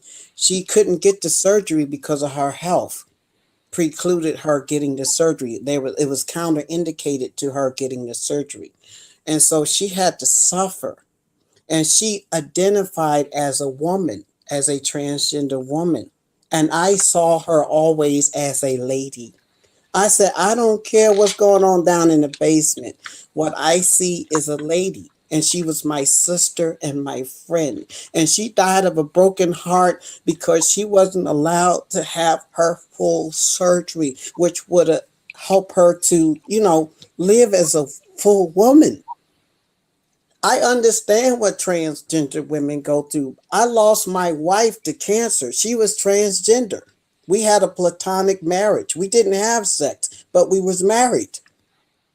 And she was 34 years old and I was about 40 something. And I just wanted her to see her do well. That's why I married her, to put her through nursing school, so that to teach her that the world is not against her, to undo all of the horrible mistreatment that she endured down in Memphis, Tennessee. And she told me some horror stories what trans women go through. And I wanted her last years of life to be as happy as possible, to show her that the world is not against you, my lady. And she always will be my heart. Felicia will always be. She's tattooed on my shoulder. So she will always be my heart. But let me tell you something. We transgender people go through things that you cisgender people will never understand. And then to be transgender and black. Transgender, black, and asexual. Asexual means I am not interested in having sex with men or women. However, it doesn't exclude me from marrying. I've had platonic marriages. It's not all about sex. Sex is overly rated. It's about a spiritual connection. We as human beings, we desire a spiritual connection to each other. As we age, we realize that sex, fuck that.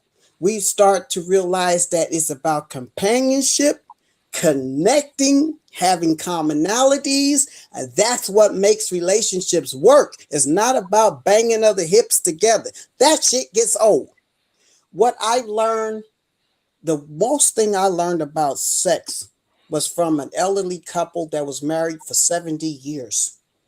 And they taught me that sex is not the end all, the be all. And they said you have to marry your best friend. You have to see the humanity in the person whom you marry. So me as a black man, I have to see the humanity in a black woman. But unfortunately, way too many black women do not see the humanity in me. And I'm busting my balls and ass to try to I want to ask your daddy for your hand in courtship, God damn it. Because I'm an old-fashioned dude. I go to your daddy. I'm not going to ask you for your number. I'm going to ask you for your daddy's phone number. That's how I roll, so that I can be accountable to your father and your mother. That's how I roll. A real man gets down like that. So when black women want to give up on us black men, let me tell you something, my black queens. I haven't given up on you because I love you. My mama may have been raped by a black man, but because I was born black, I live as a black person, and I love you. The most love that was ever shown to me was by women, both black and white. So I love women. I love women, period. And I adore you, and I esteem you, and I want to see you do well. It's not about sex. If I ask your daddy for your hand in courtship, it's mean because I see value in you.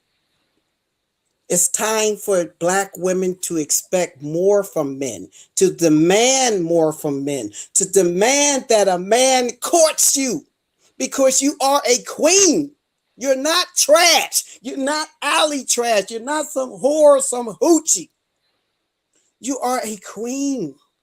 And I treat you as such, and it breaks my heart with all this arguing and back and forth amongst black people. We are one nation, God damn it. We are one nation. We were put here to teach everyone else how to be civilized. Then how can the world look to us for civility when we're at each other's throats, arguing over some fuck shit on YouTube? And most of us have never met each other. So why should we take this so personal? When I separated from the drama from Fupa and crew, I realized that I can easily ignore him. He would talk about me for 2 hours on his lives. I never responded to him when he outed me. Not once, but twice. I never responded. Queen Elizabeth, Beyonce, Jay-Z, Whitney Houston, and many others, they never responded to their distractors because they knew they were on the right path. When you're doing the right thing, don't respond. And it goes for knockout media. Stop responding to these motherfuckers. I don't want to include all that in this live thing right now. But okay, just go back to what we're talking about here. Stop responding, because the best peace of mind is silence. When you can walk into your home and say, this does not affect me. This does not concern me. I have finally learned to stay my black ass in my own damn lane. That's what I learned from the debacle of YouTube. I learned to stay in my own lane, be chaste, think before I speak. Stay in my own lane. Okay, speaking of, and think before I speak, before I post anything. Yes. Thank you. I yield the floor. can I say something? Yes. Oh, thank you so much. And I'm gonna pick it up. So, Rainy, I have a question for you. And I don't think that we got an answer. So, as far as did your mind change? Do you want to be with a black woman now? Are you willing to give a black woman a chance now? Is that what you're saying? Ma'am, I've never given up on black women. Most black women have given up on me. People are responding to your comment, a big Rainy, earlier in the comment section. I love black women, but hold on. they treated me like shit. They don't want me. Hold up, wait. But so it goes back to the conversation over. You are taking your anecdotal experience and applying it collectively. So, do you realize that it's not all black women like you keep? I'm not saying all black women. I'm sorry. I apologize if I did not add some black women. I didn't say all black women because hold on. Because I want us to scoot through this. Let's look at the receipts. Maybe I did say all black women. I'm sorry if I did say it. Well, when you say black women and you're not clarifying some black women. I see. So yes, I see. So since you are saying not all black women, what about the population of black women who are not like the black women you have experienced a lot in your life and in your dating life? I love black women. Let me tell you something.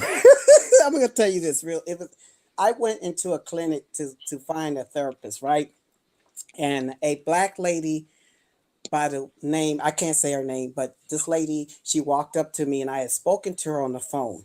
And I literally had fell in love with her on the phone because she was so beautiful, her energy.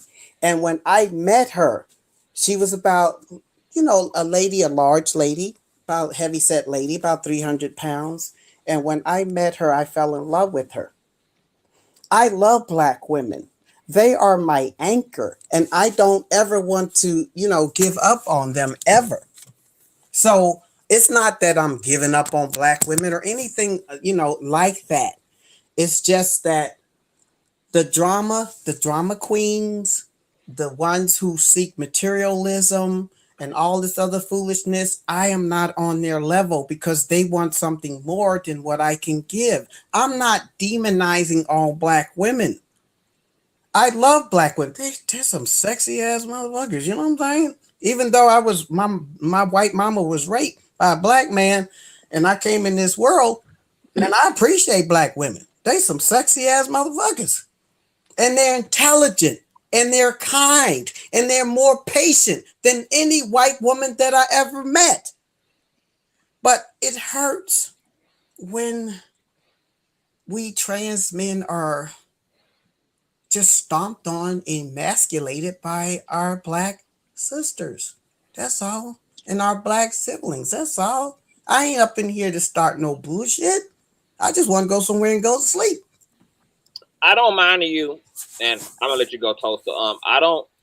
It's not a problem that you have your own issues with your black and brown people, because I we don't all. have issue with black people. I just have issue with the fuck shit. Hold on. No, it's tailored specifically to black and brown people, Rainy. You have like a white people complex, but you don't realize it. What was a white people complex? The white people's complex is, because this is going to tie into what I'm saying. Like, you just got to let me flow here. Okay. Man, I forgot what the hell. I forgot how the hell it's about to lead us into glory. You said I had a white people complex. No, I know that, but I was finna go somewhere before that. Anyway.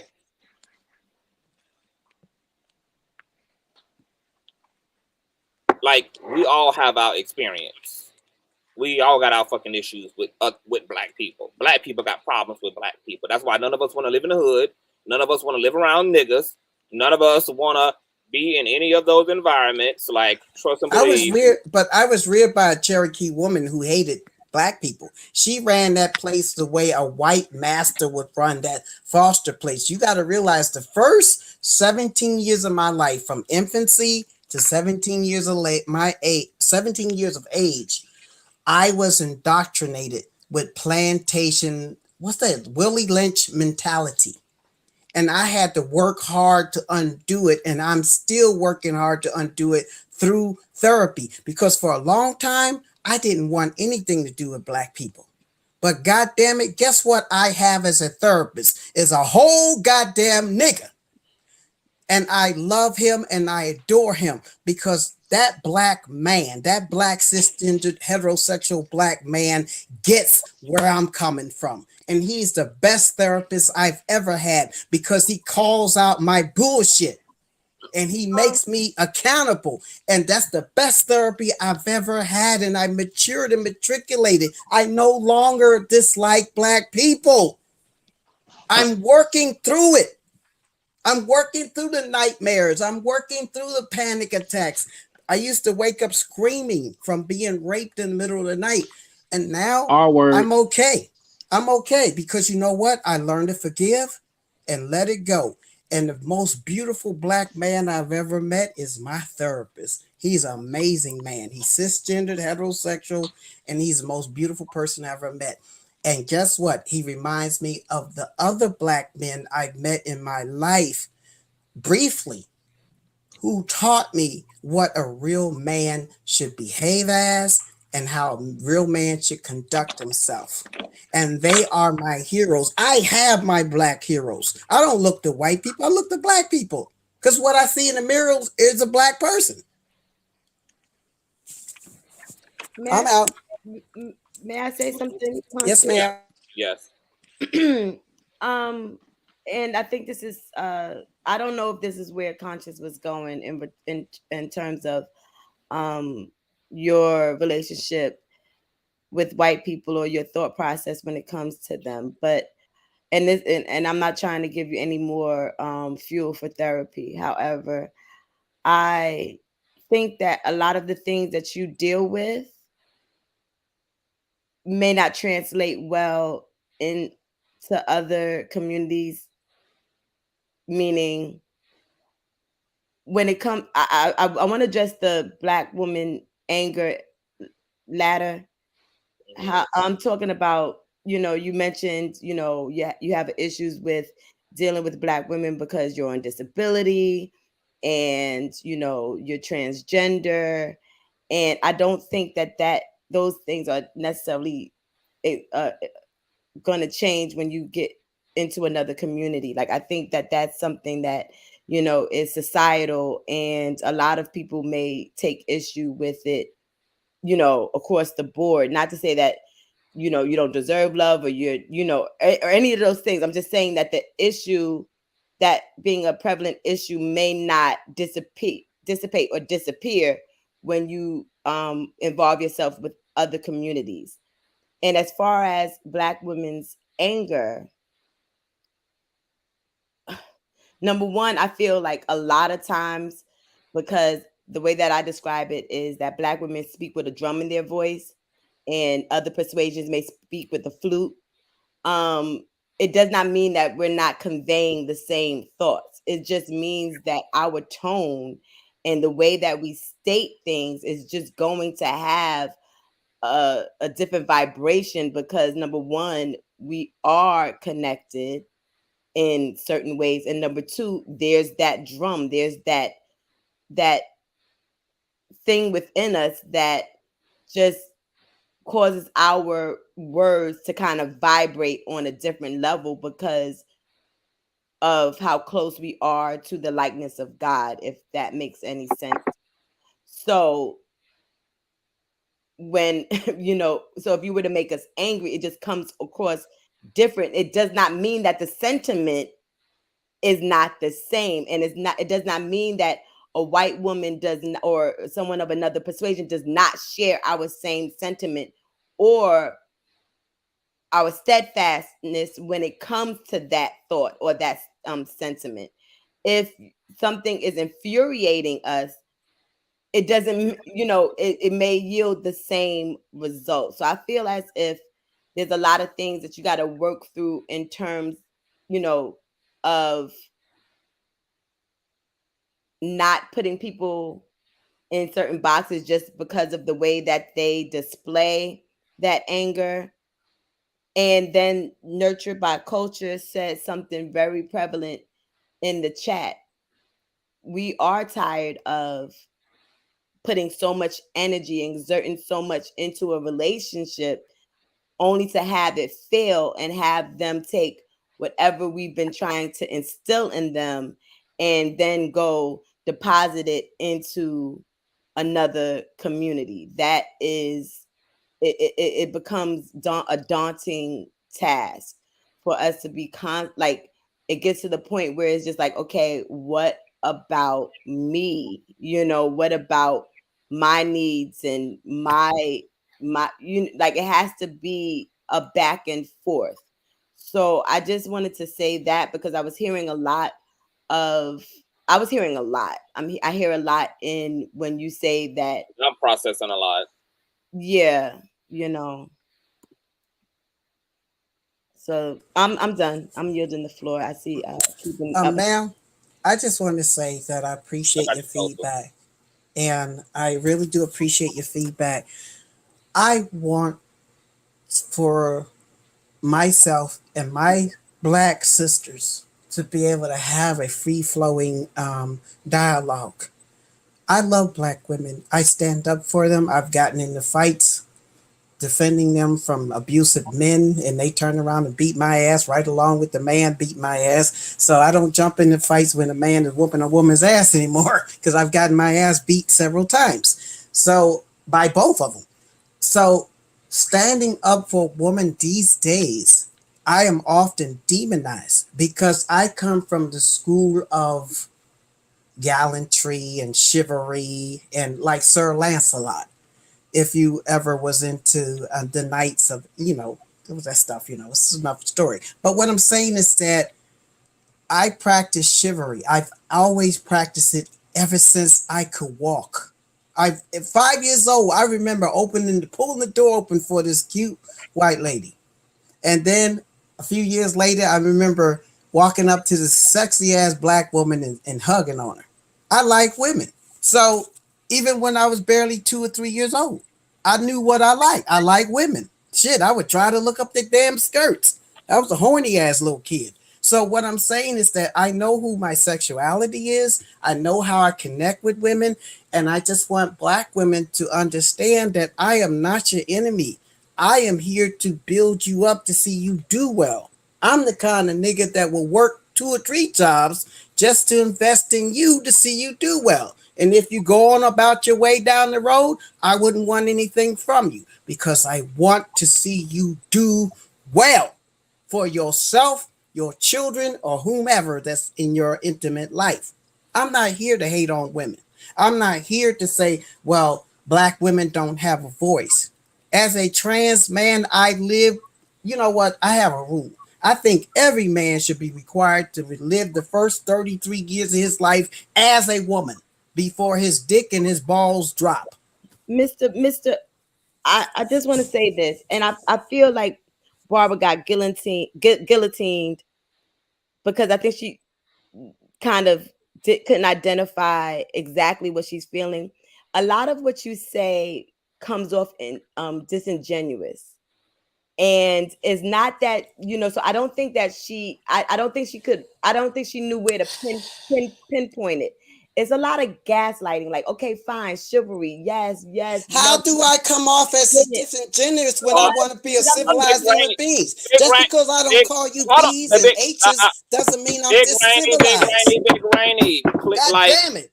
Big Damn Rainy. it, I do what I do and fuck if I want. Big Rainy. She's explaining to you. So you don't have to ask her. She's explaining to you. Let her complete what she's saying. So I think that she misspoke because she didn't know where it was coming from, but it just comes off disingenuous, and I don't know why. I apologize. I mean, I'm just telling you where I'm coming from. There's just something that's not connecting, and I just have to be frank because I do care, and I feel like if you can kind of do some sort of self-evaluation and maybe understand why a couple of people in the chat and that's been on the panel is having an issue connecting with you and your story, then maybe we could get to the root of what's going on, because there's something going on. Like, I never connected with any of you because you never wanted to connect with me. Shit. I ain't going to be trying to connect with Well, I want to somebody connect who with you. always Can I keeping me say in my something? goddamn team. Fuck that shit. Hold on, because we are dawning down to the Brian. 5th hour, and I can promise y'all, I am not gonna motherfucking yell on this shit no more. Like, I will. Nor am I. I'm just trying to stand up for myself. You need to shut the fuck. Hold on. So this is exactly what the fuck I'm gonna do, because I just said what the fuck I'm gonna say. I'm not going to yell on this motherfucker no more. Now the queen is going to fucking queen. Like, y'all got me completely fucked up. Now my patience done been tried to the leftist of the left. My stamina done been tested to the left of the left. I've tried to facilitate a controlled, respectful dialogue, and I have had to fight through and through ever since opening up the goddamn panel. Now, y'all all claim to be fucking grown, and y'all done walk through the middle passage, and y'all done met Harriet Tubman, and done walk with Dr. King, and done fled through the goddamn Underground Railroad, but it ain't a lick of goddamn self-control and discipline on this motherfucking panel. And that's a damn shame. Now, what I'm gonna do, because, see, I had another motherfucking point that I wanted to make that I done forgot about. So what I'm gonna do, because, see, a panel ain't for my motherfucking benefit. I know how this shit goes. I'm gonna bring up people one at a damn time. And that's how we gonna do it. Now, Lady T, you were in the middle of saying something about insincerity or whatever the case may be. I want to say to this, Miss Barbara's plight wasn't a sincerity. Miss Barbara's plight was that she gave a compliment that she needed to be corrected on, because in the trans community, that's not really going to sit well. no, I understand that it's not okay to misgender people. Yeah. You know, I get that completely. And I'm going by the fact that she said she thought he was flat out lying. Where I was coming from was, I don't know if she knew, like, I don't, you know how like somebody's lying, you don't know where it's what it is. It's like something about this is just not sitting right with me. And I think she jumped too fast to identify it. That's where I think that happened. But I could be wrong, and I don't even want to get into Miss Barbara and her misgendering people or anything like I that. think that I don't even think that it's Big Rainey's story because Mhm. people in the stream got much empathy and sympathy and feel the story. I think what people are dealing with is Big Rainey pendulum is clearly swinging from left to right as it Mhm. relates to the black community, Yes. particularly as it relates to black women. Yes. It's like y'all, but I love y'all. It's like oil and water happening in the same sentence or in the same sentiment. Mhm. And I think what most people want Big Rainey to do is Living his truth. is pick a side, which is just hate black women or just actually love on black women and allow the experiences you've had of other black women to be anecdotal and individualistic, but don't lump and throw all of us into that category, since you're also saying out of the other side of your mouth that you have been raised and experienced loving black women, powerful black women, prolific black women. So where does that come into play when you speak in such a collective way about black women?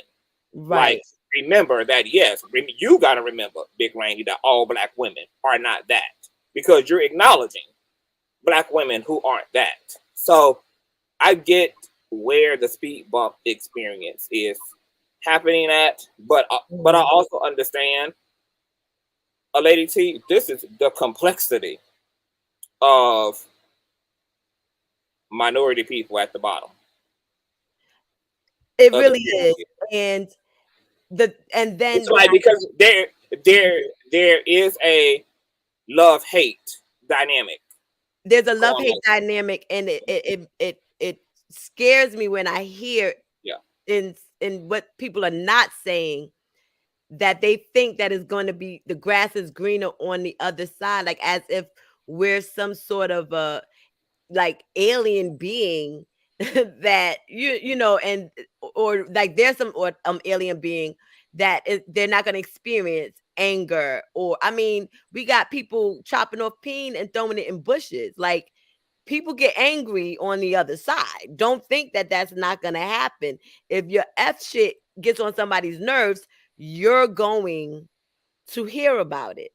Now, if you're trying to avoid hearing about it, then you need to start doing some self-evaluation and some self-reflection and changing. But if you are just looking for someone to accept your fuck shit, it ain't gonna happen over there either. Ain't nobody trying to accept nobody's fuck shit, you know?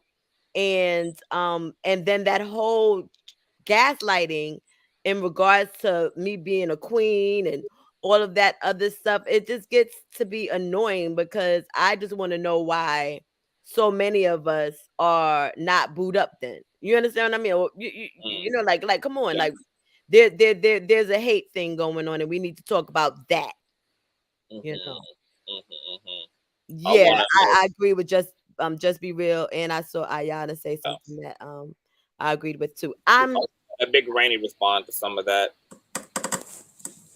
I'm not here to attack people. I apologize if I came off as if I was attacking black women. I love black women. I adore them. But I want to find a way to connect with them where they don't see me as the enemy based upon their past experience with worthless ass men. I'm not your enemy. And I apologize if I came off sideways, because see, I was raised by a violent Cherokee woman who ran the orphanage, and the black women, they all participated in torturing and abusing me for 17 years. And I had to get intense therapy to work through that, to get past my anger of BIPOC women. I had to do the work because it was coming from me. And now I'm at the point where I love BIPOC women. I love Black women. And that's after 30 years of the therapy, intensive therapy, intensive therapy. And that's why if you think I'm swinging all over the place, well, goddamn it, I have the right to swing all over the place. It's my goddamn prerogative. So here's the thing. I'm going to swing all over the place until I find that place where I can land and just be stable. Because a pendulum, it swings and swings until it gains that equilibrium. And so I'm doing it until I get that equilibrium. I want to marry a Black woman. I hope to marry a Black woman. But right now, unfortunately, the anger of Black women towards trans men and other things going on in their lives, they don't want anything to do with me. And I'm speaking from experience of asking a woman's daddy for their hand in courtship, and then the daddy tell me, well, my daughter isn't interested. You know, because I'm old fashioned. I'll go to your daddy or your uncle. That's how much I fucking respect you, because I want to be accountable to one of your family members and how I care for you and how I treat you. I'm from a different world. I don't do this Western fuck shit, nor do I subscribe to it. And so I just want us to be able to finally get to the point where Harlow Rain is not against women. Harlow Rain is not against Black women. I like women, period. I don't care what flavor they come in, strawberry and cream or caramel chocolate. I don't care. A woman's a woman. As long as they got a vagina, I'm cool. This is the big kicker. All of us as Black people are going to have a certain level of compassion and empathy for one another, because the same traumatizing experience you've had as a Black trans man and as a Black woman in your previous existence is the experience for for most of the Black community. So a lot of things you've been through as a cis woman previously are the experiences of still today current cis women. I was gang raped. That's how I lost my virginity at 17. I was gang raped. Right. So what I'm setting the premise by for Blacks, not white people. Something yeah, because to Alana's point, what we oftentimes keep forgetting as conquered people in the West is that we've all been traumatized. Our culture has been traumatized. Our people has been traumatized. There's a lot of intergenerational transference of that trauma, and we don't live in a system that recognizes or that is yielding any aid in actually liberating us and healing us from that trauma. And Black people still live in both a macro and micro aggressive pale supremacist system that reinforces that trauma on every level, whether that's social, economic, whether that's in our criminal justice system. So when we look at each other, like when I look at other Black people, I have to keep in mind that despite my frustration, annoyances, and all of the critiques I have, that I'm still looking at people who have not been helped out of their hell. Now, and this is why I say, for us as Black and brown people, this is going to be a massive undertaking for us as a Black community to take the initiative to fight against this system that's now internal. Because it not only now exists externally to us, it exists now internally in our psychology. It exists in our consciousness. It exists in our lineage. We're literally passing this shit down to our children. This shit is living on in our cellular memory. This stuff is now embedded in us. So the work is going to have to come from us and from within us. So we all have the burden of Black and brown people of living amongst other traumatized Black and brown people without festering a hatred for our people. That's going to be the burden of us as a traumatized people, is we're all living as traumatized people in a community. We're all living as a traumatized people in a family. We're all living as traumatized people. And so I like, for me, because I understand the difficulty of that shit, like, I empathize with the black people who are like fuck our people, like fuck our people, like Right. they Right. they can't even do it. Like they don't, just get me out of this system. I don't give a damn. Like I don't care. Like I ain't got no compassion for nobody. I ain't got no empathy for any of these niggas. Like just let me go. Even if you want to keep my people, Pharaoh, let me motherfucking go. Like I understand the mentality, but Lady T, how are we going to actually keep how are we going to keep love intact as we deal with the ugliest aspects of one another as a community? You asked me a question, and then there was something I wanted to share with Rainey, and it's probably one of those things. But I already shared it on your channel, so I mean it's already out there. But I don't know if I shared this part of it, but I might not. Still, to answer your question, when I'm speaking with Rainey, when we're speaking about these issues, there is like same shit, different toilet. If you understand, so sometimes when I'm listening to Rainey and he's going on about, women, don't want me and things like that, I think that there's some work that needs to be done.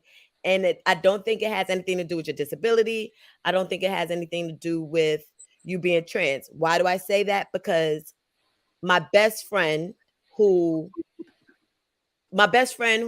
I'm very attracted to, is a trans man, but is able to socialize differently than I think you've learned to do. Why am I saying that? Because you said something that kind of flew by, but I caught it. You said that, you are the type of guy that would go and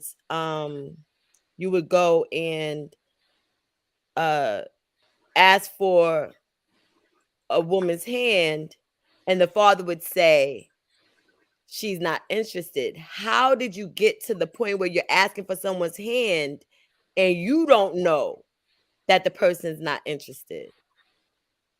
Me as a Muslim man, That means a lot in Muslim culture, if we see a lady that we're interested, we may ask her name and then we ask her father's phone number, because that's how we do it. I don't go around here. I don't date. I court. But these gotta be grown women. I don't give a goddamn if she's 99 years old. I'm gonna ask her daddy for her hand in marriage because that's how much I respect her. God bless his soul. If my dad was alive, I go to your daddy because that's how much I respect you. Smooth the fuck out. What are you then, calling then, me then for? I know I don't need to be marrying into that family. I get the fuck home. Wait. I'm asking, how did we get from marriage? How did we get to marriage when you don't know that this person is interested in you or not? There is something that Western people, you guys don't know how Muslims do it. Okay, when we see a woman that we're interested in, we'll ask her name, and then we go to her dad and say, well, I would like to maybe possibly court the woman. Courtship doesn't always lead to marriage because it's ultimately up to the woman to decide. Okay, and I have to meet her. Can you hold on. Before we get deep off into that, I want Lady T to clarify her question so that you can speak specifically to it, Big Rainy. And Big Rainy, my question is, can you clear up, because people keep getting hung up on you being an atheist, but you identifying as a Muslim. Can you explain that to the people, please? Can I explain this to you? What I explain is that I'm an atheist when it comes to the extraneous fuck shit that people try to hang on to God. And so I say, well, I don't acknowledge the God of man-made religion, the God that endorses slavery or the abuse of women or whatever. I acknowledge the God of my soul. I remember, let me share this with y'all. I remember when I was in my mother's womb. And I remember the presence of God in my mother's womb. And when I was born, it was so traumatic, took me off the charts. I remember 58 years ago when I was born.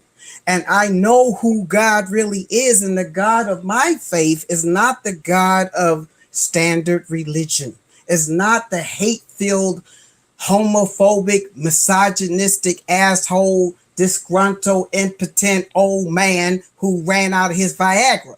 That is not the God that I serve. The God that I serve is the God that Jesus spoke about. And there are many of us atheists who followed the teachings of Christ because he separated it from the church. And he taught us you got to go within to find God. You don't need the church. You don't need to go to a preacher. You have to go within. And that's why I say, well, I embrace the Muslim ways because it makes more sense to me than the faith of my birth. Because when I was in the foster orphanage, the woman required that we all become Christians. And it was forced upon me. Now I realize, you know what? Christianity doesn't work for me. I have nothing against Christianity, but it just doesn't work for me. So I chose Islam when I was a youngster, after being exposed to Elijah Muhammad and Malcolm X. And then I eventually transferred over to Orthodox Islam because it makes sense. The Quran makes sense to me.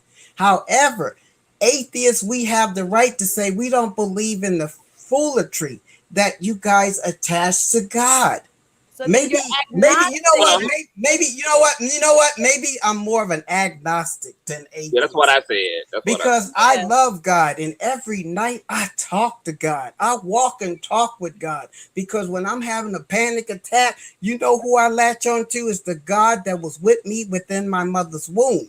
I don't understand the God of Christianity or the God of any other religion, but I know the God of my soul. So I spoke when I said I was atheist. I'm more what they call it, Gnostic. What, I don't know what that is, but yes. Okay, I know how the God of my soul is. I don't know your God. I know the God of my soul who has brought me through suicide attempts, where they had to resuscitate me in the emergency room and I died. There ain't no such thing as hell because I died for 20 minutes before they was able to get me back. They had brain activity, but I wasn't back. So here's the thing. I'm not afraid of death. I made peace with death. I'm not afraid of it. I'm looking forward to getting the fuck up out of here personally. But here's the thing. When the spirit that activated my soul decides when that time is due, that's what I heed to. And I'm not here to invalidate anyone's faith path or what they choose. I'm not here to create chaos or anything like that. So I guess I'm more of an agnostic who respect the Sufi way of life, the Sufi Buddhist way of life. So let me hold on, because I want to clear this up so we can move the hell on. So what it sounds like you're describing is just the same difference that spiritual people make in comparison to being a religious. It's just more interpersonal, more self and inwardly, all of that good jazz. So you just seem more spiritual than institutional and dogmatic and religious. Now, I also am able to understand you aligning yourself with Islam because there is a difference between kind of like the supernatural beliefs that a religion holds, but like the culture and custom of the religion. Mm-hmm. So so it sounds like you're also like, there are things about the culture of Muslim people that you like that, okay, I get it. Got it. Okay, does anybody have any questions before we like? I have a quick question in regards to the asking of the marriage and everything, and or asking of the courtship and things. I want to get back to the social construct that, you know, would bring you to basically dismissing the female that you are wanting to have a relationship with, to kind of subjugate her to some sort of patriotic belief system that would dismiss her feelings and her thoughts to go ask someone else that has nothing to do with her, but to go ask someone else what she can or cannot do.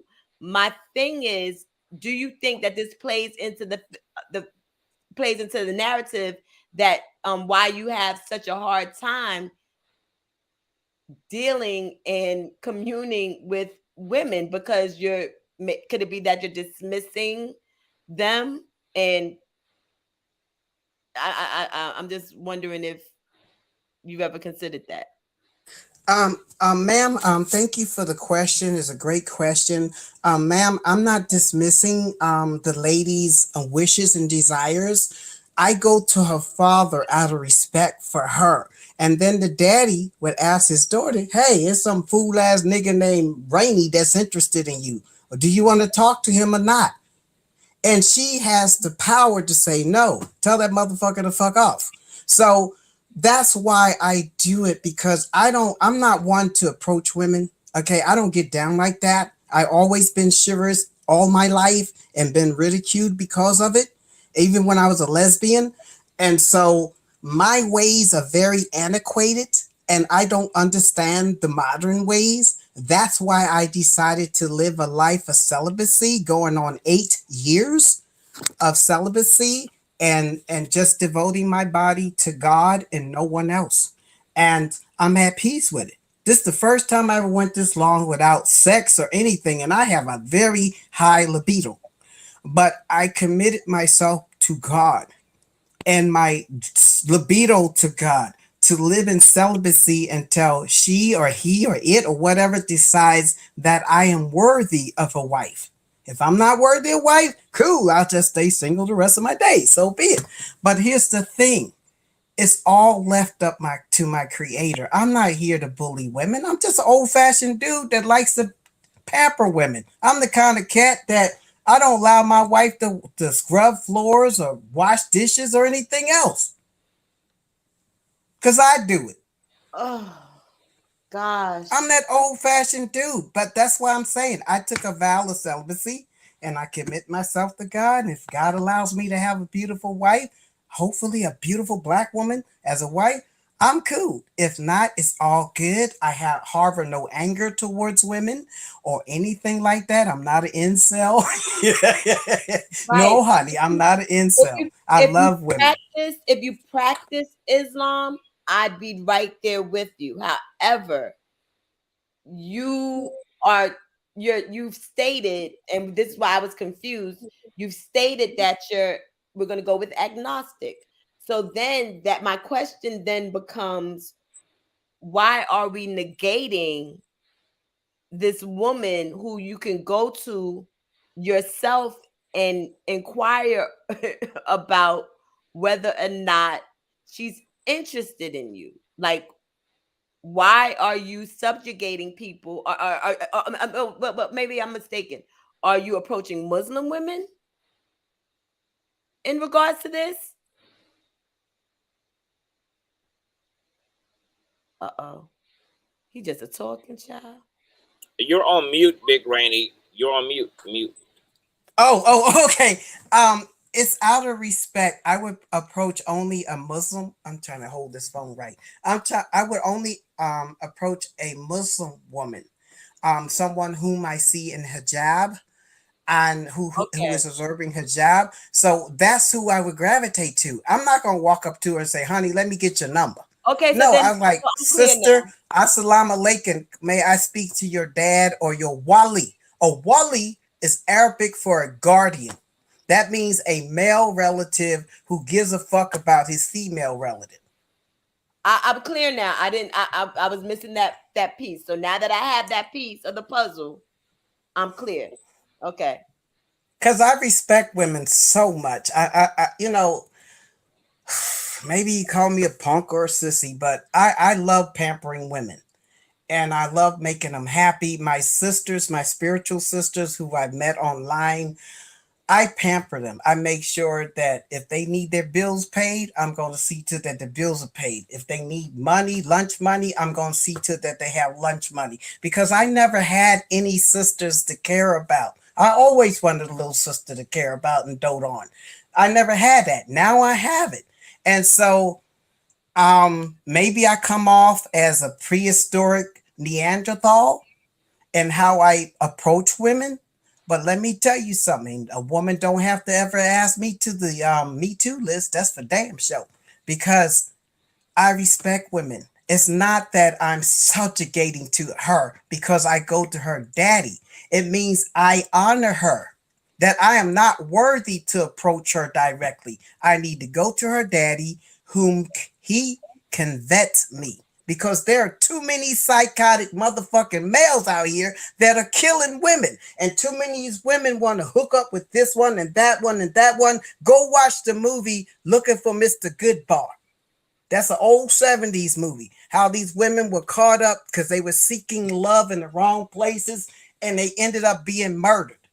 That's why I go to their daddy, so they can run my background. They can run my social security number. They can know who the hell is in their presence because I have nothing to hide. And that's how a man should approach a lady, because I see women as ladies, as That's royalty. how a man approaches a Muslim woman. Well, that should be how it is in the Western world, because back in the 50s, that's how it was. That's how a man should approach a Muslim woman, because otherwise you need to thanks to feminazism, all everything went to hell. Otherwise, you should probably consider that woman on an individual. I think you should approach all women on an individual basis. If you That's what I was talking about, individually. Just one woman at a time. Muslim women, not Christian. Right, that's what I'm saying. So now that we've established that you are approaching and dealing with Muslim women, a lot of what you're saying makes more sense, because I'm thinking that when you're saying women, you're just talking about women in general. But now that no, that's my bad. I'm sorry, ma'am. I didn't clarify myself. I see what you're saying. I didn't clarify myself. Correct. And you know, I got it now. I didn't clarify myself. Thank you for pointing that out. I don't know. Maybe I should censor myself. It seems that a lot of times what you say is convenient, like something gets added on just to I'm gonna shut up. Let me just mind my. Well, I understand your jadedness. I don't know if I call it jadedness or whatever, but I understand your being critical. New York straight shooter. Wait, you said New York Street? I said New York straight shooter commentary. Okay, I'm from Philadelphia, so I understand. And I respect that. And I like the fact that you're honest to say, look, I have trepidations in trusting what you're saying. I have trepidations in giving validation to what you're saying. Am I correct? Yes. Ma'am? Let me ask you am I correct? Let me ask you this question, Big Rainy. Do you see yourself as do you feel valuable and see yourself as valuable to this world? Yes, I do, because of my formulations. I have friends who were sick, and I was able to formulate herbal remedies for them to resolve their chronic illness, be it issues with their insulin. And I'm not going to say the issue because YouTube censors, but what I'm saying is that I was able to formulate formulations that dealt away with insulin issues, that dealt away with high blood pressure issues, that dealt away with asthma issues, that some of the people even in this chat have had some of my herbs and they know that they work. So when I'm down on myself and I'm feeling depressed and I want to blow my damn brains out because I deal with clinical depression and PTSD, what I do, I look at the cabinet which contains my apothecary. And I say, you know what, Harlow, Rainy, Teppy, Thunderword, Cohen? Because thanks to DM, he already out of my full name. You are valuable. This world needs your wisdom. They need your input. They need your healing. I've worked on animals that were crippled and had them walking after 2 or 3 sessions. So I know that I was put here as a healer. And healers are very empathic, and we have a tendency, if we're not focused, we can get caught up in other distractions. Okay, so let me ask you. And let me ask you. Waylaid. So let me ask you on this question: when you pull back off of your contributions to the world you're in. Like when you sit in yourself, are you happy to exist in the skin that you're in? Are you whole and feel resolved and feel good about your personal existence and your identity as an individual? Do you feel joy about that? Have you found your personal joy with all the complexities of your life, with all of the dynamics? Is there a sense of love and happiness that resides in you about those things? Okay, I don't know what love, joy, and happiness is because I grew up in a violent environment, and that's just how my brain is wired. Um, but I am at peace with this existence because I've struggled so much with suicidal ideations and wanting to check out. And then when I got good therapy with my therapist, he is amazing. I calmed down. I no longer have suicidal ideations. Um, I struggle with it, conscious. Sometimes I don't see my value, and sometimes I do. I'm being candid with you. I'm being forthright with you. I'm not going to bullshit you. Like people think I'm up in here bullshitting. God damn it, I could just hang this shit up and go somewhere and get me some scotch and water and be content. But I'm here engaging people.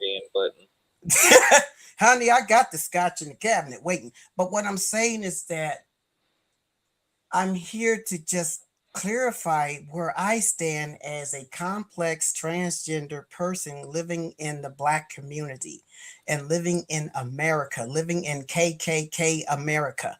And I deal with it. And I'm trying, I don't know what peace is. I don't know what happiness is. I don't know what joy is. In answering your question, all I can say is that I'm trying to find a place of contentment where I'm sated, where I'm calm. Because living in this world is very traumatic. I remember when I was born, it's a wonder why babies cry. They don't want to come here. And I remember when I was shot out of my mom, I almost fell on the floor because the nurse couldn't catch me in time. And I was wailing and flipping out because I didn't want to be here. But I had to make peace with being here. I said, maybe I have a purpose here. And then I discovered healing because Miss Terry, the foster woman, she had me do healing work on her back and on her face since I was 5 years old. So from 5 years of age to 12 years of healing work. So maybe I was put here to show that lady that God is still merciful despite the violence. So I'm trying to find my peace, not happiness, not joy, because that doesn't exist in this world. So I'm just trying to find my contentment. So that's why I had asked you that, because to where I don't want to pick up an AK and shoot up a whole lot of motherfuckers. But this is why I asked you that, because you are correct. You're not going to find peace and happiness in the world. You're going to have to find it in you. So that's why I asked you about when you pull back and you go inside of here, do you feel you have achieved a stillness and a wholeness and a satisfaction in yourself?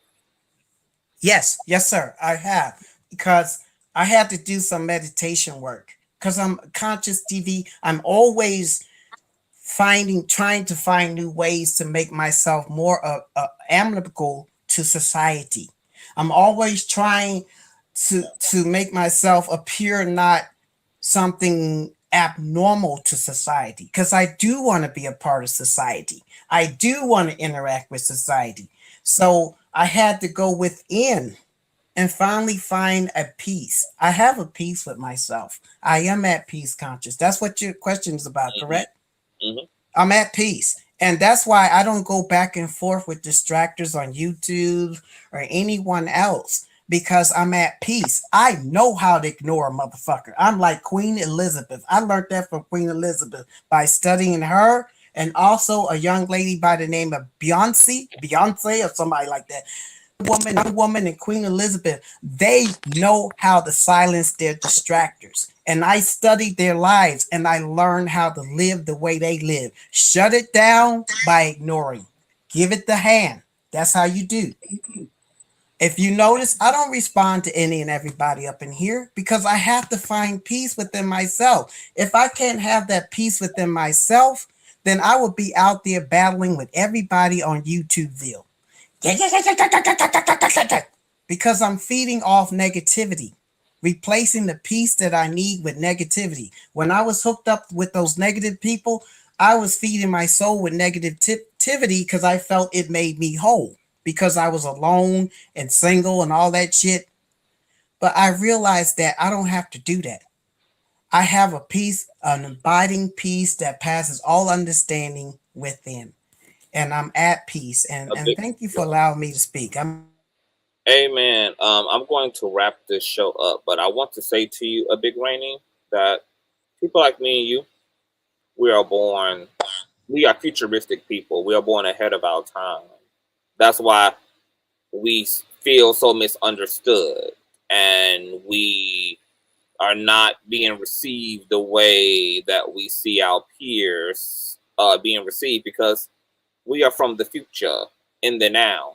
And one of the grueling tasks that I understand I have as a person born unique and who decides to show up in a unique way, whether that's my aesthetic, whether that's my beliefs, whether that's whatever it is that you were born with a veil over your face. We are pushing the envelope, and people who are futuristic have the stress of dealing with a resistant and defensive system. So you are here to stretch people's minds. To identify as a trans man is to bend people's minds about ideas around sex and gender, and you have manifested as a challenge to a society that needs to grow and that needs to evolve. Even with dealing with being feminine, I had to hide that. I used to be very feminine as a trans man. And then when I had ninjas getting in my face wanting to fight me here in Seattle, I had the masculine all the way up to protect myself. I'm more androgynous and feminine more than anything. But I can't live my life because of ignorant ass ninjas that want to fight me. No, you can live your life now. I'll be living it in Hawaii. That's for damn sure. Now, and well, that's another story. But I want to introduce. I'm out of here, September. I want to introduce Troy to the panel and let Troy. Hello, Troy Washington. Welcome to my brother. Welcome to the panel, Troy. We're going to end on Troy because I got to get the fuck out of here. I didn't know y'all was about to leave. I got it. It's no problem. Yeah, I can catch y'all next time. I didn't know y'all was about to leave. Can you hear me? Yeah, can you hear me? Yeah, I can hear you. I said I didn't know y'all was about to leave. I can catch y'all next time. I ain't gonna hold you up. It's late. You know what I'm saying? Sir. It's fine. Yeah, like what's been your thoughts? Nah, I just wanted to say, I support what he was saying as a fellow trans man. I just really appreciated what he was saying, especially about the suicide and shit like that. So I just wanted to talk to him, but he dropped. So okay, so wait, you are also a trans man. Yeah. So yeah, that's fascinating. Are you a subscriber here? Yeah, of course.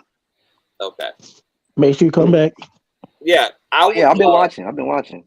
Okay, I would love to have you and Queen's Tulsa and Big Rainy on as fellow trans siblings, and have y'all speak because even I've been looking for trans men to talk to. I know that we have Big Rainy because we hear a lot from trans women regarding the trans issues, but on my platform I have not had as much dialogue and perspective from trans men. So I would love to get into that experience because I have a lot of questions about what you what you guys think is the difference between y'all experience and trans women's experience and gay. I just love to get into that because I think that one of the interesting nuances of Big Rainey's experience is that even though he identifies as a man, he gets treated like a effeminate gay man. So he inherits that, you know, that same bullshit that a lot of effeminate gay men inherit. And I know that we also talk about like past and privilege when it comes to trans women. I want to know, like, how does that play out in the trans men's community? Obviously, there is a thing around masculinity and a lack of masculinity. And so we need to get into that. I want you to email me at Consciouztv. I can do that. Yeah, it's my channel name at Gmail. I would love to bring you and Big Rainey, because I have Big Rainey's contact. I have Queen Toast's contact. I would love to bring y'all back, and we have a trans-centered show where we can ask questions, we can get perspective, etc., because I think that's necessary. So how do you feel about that? Yeah, I'm down. That sounds dope as fuck. We can do that for sure. What is your Sunday looking like? I'm free. We can do it on Sunday. Queen Tulsa, what is your Sunday looking like? It's good. Okay, because I have your contact as well. Okay, so I will. So you contact me, Troy, at Consciouztv at Gmail. We'll correspond there. I'll set up a show. I would love to bring y'all back Sunday and we get into this. I think this is really dope. So thank you for hitting the goddamn link, because no, you good. That led to a whole nother show. Fantastic. So that's what we'll do. Is there anything else that you wanted to add beyond a Big Rainy being up here, or? No, we're gonna chop it up on Sunday. I'm gonna email you and we go from there. You feel me? I'm excited. Okay, thank you. I'm excited to have you guys back. Y'all have a good night. Stay blessed. Be good, love. You know TV? Are you there, love? Any sounding words before we get the hell up out of here? Because I am cooked. Trust me, I know you is beat down to the guards and not in a good way, child. I think a lot of perspectives were taken into account tonight, and I love the fact that we get some open dialogue on your channel, because I think I would not have been in the space to see, you know, the conversation between heterosexual women and within the gay community, and then you have the trans community coming in here and, you know, learning Big Rainy's story and listen to Queen Tulsa. And I see her like, hey, Queen Tulsa, I be see y'all over there, girl. Hey, baby. And just getting that conversation. We don't get that a lot. And like I said, Conscious, once again, your platform just brings everybody on this motherfucker. Okay. I cannot wait for Sunday to see this conversation, because it's gonna be really, really good. Well, have your ass in the building. You know I will. Because I'm gonna be dropping the link all over again. Okay. For sure, y'all be here. All right, boo. Thank you for being here. You guys make sure to subscribe to TV. Everybody, Instagram, TV. You guys know what to do. I'll see y'all again soon. Queen, keeping up with Queen Tulsa.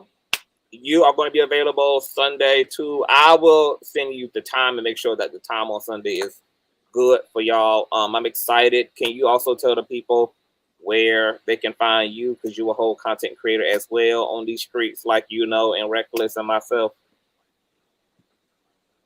Absolutely. And thank you once again for having me on the panel to have this discussion. And I look forward to our Sunday panel. You guys can find me at Keep It Up at Queen Tulsa, here on YouTube, on Instagram, but mainly on YouTube. And let's get those subscribers up. I think we're like 127 away from being monetized. So that's a goal. But thank you once again for having me here. If you don't have it turned out by Thursday, then we gonna damn sure have it turned out by Sunday. Okay. We gonna make Sunday. Okay. Okay. Thank you, yes. love. And I've been out here working. Yes, honey. You be out here popping that pussy, honey, all across these YouTube streets, honey, collecting, creating. I ain't mad. I fucking love it. Reckless, any parting words, co-host? This was quite the show. Oh Lord, Jesus, it was a lot. Hello, y'all. Bye, y'all. That's it. My Instagram name is Strictly Reckless. The YouTube name is Reckless Logic, the name that you see on the screen. Okay. Well, on that note, you guys, thank you guys for being here. I do want to shout out, child. My Cash App was keep Cash Apping, child. This panel wore me motherfucking thin, honey. Okay, I had to cling to the cross. Plenty of time, love to burn your head. But let me shout out the Cash Appers before we get up out of here. Thank you so much to. I should have did this earlier instead of at the end of the show, because but God bless. Come on, pull the hell up. God bless Karita, Raven,